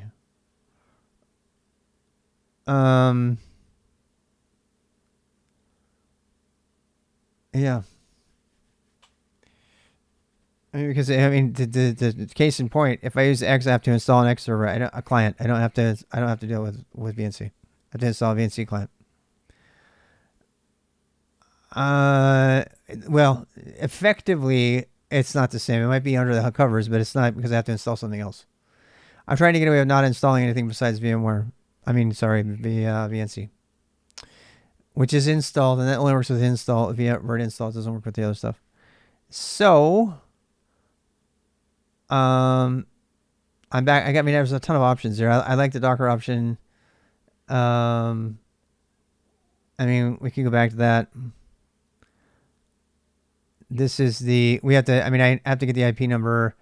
My user at 22 system key file RSID _ RSA.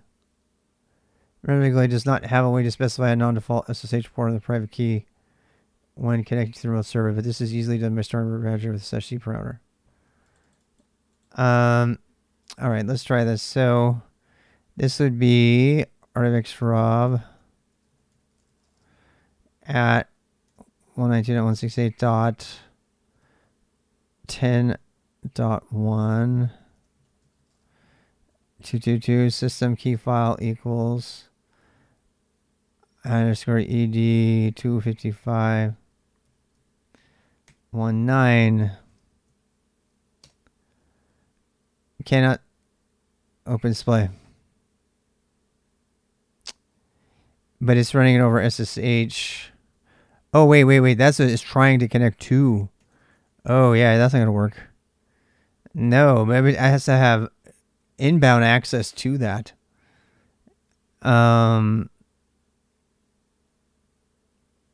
Which it obviously doesn't have. I'd have to be running QEMU on that machine as well. Yeah, we just need X installed. Yeah.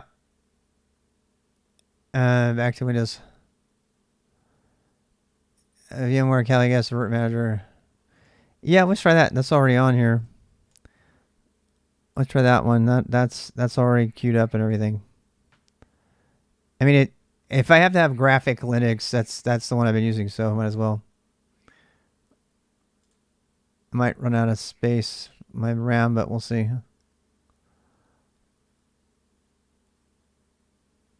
That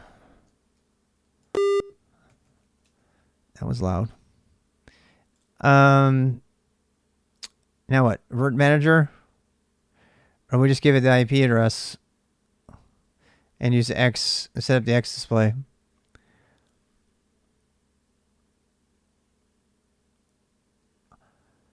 Are you saying we can just run virt-manager from here? Really?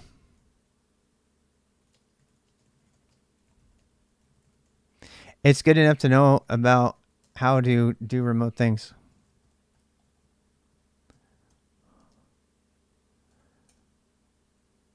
Oh, damn.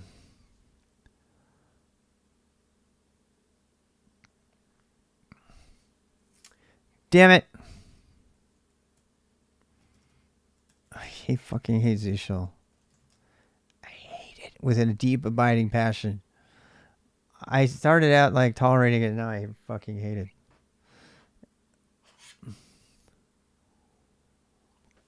All right.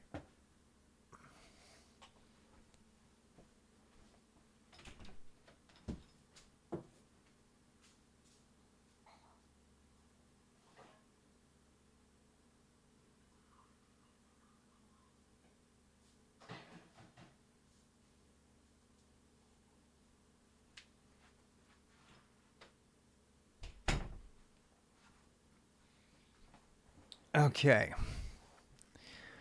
Ba ba ba ba ba.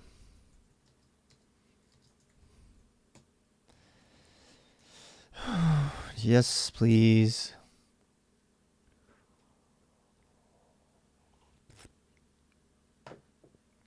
I know you successfully converted me over to just using libvirt over here.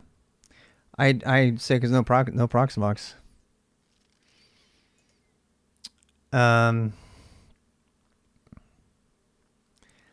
I do like the idea that you can just run virt-manager from any L2 connected host that has X support. That is way better to me than Proxmox.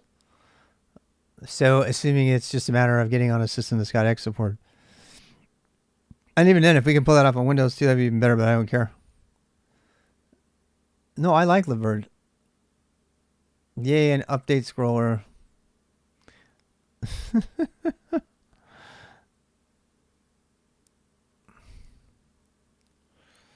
Look at all these fancy unnecessary monitor things burning CPU. A typical noob setup. I mean, I did it. I had the coolest, like, unnecessary things on all the time on my burning up screen real estate and CPU processing power. Oh, I did it.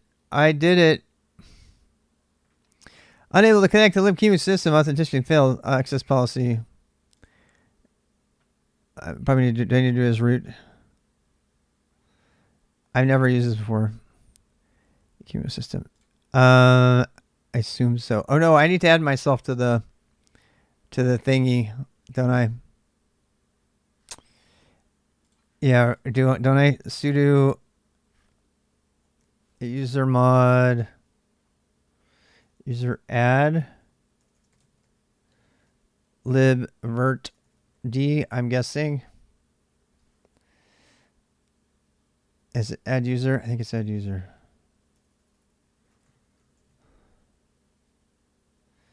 Damn it.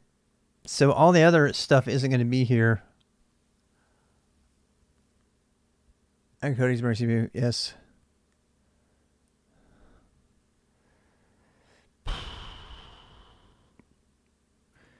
Instead of libvirt.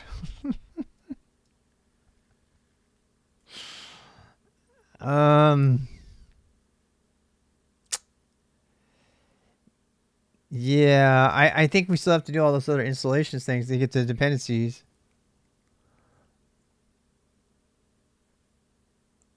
Runs as user. You think so?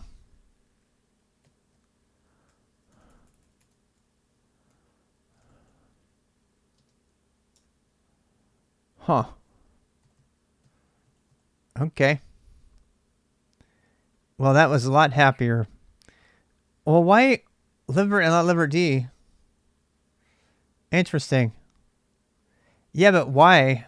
That's different than the other one. It's just old data, old documents. I know everybody tells me I should update my Chrome. It like drives people nuts. All those OCT people. I leave it on there on purpose.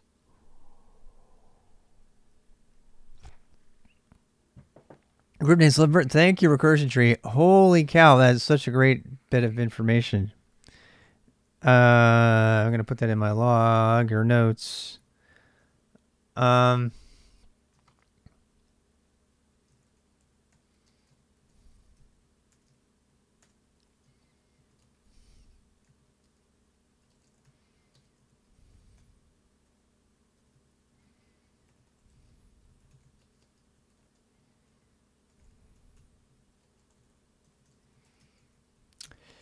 All right. Looks like we're on. Now we just have to connect to something. Connection KVM. Warning, KVM is not available. Local install media. Choose how you would like to install the operating system. This may mean that KVM package is not installed. I need to open a remote one now.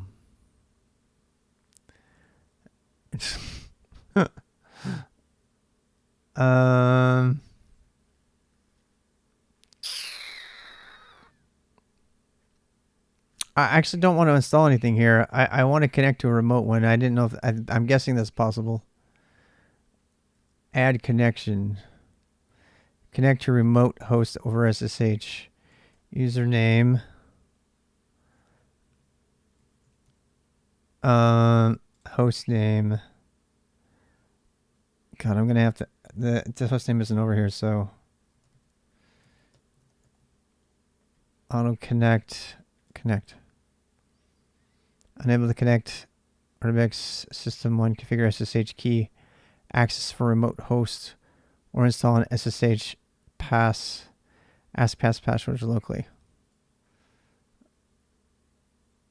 A GNOME ask pass. Yeah. SSH key add 192.168.10.1. What the hell? Is it ID? Add ID. Copy ID.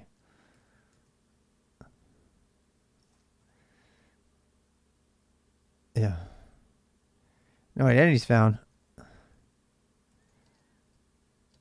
ED to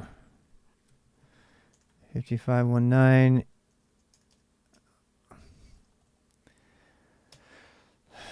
You sure want to continue? Yes.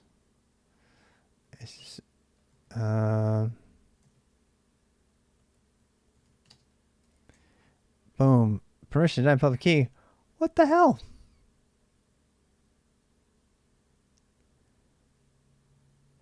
Filter out any that are already there. Oh, wait. SSH copy ID, RDBX, ROB, at. Permission denied public key. I'll log in with a new key.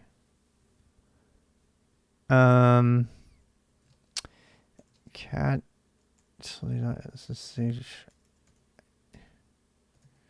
pub copy selection.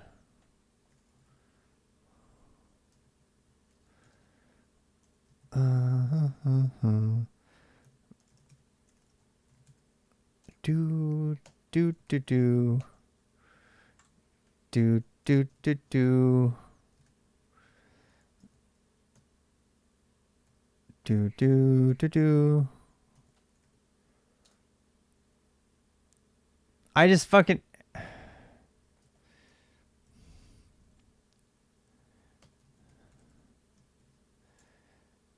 boom. Okay, we're on.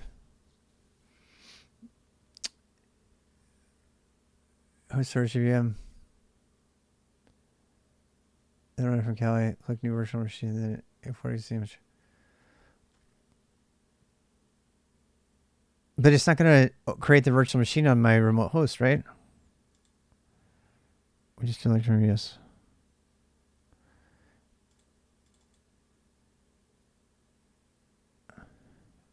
Oh, hey, look.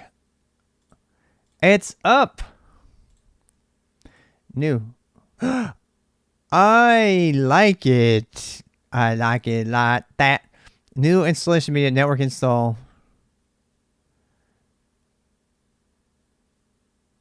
Yeah, but I wanted to install the image on the remote system. That's why I put this there. Okay, the VM XML and the guest. Yeah, I mean that's fine too. Oh, I see what you're saying. So you could like get the image and everything. Is it gonna push the image over to the remote? I imagine so. So then all your images, you just keep all your images on this one machine and then push them. It seems like, does it cache them? I imagine it would. The thing that's cool about that is I can run this on, damn, we just solved a problem. So I can run the Kali Linux stuff on the shared port, the VLAN port. And that means I can pull the images down and push them and deploy them. Damn, that's cool. Just attach storage from the host. Like what, with NFS or something else? I mean, either way. I want to see what this HTTP stuff does. URL options. Kernel options. This is kind of cool. I guess not. It's not going to be able to see it because it's not plugged into the remote desktop. Use VMware to do that.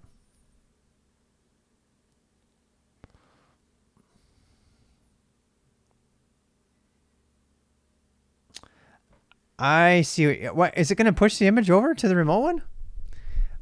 How do you, why? Okay, so I have a question. Local install media. Okay, never mind.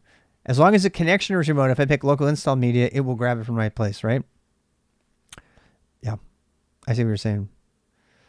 I kind of want to get the iPixie stuff. But I see. I absolutely see what you're saying. Scan for virtual machines. We need manage. No, we need virtual preferences. Nope, that's not it. We need settings. Where is it? I need a computer to ski cow. It's not smart enough to know. That's sad. Hard disk, add, hard drive.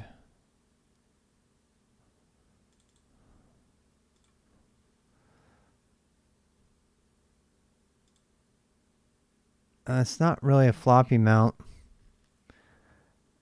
And doesn't be network attached. I don't know. Let's try. So, I mean, I could just copy the file over. It might be faster. I don't remember. I should probably learn how to do this. Share custody device. Add a hard drive. Yeah, CCAP2, I know. I talked about virtual drive. Virtual disk type SCSI recommended. Create a virtual disk. Use an existing virtual disk. Choose a subject to reuse the previously configured disk. Use a physical disk.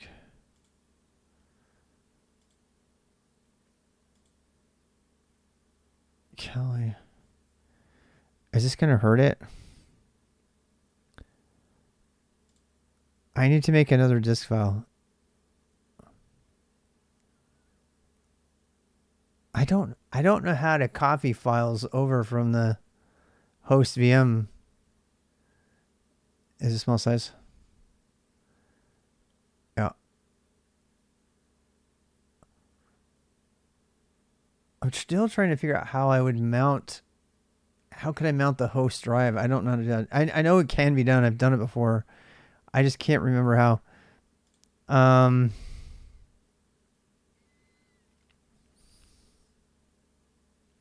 I feel like I need to make an NFS mount for this. Maybe that's probably overkill. I mean, the easiest thing to do here is just copy the thing. That is honestly the easiest thing. Because I already have access, see? And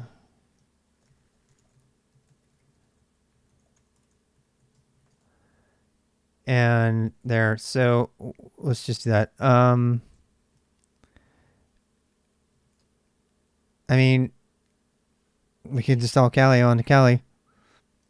Where's the Ubuntu Live? I mean, it's gonna want to, if I do the Ubuntu Live image, it's gonna want to go out and talk to stuff. Anyway, let's try it. If so, I'll move the network over. Because I already downloaded this, and this is my target when I want to get over there. Oh shit.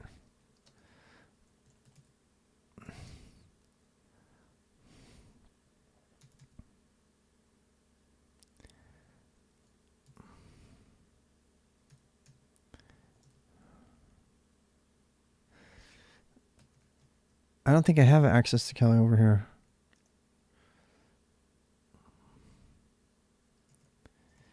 Wait, what is the IP? 10.224? What?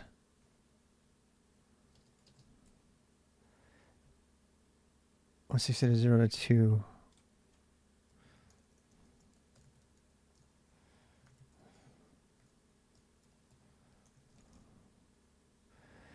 Kali.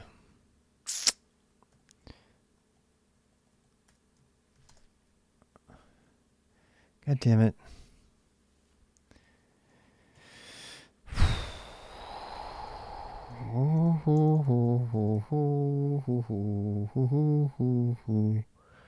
Six, 9, 13.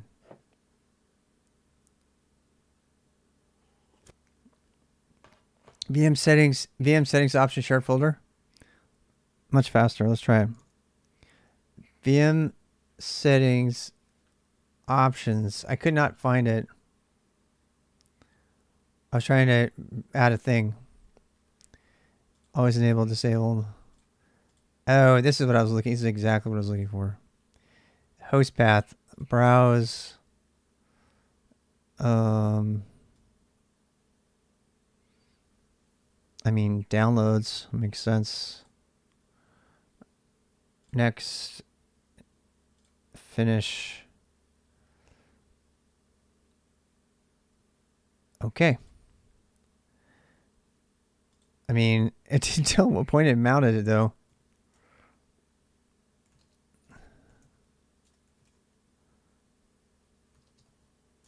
It's got to be in the sharing folder.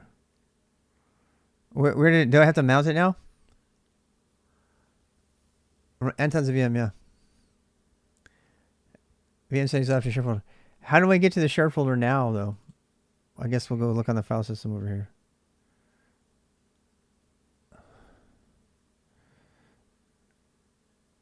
I mean, I don't understand.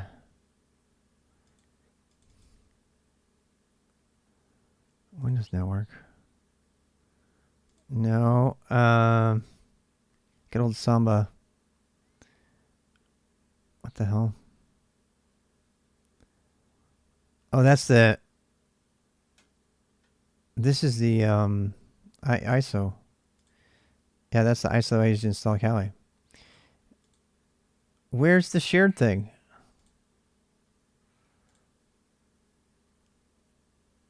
Computer, file system, VMware, virtual ID, Sidero controller.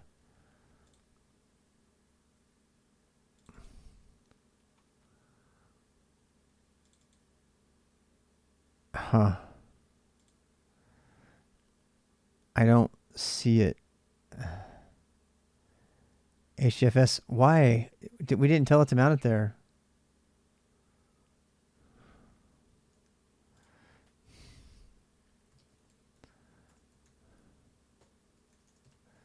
Is that just a standard place?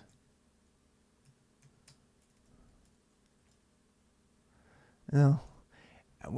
Where would that have been in the settings? So options, shared folders, properties, name downloads, host path.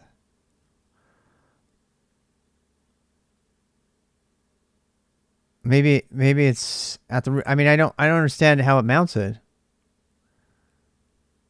Shared folder, your files in the virtual your computer, and data risk only enable blah. I still think it's a mount point, actually. I know it's downloads, but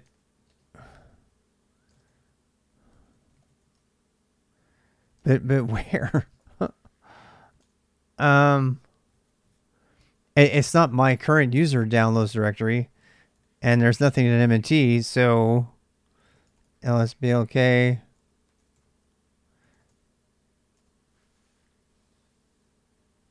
So, I mean, that's the remote system, yeah? This is why I don't ever do shared directories. So just copy the file, but I want to get it to work, so.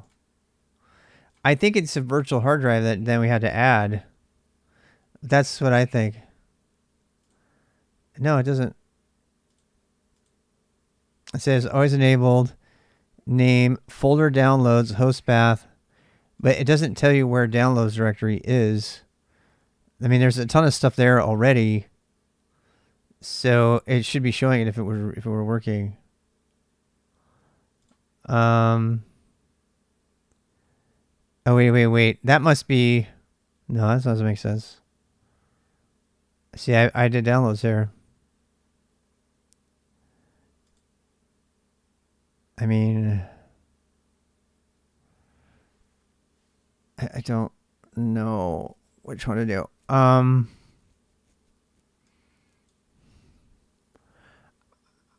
It's only half of the equation is what I'm getting at. I don't understand where it mounts it on the local machine.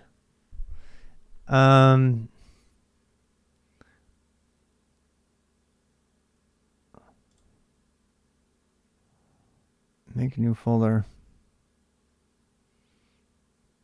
Okay, so what?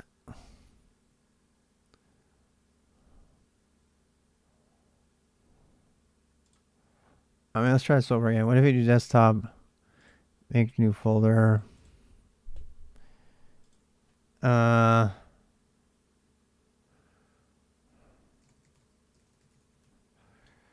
Shared. Why does it say new folder on there?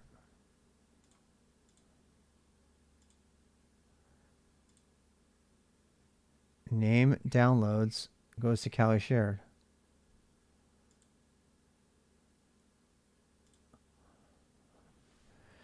Foo.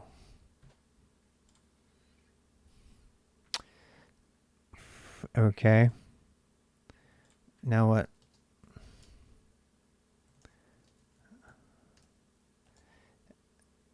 I don't understand.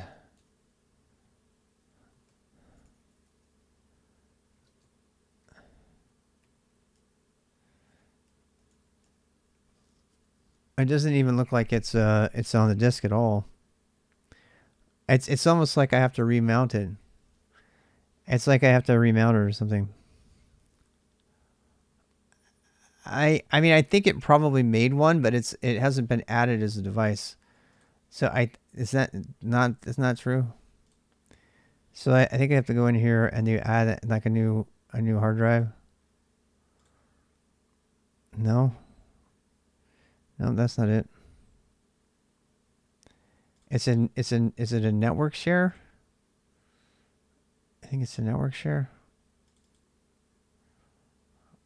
Could be.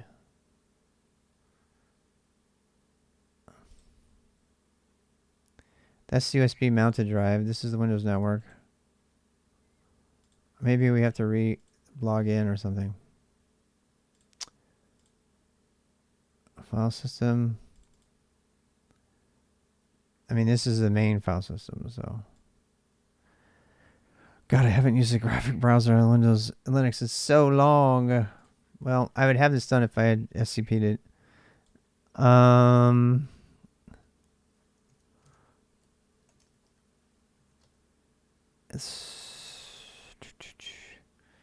Kali, no, Ubuntu server to Kali. So let's figure this out while that's working. Head, what's up, my dude? That's funny. You always raid right before bedtime. It's only 9 o'clock where you are.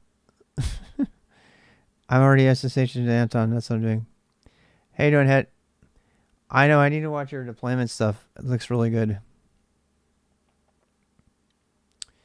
Keep my SSH Anton. Anton's a VM. It's a VM and it's headless. There's no X. So, let's do this. Okay, so we're making a new KVM on here. And how's it going, Stitch? And then we're going to do auto connect CPU usage, virtual networks, storage.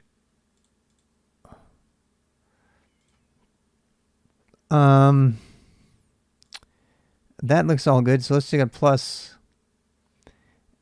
connection. How would you like to do this? Local install media, forward. Select some installation media. Browse.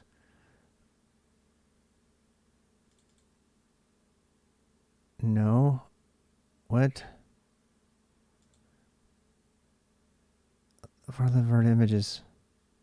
Oh, we had to put it in Varlib Init. I remember this from the fluff stuff.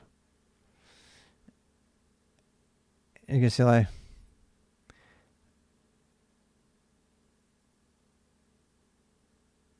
Really? Because Anton is a VM, you're telling me VMware is gonna pick it up? That would be super cool. And we have to get that working. Yeah. This, however, is not working. Pool details, pool file system. Oh, I remember this stuff from last time. Yeah, we didn't we have to put it. We have to put the image in the right spot. We have to put it in livered images or whatever. And it's an ISO, which means I don't think it's gonna work. I think it has to be a QCOW too. Yeah. No, that doesn't work. We already tried that. We tried that exact thing, like literally the exact thing. Change all the bytes. So unless I missed something, we need. Okay, we've got everything necessary. We just need to get this thing installed. So, and it's looking for the images from local. Import existing disk image. I mean, let's try that. Please let me go to my... See, you have to create a new volume. You have to create a new volume or else put it in the right place. Var lib libvirt images. Copy Ubuntu. Var lib libvirt. Is there even a thing? Var lib. There's no such thing.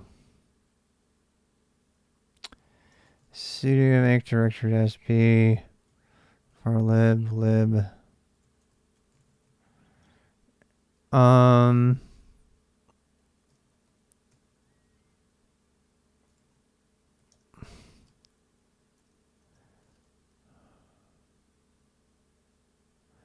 Does it virt install with an ISO created QCOW file? Apparently not.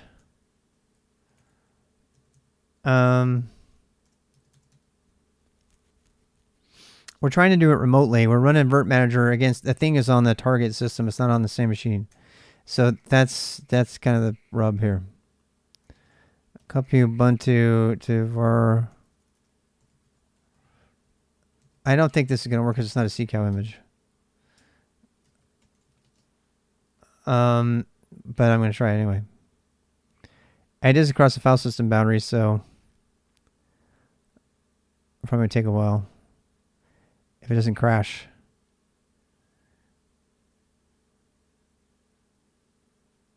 No, it doesn't. We don't have a VMDK. We're doing a bunch of server ISO. And I think we're out of disk. We shouldn't be. We added a ton of disks.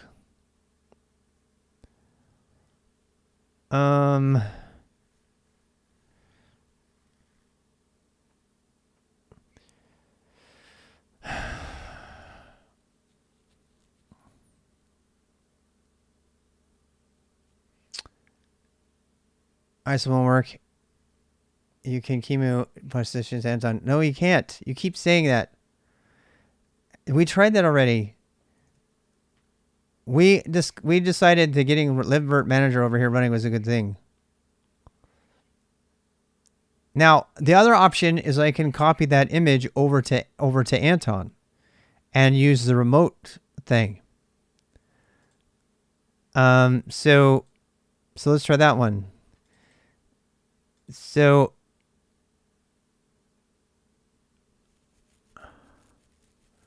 that is a totally different approach from everything we've been doing with Kali. It has nothing to do with Kali.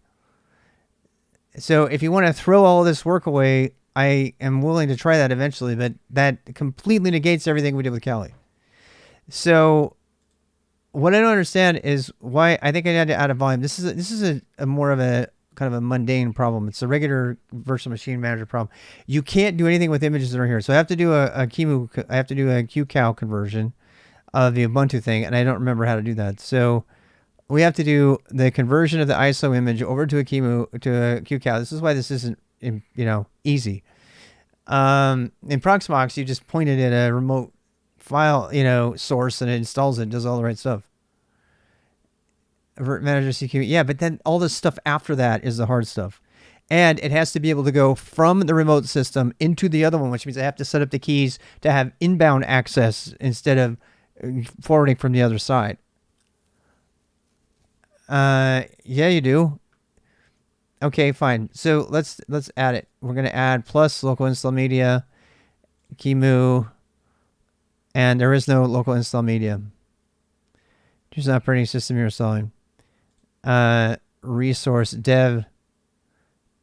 Choose an ISO or installation media. No. Browse. And I can't find it because there's no volume here. Details, libport, browse, secondary file system, disk, physical disk, iSCSI, target, logical VM group, and path.fs. I don't know what this is. This is the whole part where we have to add volumes to install from. We remember that whole ISO image volume thing we have to create?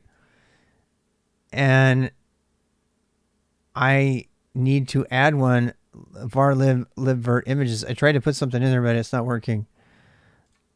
So, because I don't know if it's too big or something. So yeah. ssh-l Ubuntu and sudo move Ubuntu into varlib. I am trying to use that image right now. I can't even click on the image to use it because it's not in its standard volume place, which was the biggest annoyance I had with this last year. Why did the ISO install? Because that's the only thing. I don't have any VMDKs of Ubuntu. I don't have any VMDKs of Ubuntu. And I want to do the ISO install anyway. I kind of want to see how it would handle an ISO install versus a keymoo. You can't. There's no clicking on it. We already tried this. We went to the local thing. I mean, I could do network and point to URL, which is probably the right thing to do. The Kali VMDK isn't even listed here either. So the problem is you have to have, you can't do a new VM unless you have an ISO. Import existing disk image. Okay, let's try that. Browse. Back one screen. Plus, it's still looking for volumes and stuff. Location. We're going to add a new volume, I guess. That's what I'm trying to say. We have to do all the volume manager thing. This is the whole volume manager thing that libvirt required. Libmanager. I remember like wrestling with this last week. So stop pool. Browse local. It can't browse local because there's no local to browse. Well, it's not there. It works for me. It does not. You know that it doesn't work with me. So I know it's either a plus 0 or a plus 0. We've got to add. That's what I'm trying to say. We have to add we have to do this. This is a stupid directory thing. virt-manager requires a directory that you put all of your images in. This one here or this one? This one by volumes? That's a ccal thing. That's different. That's not the right one. Create a storage unit in it. That's not it. So it's got to be this one. And it's like, where are we going to add? Name, pool, and disk physical drive, file system directory, images pool, target path. Not this at all. I mean, I don't, because this is like capacity, storage volume, quotas, available space, backing, store, path, format, qcal, raw, create a storage volume. And we're not creating a storage volume. These are the kind of things that would be mounted into our machines. And they're also all local. They're not, this is, what I still don't understand is if you can get virt-manager to install on a remote system. Yeah. You think so? I think it's because we're not installing a local VM. We're installing it on a remote system from this machine, which is kind of not what I would expect, I'm guessing. See, if we did this one, I bet it'll work. Because this is the local machine, right? So it's going to be like, yeah, sure. Show me what you got.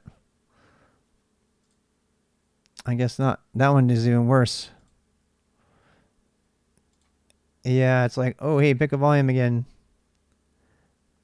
I should still do a browse local. See, this one does. This one does browse local, but the other one doesn't. So that's what I'm saying. I don't think it does it because it's not local and we're doing a remote connection. So I think it's slightly different. This is a remote connection. This is an interesting discovery, but I think that's the reason. And I can browse local. I just browse local on this, but not the other one. So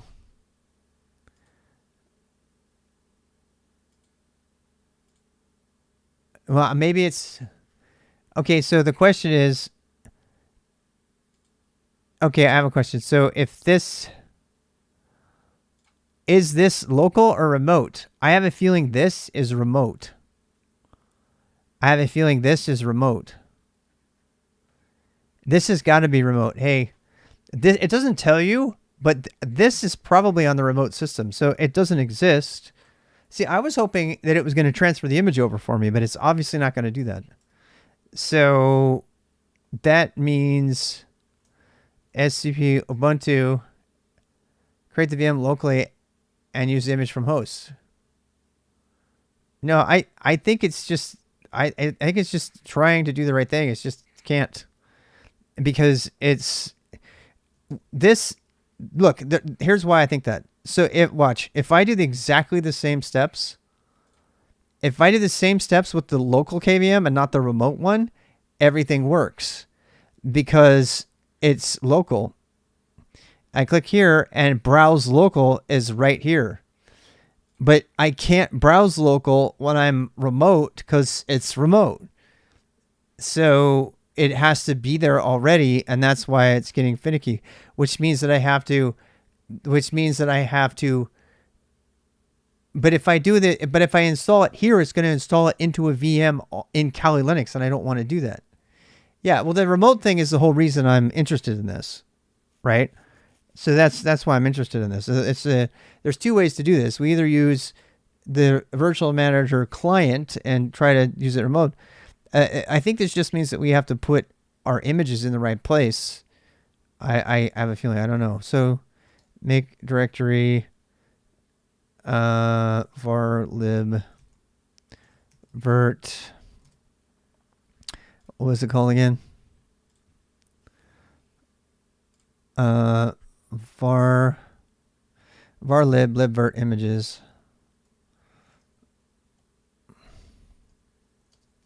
Varlib libvirt images. And oh wait, wrong place. Sudo make directory -p varlib libvirt images. Oh, god damn it. Oh.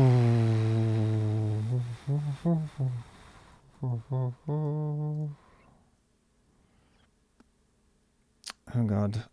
That's what I have. Didn't do my forwarding agent. I need to turn the timeout on that higher.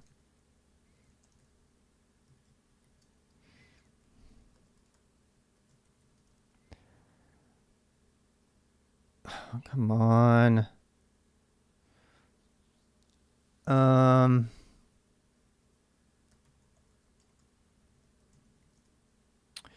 Okay, so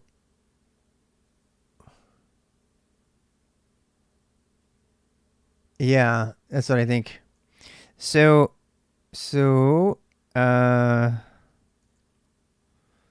copy Ubuntu ISO into images. All right, so that should work. I mean, I don't know. Oh, wait. What the hell? It came on. Browse local just suddenly enabled itself. Are we still looking at the remote one? It came on. The button's on now. You see this? Okay, I have to take a moment to pause here. I don't know. That's what I'm about to go check. I hope not, actually. I hope I'm not, but I think I'm right. Yeah, I am. Damn it. Okay. So, forward, browse. No. Oh, there it is, though, now. I was right. Yay. So, it put the image in the right spot, but you have to make sure they're on the machine, which makes sense. I mean, because it would have to push it it would have to push the whole fucking thing, right? I know Linux manual on your button is working now. Yeah. So there. That seems much happier. Choose the operating system you are installing. Ubuntu 22 point. There's a 22.10. That's not LTS though, is it? Forward. I mean, I don't want to go through and set up a VMDK or download the cut image, which they won't give you, by the way. You have to pay them, or you have to go do the conversion because you have to pay their extra money on Ubuntu to get it to work. So 4 gig CPU, that's fine. Let's just do this. Enable storage for streamers. That's fine. I just want to get it done. I just want to get it done. Name. Oh, look at that. World image. It's going to make it made a QCOW automatically. I don't have a VMDK. No, I don't. I have a Kali Linux VMDK.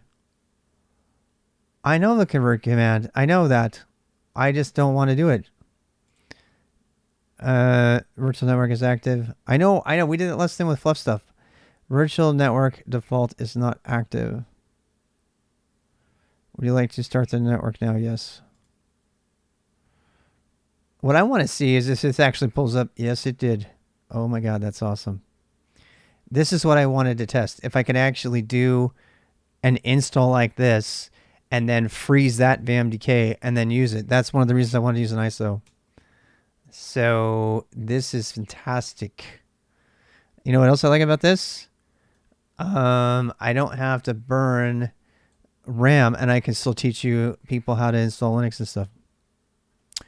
That's one of the reasons I'm most interested in this. It's weird because we're running a VM inside of a VM inside of a VM. That's not an exaggeration, my friends. We're running... So we're running Windows, and then we have VMware running Kali Linux, and then inside of Kali Linux, we have recursion tree. Indeed, we have perfect name for this.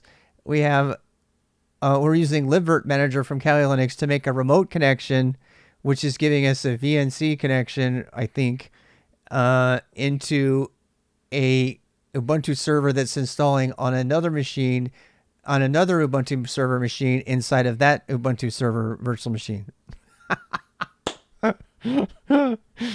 Serious. If you can see a graph of this right now, the crazy thing is it's not even slow. It's really not done. Oh, look. Look at that. Look at that IP it pulled down. Damn. We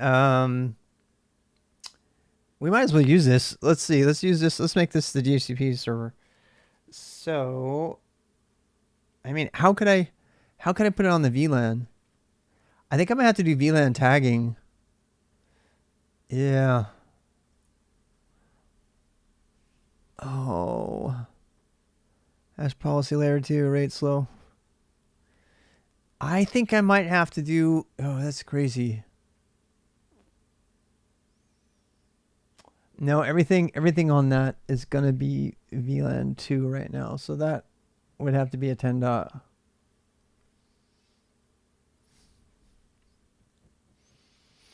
It's interesting that it's still able to see the DHCP server from here. Yeah. How is that happening? All right, give me a second.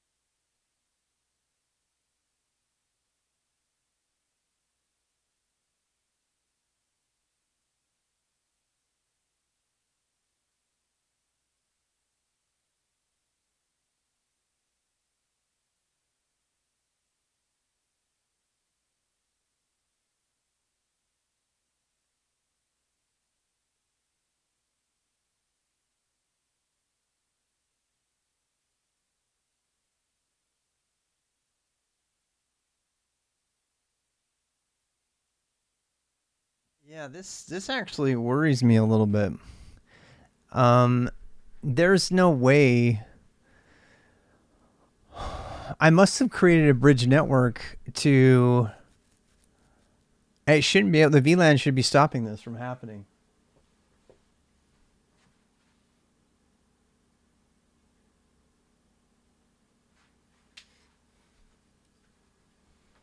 So I might have something wrong on my VLAN. This should not have pulled down a DHCP address. No. I'm trying to figure out where it got the DHCP address from.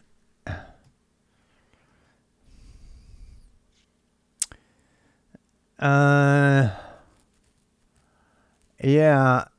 It should not have got a DHCP address. Anton is multi-homed. But that shouldn't... If Anton is multi-homed,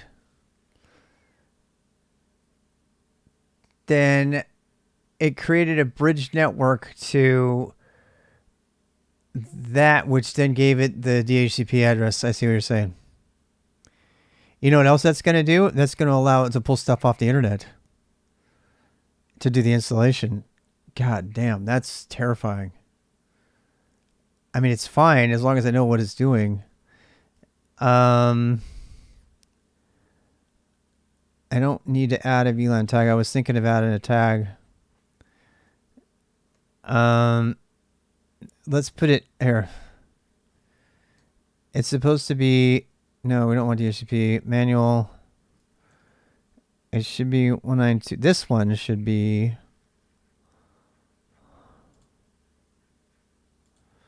Wait. 192. Whoops. 168.1. No, dot. I mean, this is the old one. So 10 dot. I mean, we could say this is 2 because this is, we'll say this is a DHCP server. So slash I can't remember what I did on the other one. 24. Yeah, I changed this whole network configuration, so we got to change it later, but oh wait, that's a subnet. So that's a 0.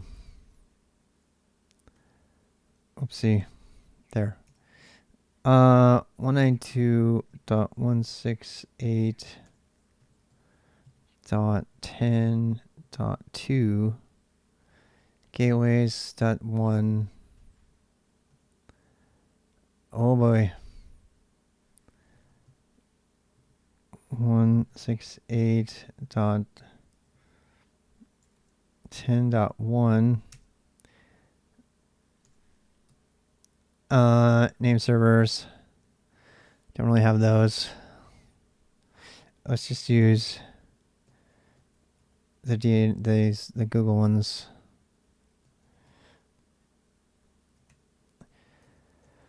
Save. Done. Mirror address. The thing is, I don't see how it's talking to the internet. These VMs are not on. They should be failing. I have a feeling it's not going to work because it doesn't have internet access. Let me tell you.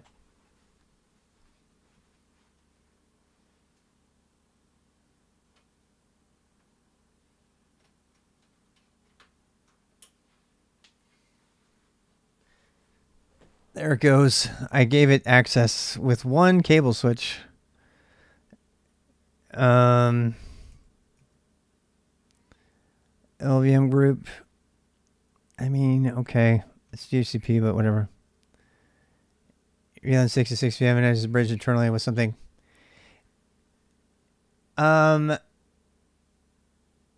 Yeah. So it's not bridged on purpose.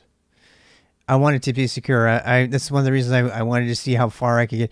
The DHCP lease is really spooky because it was not supposed to be talking to it. So that means that the only possibility of that is that the virt-manager running on Kali Linux bridged the DHCP query only. But when the installer running on that isolated network tried to access the network, it failed by itself. When it tried to initiate a connection to the outer network, it totally failed because it didn't have.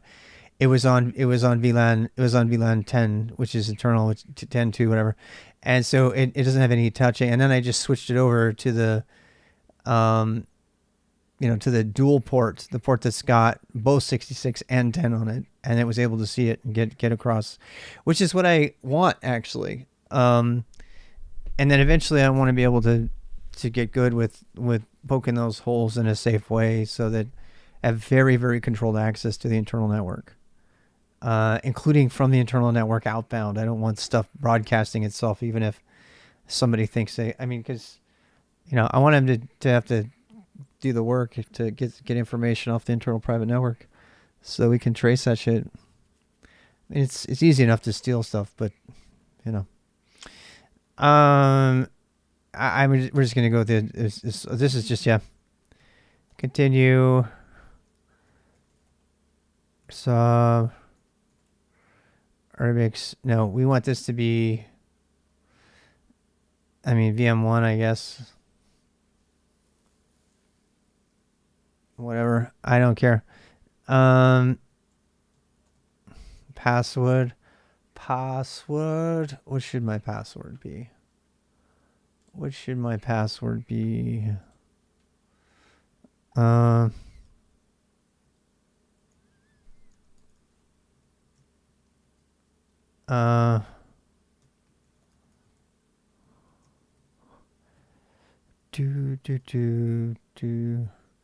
Install OpenSSH. Sure. Import SSH keys. No, thank you. Save the VM before. Yeah, definitely. I am definitely going to do that. And then we could just get the VMDK and convert that over. That's interesting. It lost access. Oh, wait, maybe not. Third-party drivers. Why would there be third-party drivers? You do an ISO install again. Yeah. Well, for the VMs anyway. Yeah.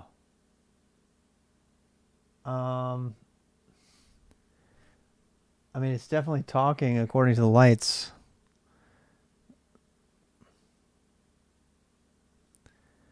I don't know though.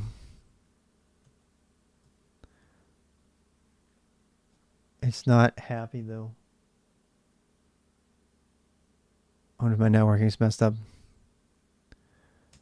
Continue.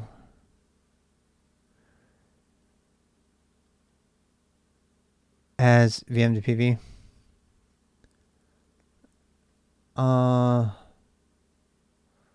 Really? That's really cool. Huh.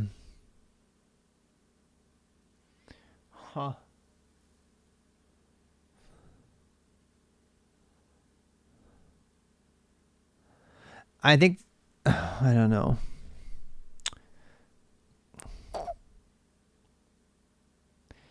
I think it's having problems because they gave it an IP that's not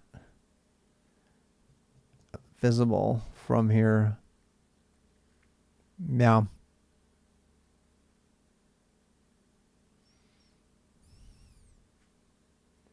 Who knows, though? It could just take a long time.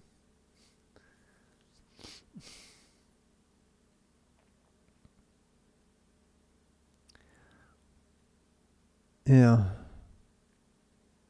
I mean, it looks like it's talking. It makes me think it's downloading something. Thank God for blinky lights. Thank God for blinky lights on your Switch. In fact, it's actually one of the best parts about having unmanaged and unmanaged switches for a group of machines that are plugged into the smart switch, because then I can see the port, everything that's on that subnet, or that section, or anything that's on the switch. Yeah.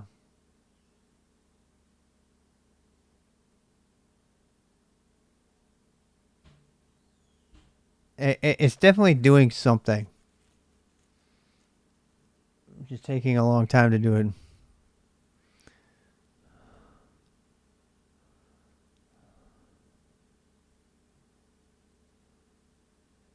I think I might have needed to have the connection be on a different thing before I started the installer. That's what I'm thinking happened. If that turns out to just be like infinite looping on the network queries. Yeah, I was going to say at least an IP was the wrong one, and from the DNS that I set. That's what I think happened. And then when I moved it over, it's still trying to talk on the other DNS that doesn't have access. Actually, it should be fine because they're both on the same network. So, but the IP routes would have to be, there would have to be an explicit static route added to the other one. No. Yes. Yeah, because I have a feeling that the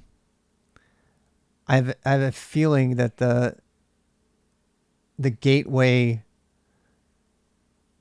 wasn't set properly. That's what I think happened when a DHCP lease came through. It gave it the wrong gateway. Yeah. So either the links are something's downloading, or it's like just like an infinite loop. Yeah. So I don't know. It's downloading. Shit, it's working. I don't ever think I ever saw that before.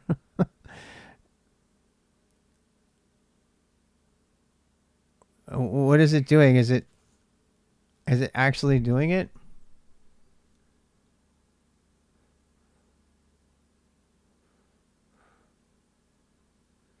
No, it got him.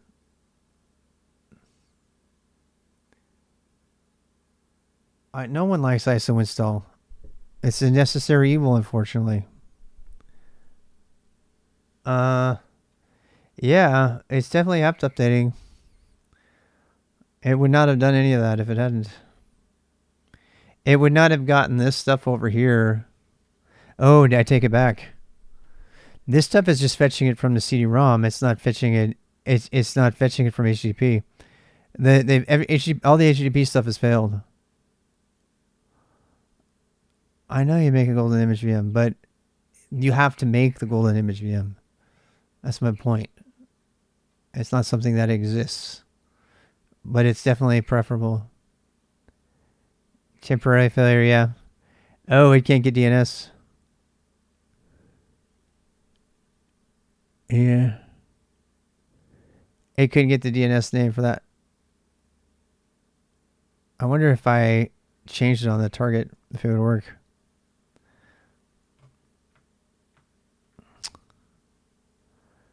I bet it would. Yes, I bet it would. I bet if I oh damn, I forgot how to get out of here. It used to be right here, but I don't see it anymore. What is it? Alt something. Temporary in release. Yeah. Yeah, I can't need the DNS names. Yep. Close. I mean, stop. Yep. How did it get the DHCP list? I do not know.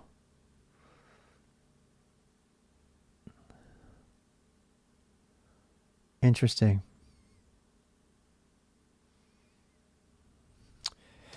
Yeah. Guest is not running. Close.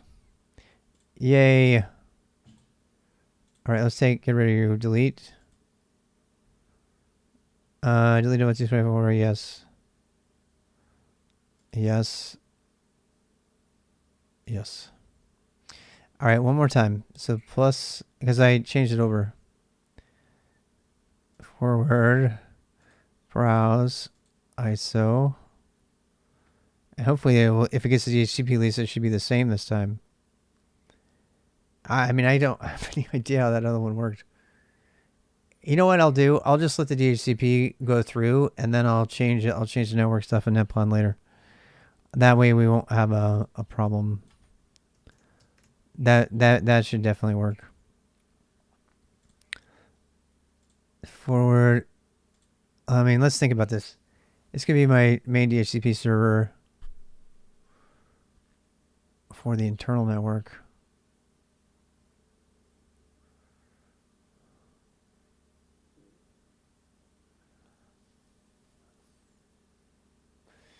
Yeah, so 4 gig of memory.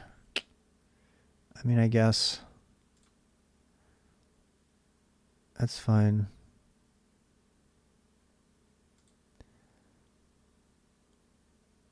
The M1. Create customization. Create configuration. Customize configuration before install. Nope. Yeah. Virtual. Oh, look at that. Virtual network default NAT. What? So it was using NAT. It was using NAT over QEMU, which was getting the DHCP address. I'm using ISC DHCP. That's whatever that is, because I'm doing it for Talos specifically. So yes, whatever that takes. I don't know what that is going to look like, but that's my goal. The only reason I'm setting up a separate DHCP server and not trusting OPNsense to do the same thing, even though it has TFTP, I checked, is because I want it to work with Talos. And I kind of want to do DHCP over ISC, the ISC version. And that stuff is all well documented on the Talos site. So even if this DHCP server is only for that stuff, that's the reason I was concerned that I got a DHCP lease doing this install, is if there's any possibility that OPNsense DHCP queries are happening on my private, VLAN 10, I really need to know that. So I think it's doing some extra magic with the NAT over Kali, which is currently on the 66 network. So I think that's okay. But if for any reason I can get DHCP queries from hosting that network, like the VMs and stuff, the control plane VMs or the Talos stuff, that's a real bad deal. So I need to make sure that there's no communication between the two. Hey, Anya. And Yasky, how are you? How was your day? You got your new rig set up, I heard. Update to the new installer. See, yeah, this got everything better this time. So we're gonna do Well, yeah, it's kind of a convoluted thing. We're doing VMware only because we wanted to use KVM virt-manager on, and so I'm installing a virtual machine on a remote system from Cali using this. So this installation that's running right now, so it's a virtualization inside of a virtualization. Yeah. So yes, Ubuntu server. I mean, I don't care. Done. Oh my God, look how much faster. See this? See, this is why this worries me. This has got to be because some part of the virtualization is natting this through a bridged network on the internet-facing network, which is allowing to see DHCP. Yeah. Well, this is mostly just like a VNC thing. Done. Use entire disk. Yes. Done. Continue. VM1. Super secret password. Done. Continue. No. I'll install it later. Dude, it had no problems this time. It had no problems doing the DHCP. Kali is running on Hyper-V. And then VM is using KVM. Right. Are you talking about it's using the VMware hypervisor? It's not Microsoft Hyper-V, I don't think. I think it's the type 2 actually, because I disabled WSL2 completely. So I actually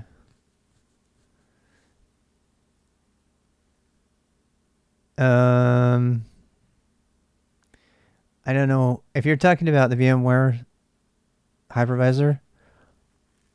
I'm almost positive somebody. I mean, for a long time I thought it was using the type 1. No, that's what I'm saying. I disabled Hyper-V at Microsoft, and I'm pretty sure that it forced VMware to use type 1. No, VMware has a type 1 and a type 2, if I remember right. It has both, but depending on how you set it up, I'm pretty sure, yeah. So, I mean, I'm not doing anything really substantial with it, so I can't tell the difference.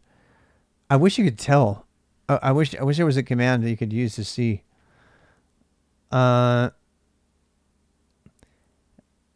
then it had a bridge loop. I think so too.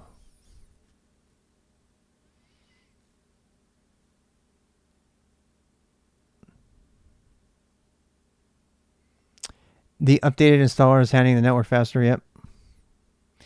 I think it's because it's providing a NAT bridge directly to the internet for this specific VM. So, you know, it's funny because LTN Bob was telling me that networking from virtual machines is actually faster than networking from the hardware a lot of times. So that would explain it. That because the VM is running remotely. It's running on the KVM instance on the host, which is on the private network, and it's talking to libvirt over NAT, and then libvirt it asked if it wanted to make a bridge network. So that means it's talking directly to it, and it's bridging over to the internet for the installation, which is kind of cool actually. It's cool and bad at the same time, because that means that if I want to do installations, I could do that. I run even faster with type 1 Hyper-V. If it's type 1, I don't know. I don't know a way to check VMware to see which hypervisor it's using. I've never been able to figure that out. but I do remember kind of explicitly disabling it, because I just wanted to turn it. I turned off WSL2 like at the kernel level in the BIOS. I went in and I turned. Actually, you can't turn WSL2 off in the BIOS. If there's a setting in Windows you can go that turns it off and disables the entire feature. I have plain WSL on, and that's how my Podman stuff is working, which requires it, ironically.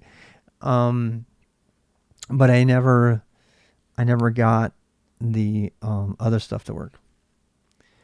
I mean, I don't know. But yeah. I mean, having both type hypervisors would make sense though, because VMware. Goddamn, that was a very fast network connection. Yep. So there goes the reboot. Failed on my CD-ROM. There is no CD-ROM. Couldn't fetch detach. I wonder if it'll actually do.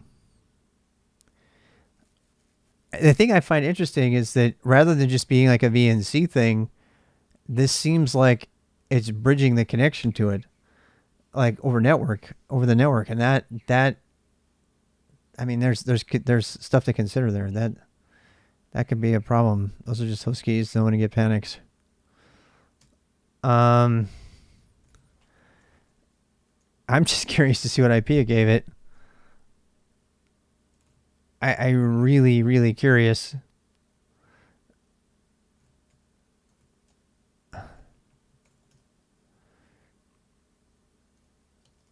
There it is, 122. I don't get it. I don't understand it. Oh no, I do understand it. I moved the wire over. That's why. Yeah, okay. All right, it's doing exactly what it's supposed to do. Yeah, it's doing what it's supposed to do. It's because I moved the wire over so we could do this for the entire thing, and I did it in the middle last time. This everything it did this time was totally expected because it defaulted to 1 because the PD ID is right now it's currently 1 on that.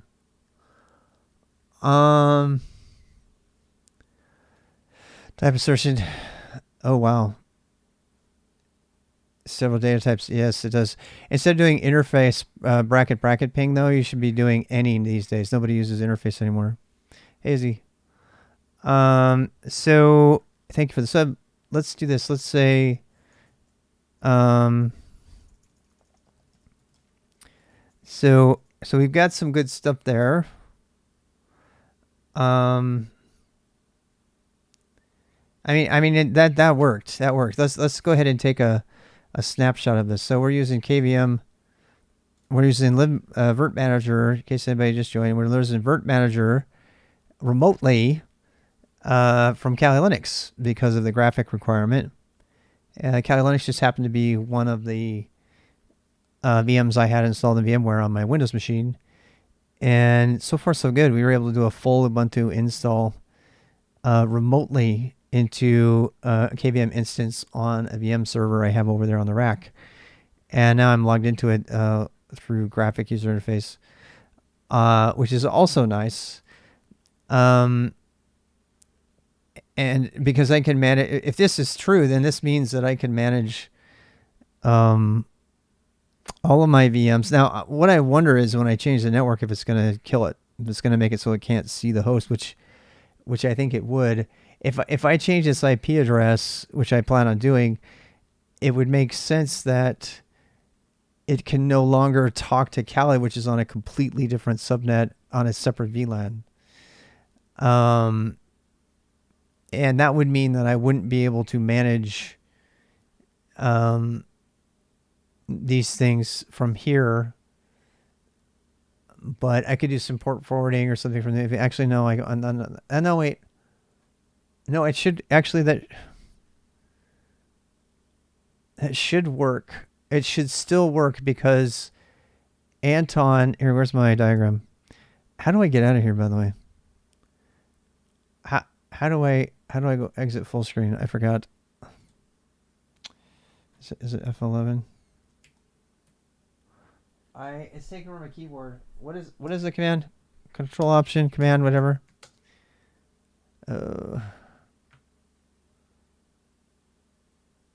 Minimize other windows. I don't remember the keyboard command sequence to get my windows back.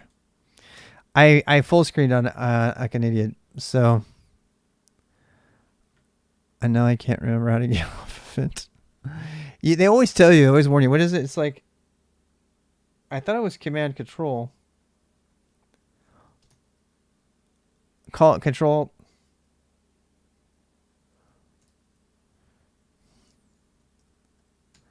No. Nope, I can't get out of it. Well, actually, I have to exit it just so I can get out. All right, so here we go. Here's our virt-manager, though. So we have a VM running, which is all good. And it's running remotely. Now, try Control-Alt-Enter. Yeah.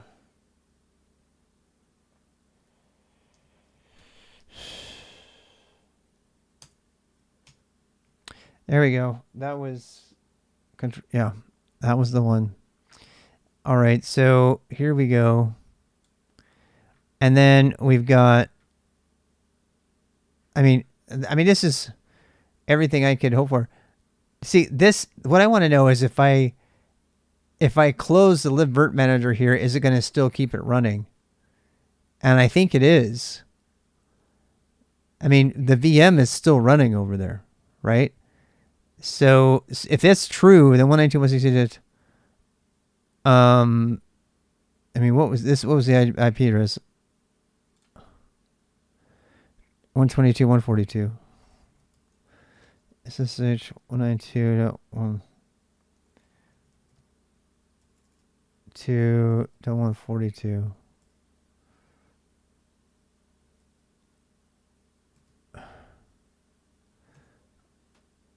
One, 2, 168, 122, 142.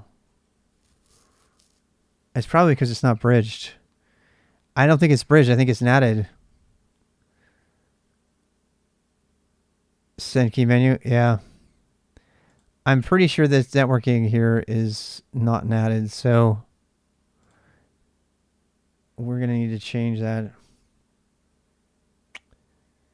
I don't know how to do that, but we need to do it.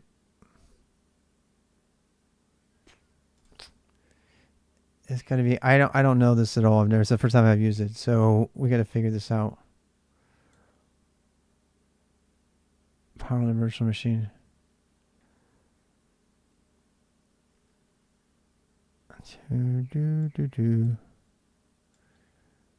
What's that? Force save off, pause. Manage VM snapshots. I want to make it an bridge network. Why would it be I? That's, I guess that's it. Okay. It does have Spice. It has Spice channel.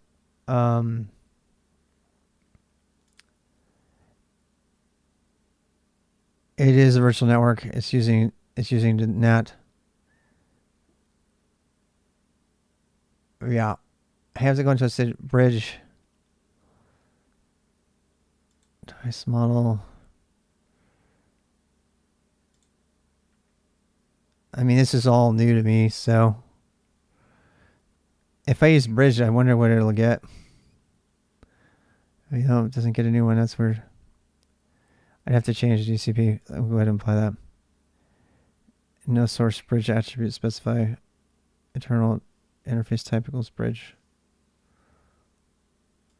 No device name. Specify bridge device name. I mean, isn't it EN whatever? I mean, it should know the device.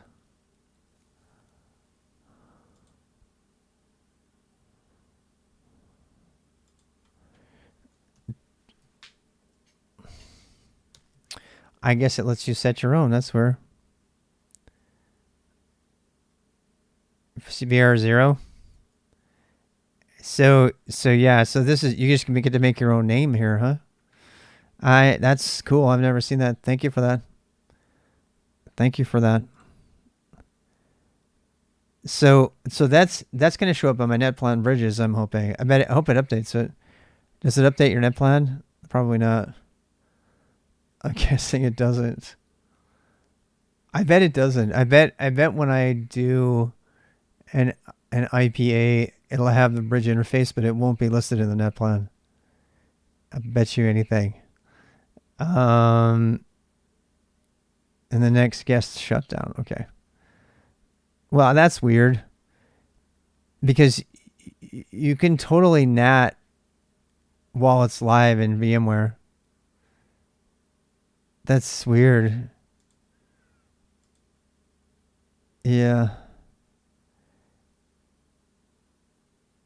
Yeah, yeah. So, did it even take? I don't know if it even took. Connecting graphic console.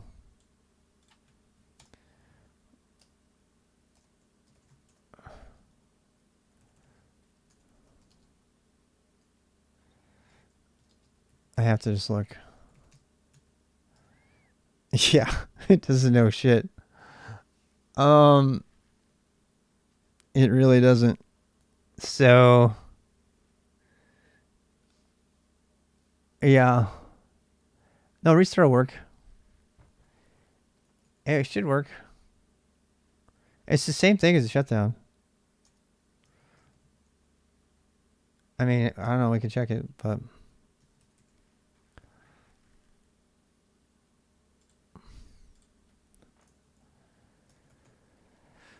Good thing I didn't have to install Emacs.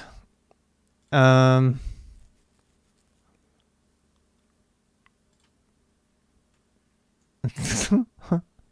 not going to do anything in netplan right now. It needs a total overhaul.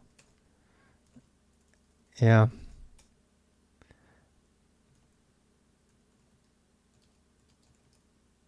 I'll just halt it and I'll start it back up. Seriously, Emacs might be a great editor, but what a pain. Because you'd have to install it, and I don't even know if this is going to have access to it. Yeah, I cannot get interface MTU on BR0, no such device. Yep, had a feeling. It can't talk to it anymore because it's not on the network anymore.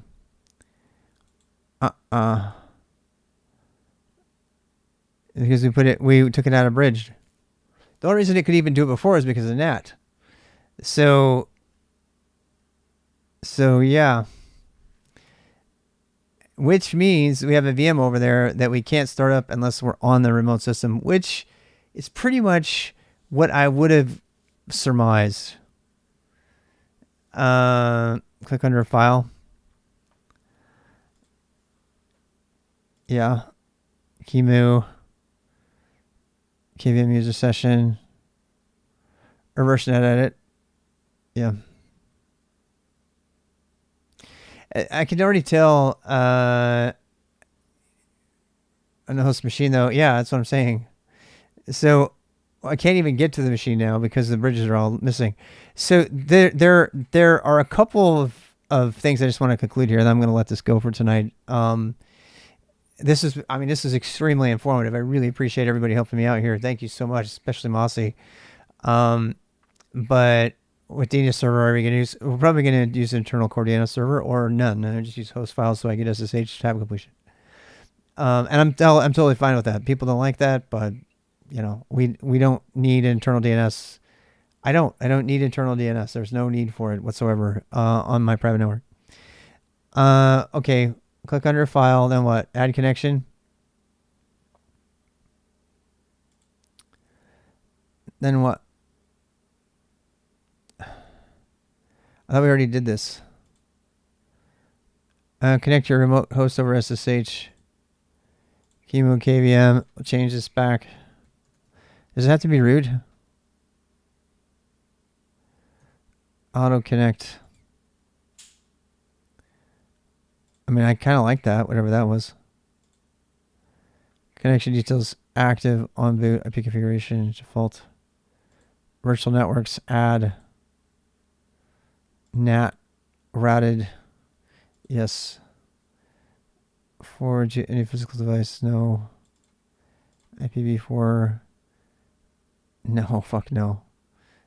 I don't see how it's going to communicate this. I don't see how it's going to communicate this. It doesn't have access to the thing anymore. You want to prove it? Because it's not running. So I guess this just has to communicate to the libvirt daemon running on that server, right? I mean, I think that would have to be it. Let me try that. So let's say it's 10.0.24. And no, we don't want DHCP.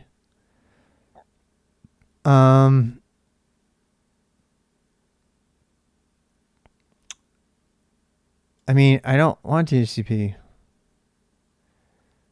Okay, virtual network. How does it affect the host? The only way, okay, so right now we're still using the virtual network manager. So it probably can talk to the remote libvirt thing and figure out how to start it up and put it on the right address on the host the chemo is connected to. I know. Yeah. Yeah, I know. And that's why I don't think that's not set up right now. So, but to tell you the truth, I'm not particularly into any of this. So my preference, I mean, I wanted to see how easy it would be to do, and it's actually been extremely nice. I think Versh, yeah.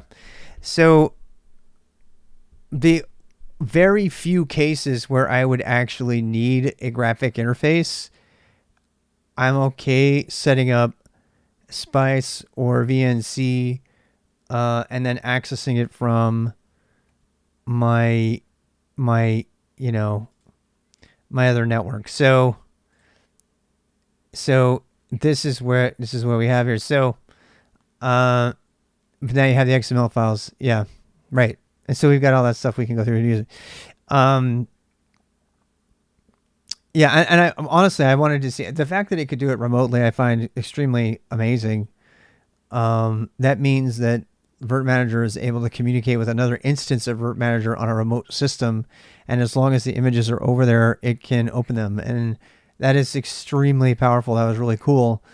I think, however, that that's going to eventually become problematic. Unless you're running Linux. If I were running Linux on my Windows machine, it would just, this whole issue would be done. Yeah, and I think Versh is the way to go for this. So, I mean, and that's really one of the reasons I was doing this anyway. I want to do all this stuff in the command line. I want to actually be able to automate it or some or use Ansible eventually for everything, for bringing my things up. And so, but sometimes I may actually want to bring up a graphic, thing. And when I do that, the chances are I'm going to want to set up on the virt-manager running here, right? So the virt-manager running on this host, it's got all these VMs on it. This is where all the VMs are going to live. This system needs to be set up so that it can share either an X11 terminal with this machine, with the Windows machine here, or it needs to be able to have some sort of VNC that I can connect into. But, or I could port forward it with SSH tunnel. And that actually might be the better way to do it. That way, that would keep it secure. If I port forward it with SSH tunnel from here, then the graphic interface would be, so the SSH connection would come through the VM, which has access to both networks, and that would tunnel back the terminal, the graphic UI stuff, and then I could share that graphic UI stuff with Versh has SSH. Nice. And then I could tunnel the SSH X11 traffic to Anton, and then either, as you were saying, either display it in VMware because Anton is VMware, is a VM. The problem is that Anton is not running an X11 system. It's not a headless thing. It's just a terminal. So I don't think that would work. But it might if that would somehow the X11 traffic would have to be picked up by the host VM. Sorry, the host VM manager VMware hosting Anton and be able to display it that way. But I doubt it. I think it's more likely going to be possible to tunnel the graphic traffic through the SSH on the machine. virt-manager can still manage Anton, but it's a graphic tool, right? So I'd have to run it somehow. I'm not planning on getting on Kali Linux every time I want to manage my servers. That's not happening. So, if I, okay, how do I put this? I mean, it's really not, because the fact that I lost my connection as soon as I started running it on the other network, it's already a problem to me. I need to figure out why that happened and how to easily fix that, if at all. Because once I get it installed and I get it with the actual network values that I want, and I separate the networks back, right now they're shared, then the chances are that this is not going to be able to continue to communicate. Unless I do NAT, which I don't think I want to do, because I think that's insecure, actually. Because if I activate NAT, then I just don't. I don't know. I don't think I want to do the NAT stuff, and I don't know how any of this stuff affects the actual IP settings of the end server compared to the netplan stuff. So I'm more inclined to get the VMs up and running individually and have them be bridged and see what happens with their final versions. But these I've never used a virtual machine on KVM that's dealing with this kind of like network complexity, which, as some have said, is overly complex. It's fun, but it's overly complex. I just want to see how private I can make this internal network, which it really is right now. It's like really private. Sometimes just add a new NAT network and it works. Yeah. It has a ton of, I'm sure. I know. I have no doubt that it'll be able to start up the VMs and manage them how I want. So, I mean, it is a little bit unfortunate. I don't know. Let me think about this. I mean, if we can run virt-manager from here, no, that's not going to work.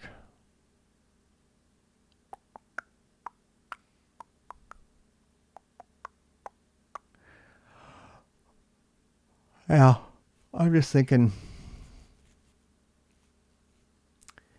I think I know what we could do. I think we just did Kali Linux on that one. Yeah, so I was just going to say. You run verse from Anton. The problem is we can't get the graphics. So let's say, what we need to do is we need to make another Anton. Let me show you specifically what I mean.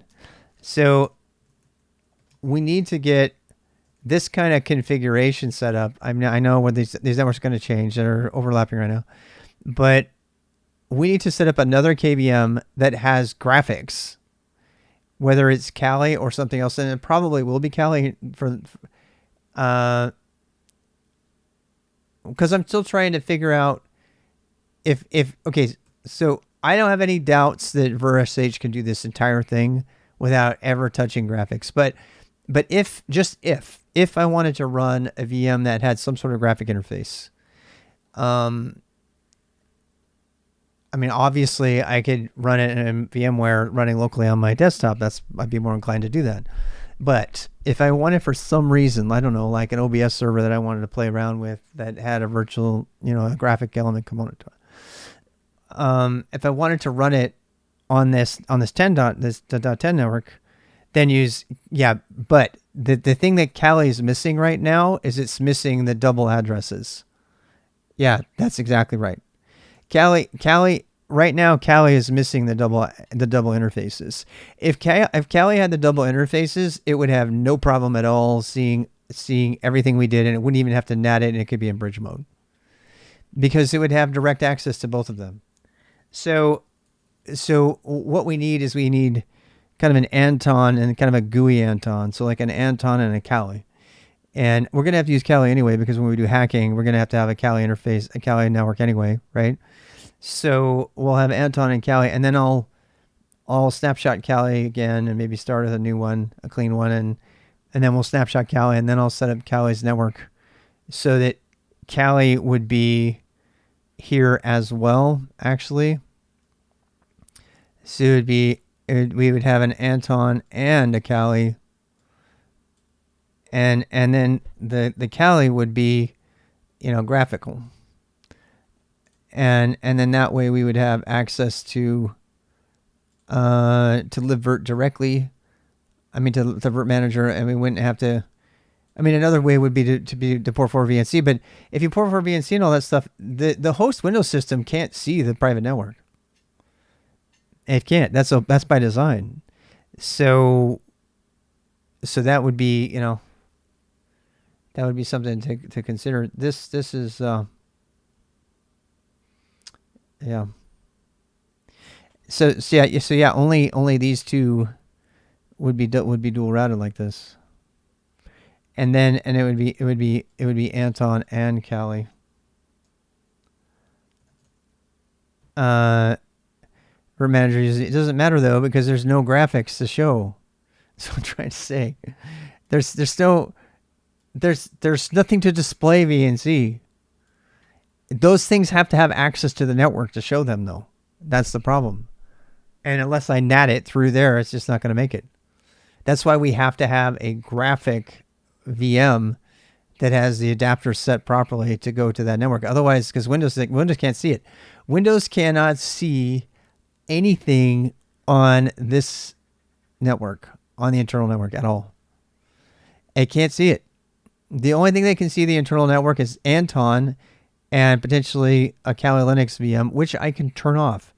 And by the way, when I turn those things off, there's no way other than the terminal to access any internal system on my setup. It's the only way to access it. It's very customized. That doesn't make sense for enterprise or anything like that, but I like it. Yeah. VNC from Windows would be possible if there was a network connection to the thing to display it with. But right now there is no physical connection whatsoever between the Windows machine. I mean, by physical, I mean VLAN. I guess that's virtual. But there is nothing connecting. So the outer Windows machine, the only thing the outer Windows machine is connected to, and we should probably display that somehow, is this network. The host Windows machine is connected only to VLAN 66. That's it, along with all this other crap that's out on the internet and all the other stuff in the house.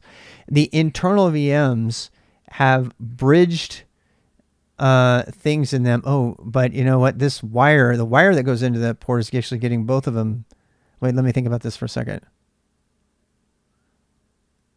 That means the Windows machine is on the other network. Yep. It's just not being routed. Yeah, it definitely is. You want to prove it? Let me prove it. Let me try something. I want to test something. No, it absolutely is. You can't, even if it's. So the physical VLAN is connected here. The thing I keep getting confused is that the routes, the static routes are set up for those machines, but not for the Windows machine. But they could be, which is actually not as secure as I thought it was. I mean, it's secure, but this Windows machine is really everything. I mean, that makes sense because I can't connect a VLAN. You know what I should do?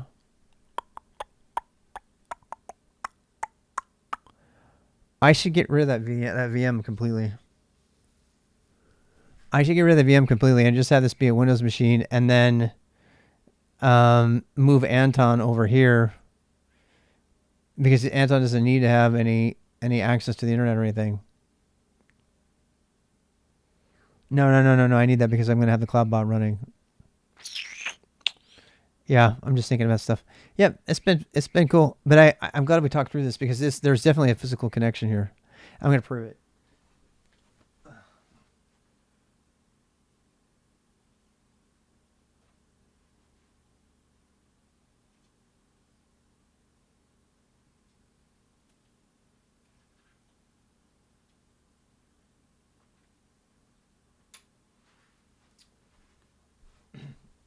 All right, so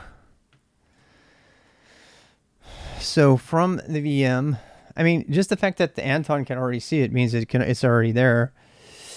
So I can ping the HP system from Anton. This is a VM running as much as VMware.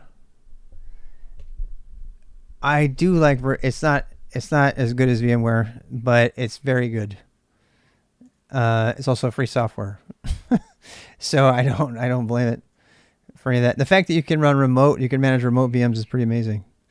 So, but check it. So this here, this is a Windows machine. So I have config. And you'll see that it's got its address. That's weird. It's on a 172 network. Why does it have a 172 network? Should not. Oh, that's WSL. Yeah, this is WSL, but not WSL2. And so, yeah, this is .1.11. So this is the Windows machine. And it pulled down its DHCP address off OPNsense. And it should be able, it doesn't have a static route for it, but it might actually still be able to do it. So, I mean, it can already ping Anton, we know that, right? So we already connected to it, but can it ping HPC Z, whatever, which is 10.1? Yeah, it can. So, in fact, it already took care of the dual routing. And the thing that's interesting about that is that didn't even, holy cow, that didn't even bounce off the OPNsense router. So that means, do a straight shot on here.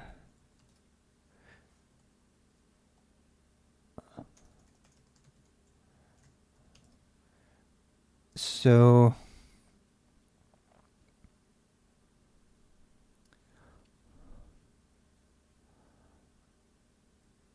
I'm going to use anything to manage environmental deployments. Once I get to cloud phase, I mean, I've been doing cloud stuff before. I don't intend to use anything in the cloud. No, I'm not interested in cloud stuff at all.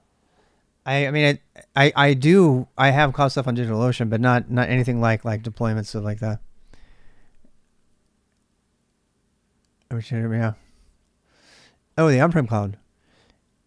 I know. I thought about using Proxmox. I mean, Proxmox would be a lot easier to manage that one server. I mean, that's like, it's kind of like its sweet spot.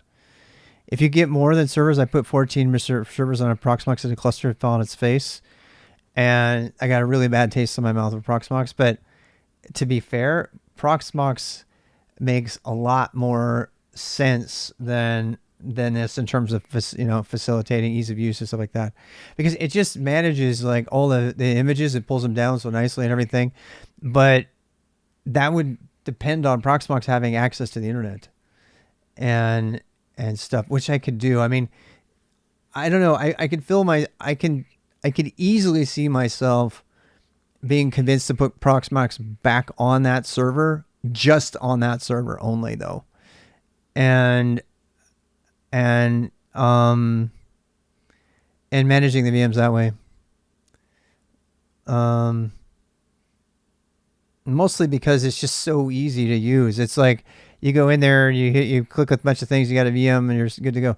I mean, I'm a command line guy though, so I would want to be able to automate that kind of stuff as well with Ansible or whatever. So it's kind of the hard way, but what I've just determined is I can actually run libvirt from, I could run VMC, I could run VNC from libvirt, from virt-manager, from that machine on Windows, provided I had an X server.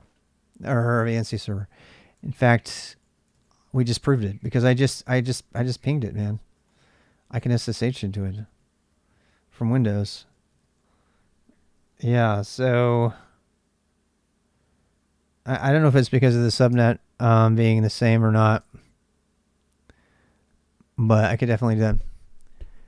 What about your bare metal initial OS deployer, like the IPX layer?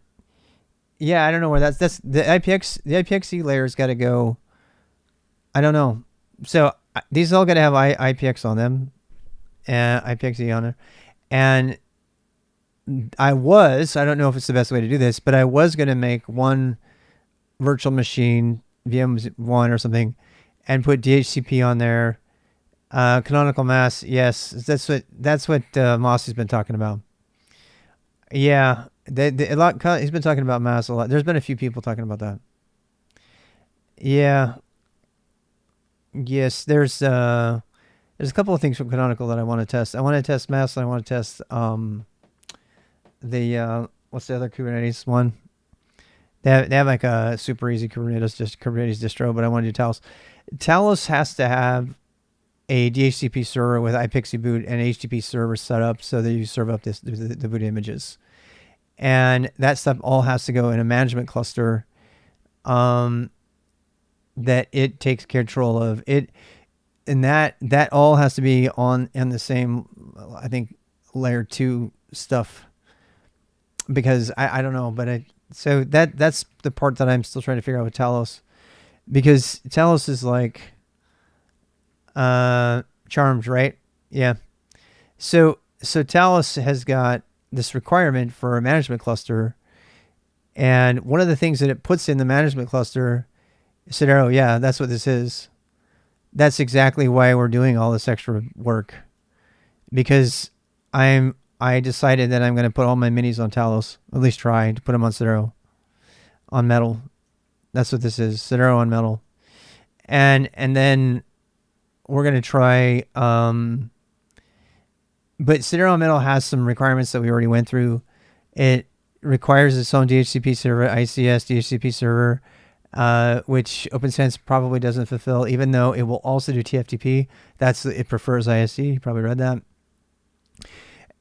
In order to boot up from Metal, Talos or Sidero needs to have Pixie Boot, which needs an HTTP server that it manages. That's a part of the Talos CTL stuff when you install, and that stuff has to. I mean, by default, when you run Talos CTL, it runs a Docker container as a single node cluster for management, and it says if you want to use your own cluster, you can do that, and that's where this whole thing comes into.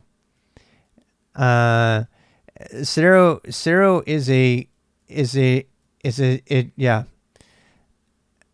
it treats bare metal as a Kubernetes node. It squishes together the concept of the host and the endpoint, the Kubernetes endpoint, into one thing. And that's what I want to evaluate. And it uses cluster API to do it. And to do that, you have to boot.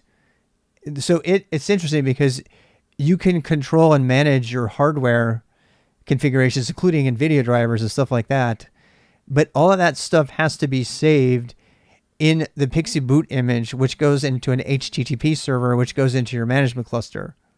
So like when you're running in Talos CTL and you're managing all your endpoints and stuff, which are actual like hardware endpoints, you can make different changes for them and stuff. And then when they boot, they're bootstrapped to go pick up that image and reboot with all the new stuff. And it's all ephemeral. You can't change anything on it. It's completely controlled through the Talos, the Sidero interface.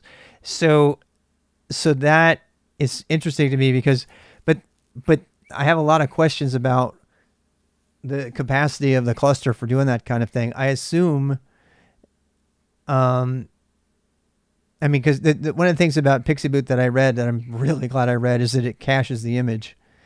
It caches the image on the endpoint. So, I catch your stream. Oh, it's pretty fun. Yeah. I mean, I'm trying to get it set up. It's tough though, because you have to do, the best way to do for Metal is to do PXE boot, right? Here's, by the way, the reason to use PXE boot instead of old school TFTP is because TFTP had to transfer the OS every time, and PXE boot caches, as I suspected. I'm so glad this is true. PXE boot caches the last booted OS in it on itself, and it's on local disk. I don't know how it partitions or whatever, but it stores it on local disk. So when you boot from, you might, for the first time, you might use TFTP to go say, hey, this is a PXE boot, and then it kind of like a grub loader handoff. It goes over to the PXE boot HTTP server and goes, oh, you want this, and then the Talos fancy ass HTTP server serves up the right PXE OS to that endpoint. Whether or not to determine whether it's been changed or it hasn't had any changes to it, or it needs the same one before. And the PXE, the HTTP server answering the PXE request says, yo, you can just use the same one you have. And so it says fine, and then it just transfers control over to the cached disk copy of the operating system and boots that. So you don't have to wait around for the OS to download like you used to have to with TFTP. And you have to like do really minimal tiny images and stuff like that. You don't have to do any of that with PXE.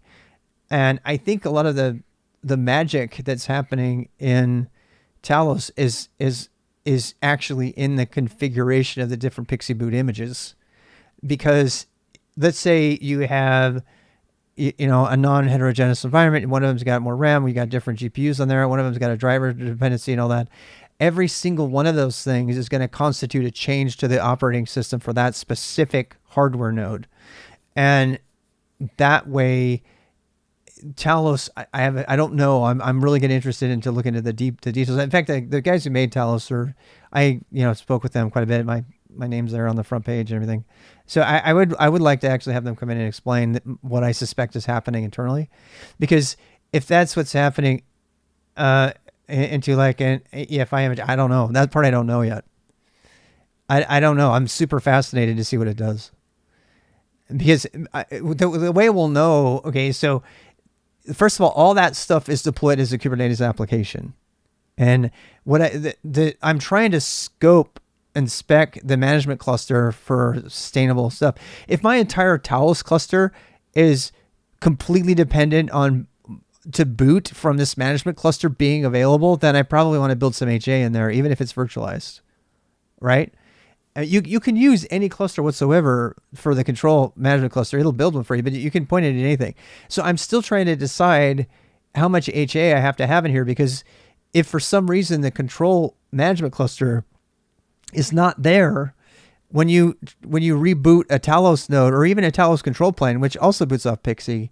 That's why I think they have different images there, because they have an image for the control plane, they have an image for the kubelet, they have an image for ones that have NVIDIA drivers. They have different images, and it handles the cache.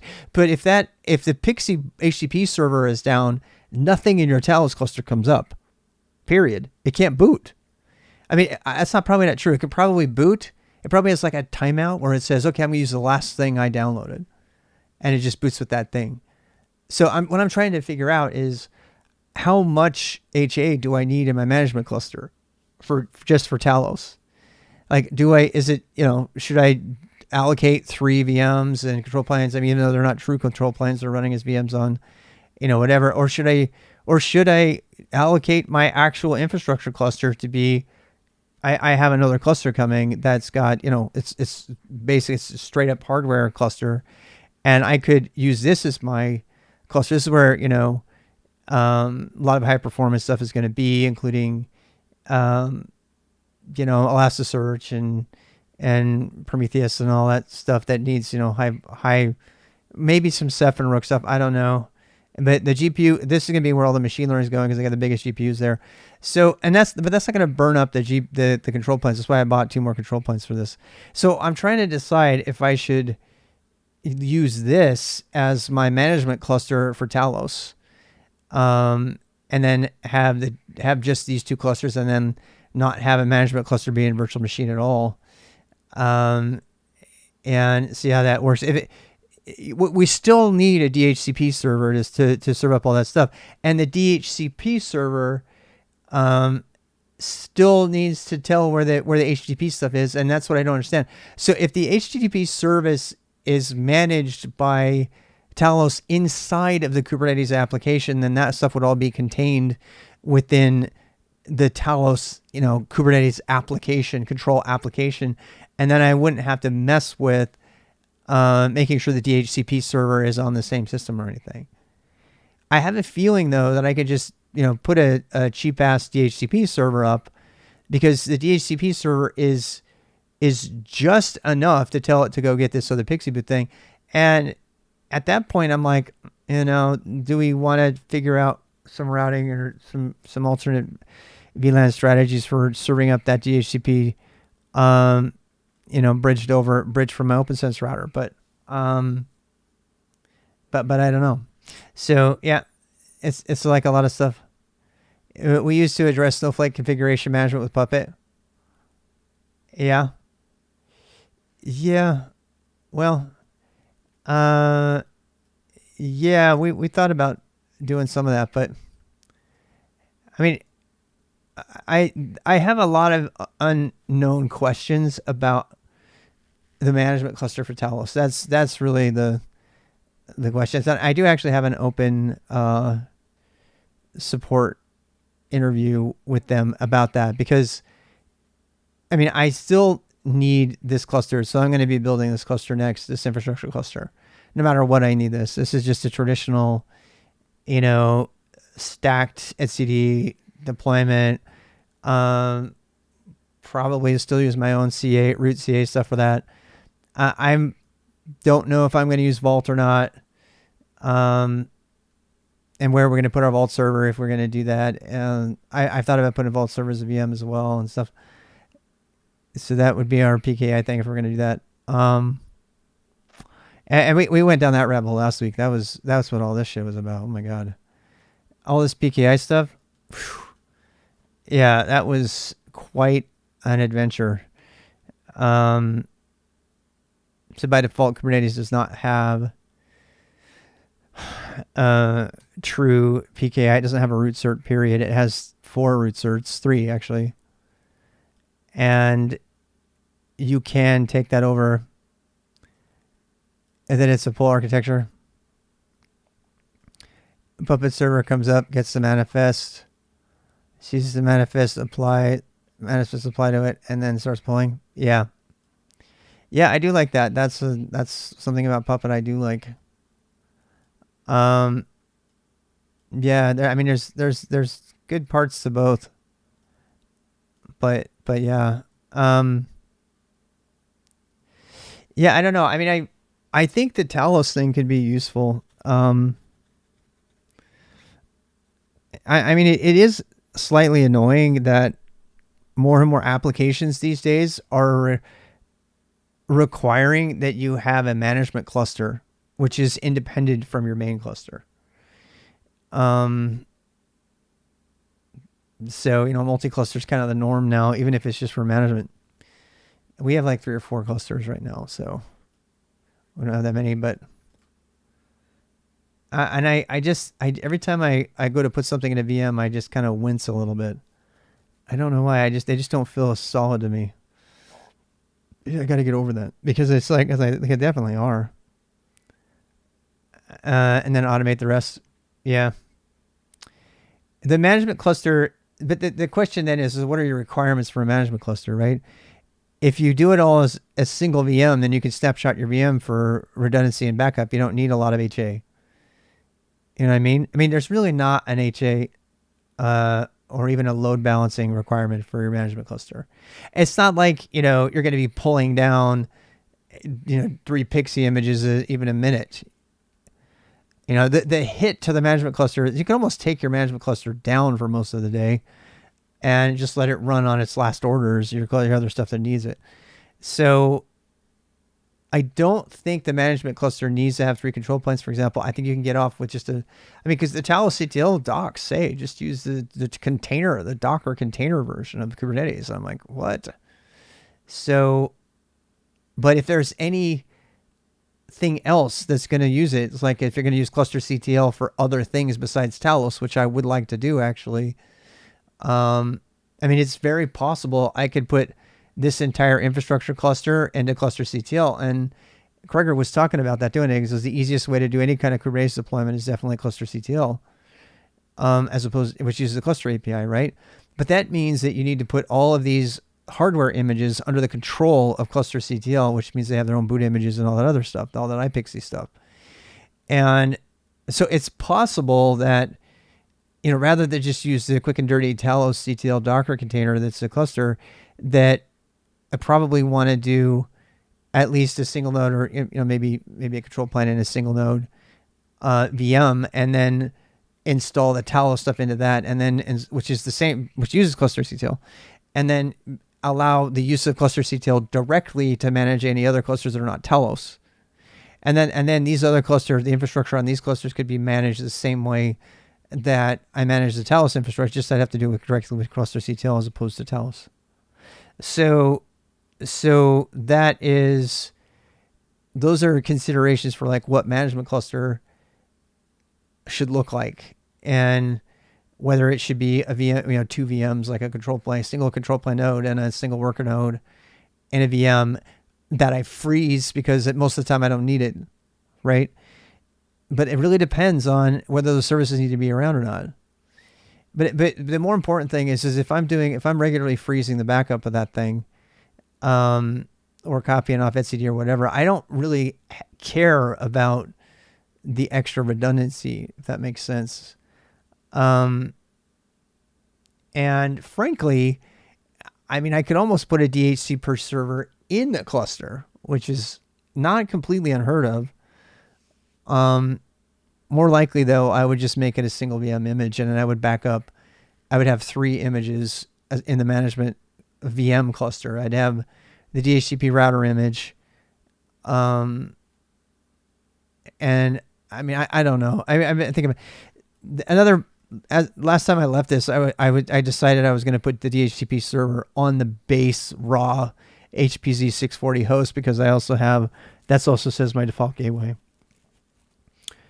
and that wouldn't be in a VM at all. That would just be managed straight up on the machine, and I don't see why not. I mean, I guess that's fine. And it could still serve all the VMs and everything. So if I did that, then the only thing that would be in the management cluster would be Kubernetes nodes. And then at that point, I'm like, well, do I just want to use Talos and the container runtime engine that's on there or not? By the way, you can't do that if you use Creo instead of Containerd. We hit that problem hard. And so I'm actually last Kubernetes cluster that I installed, because there's no runtime, right?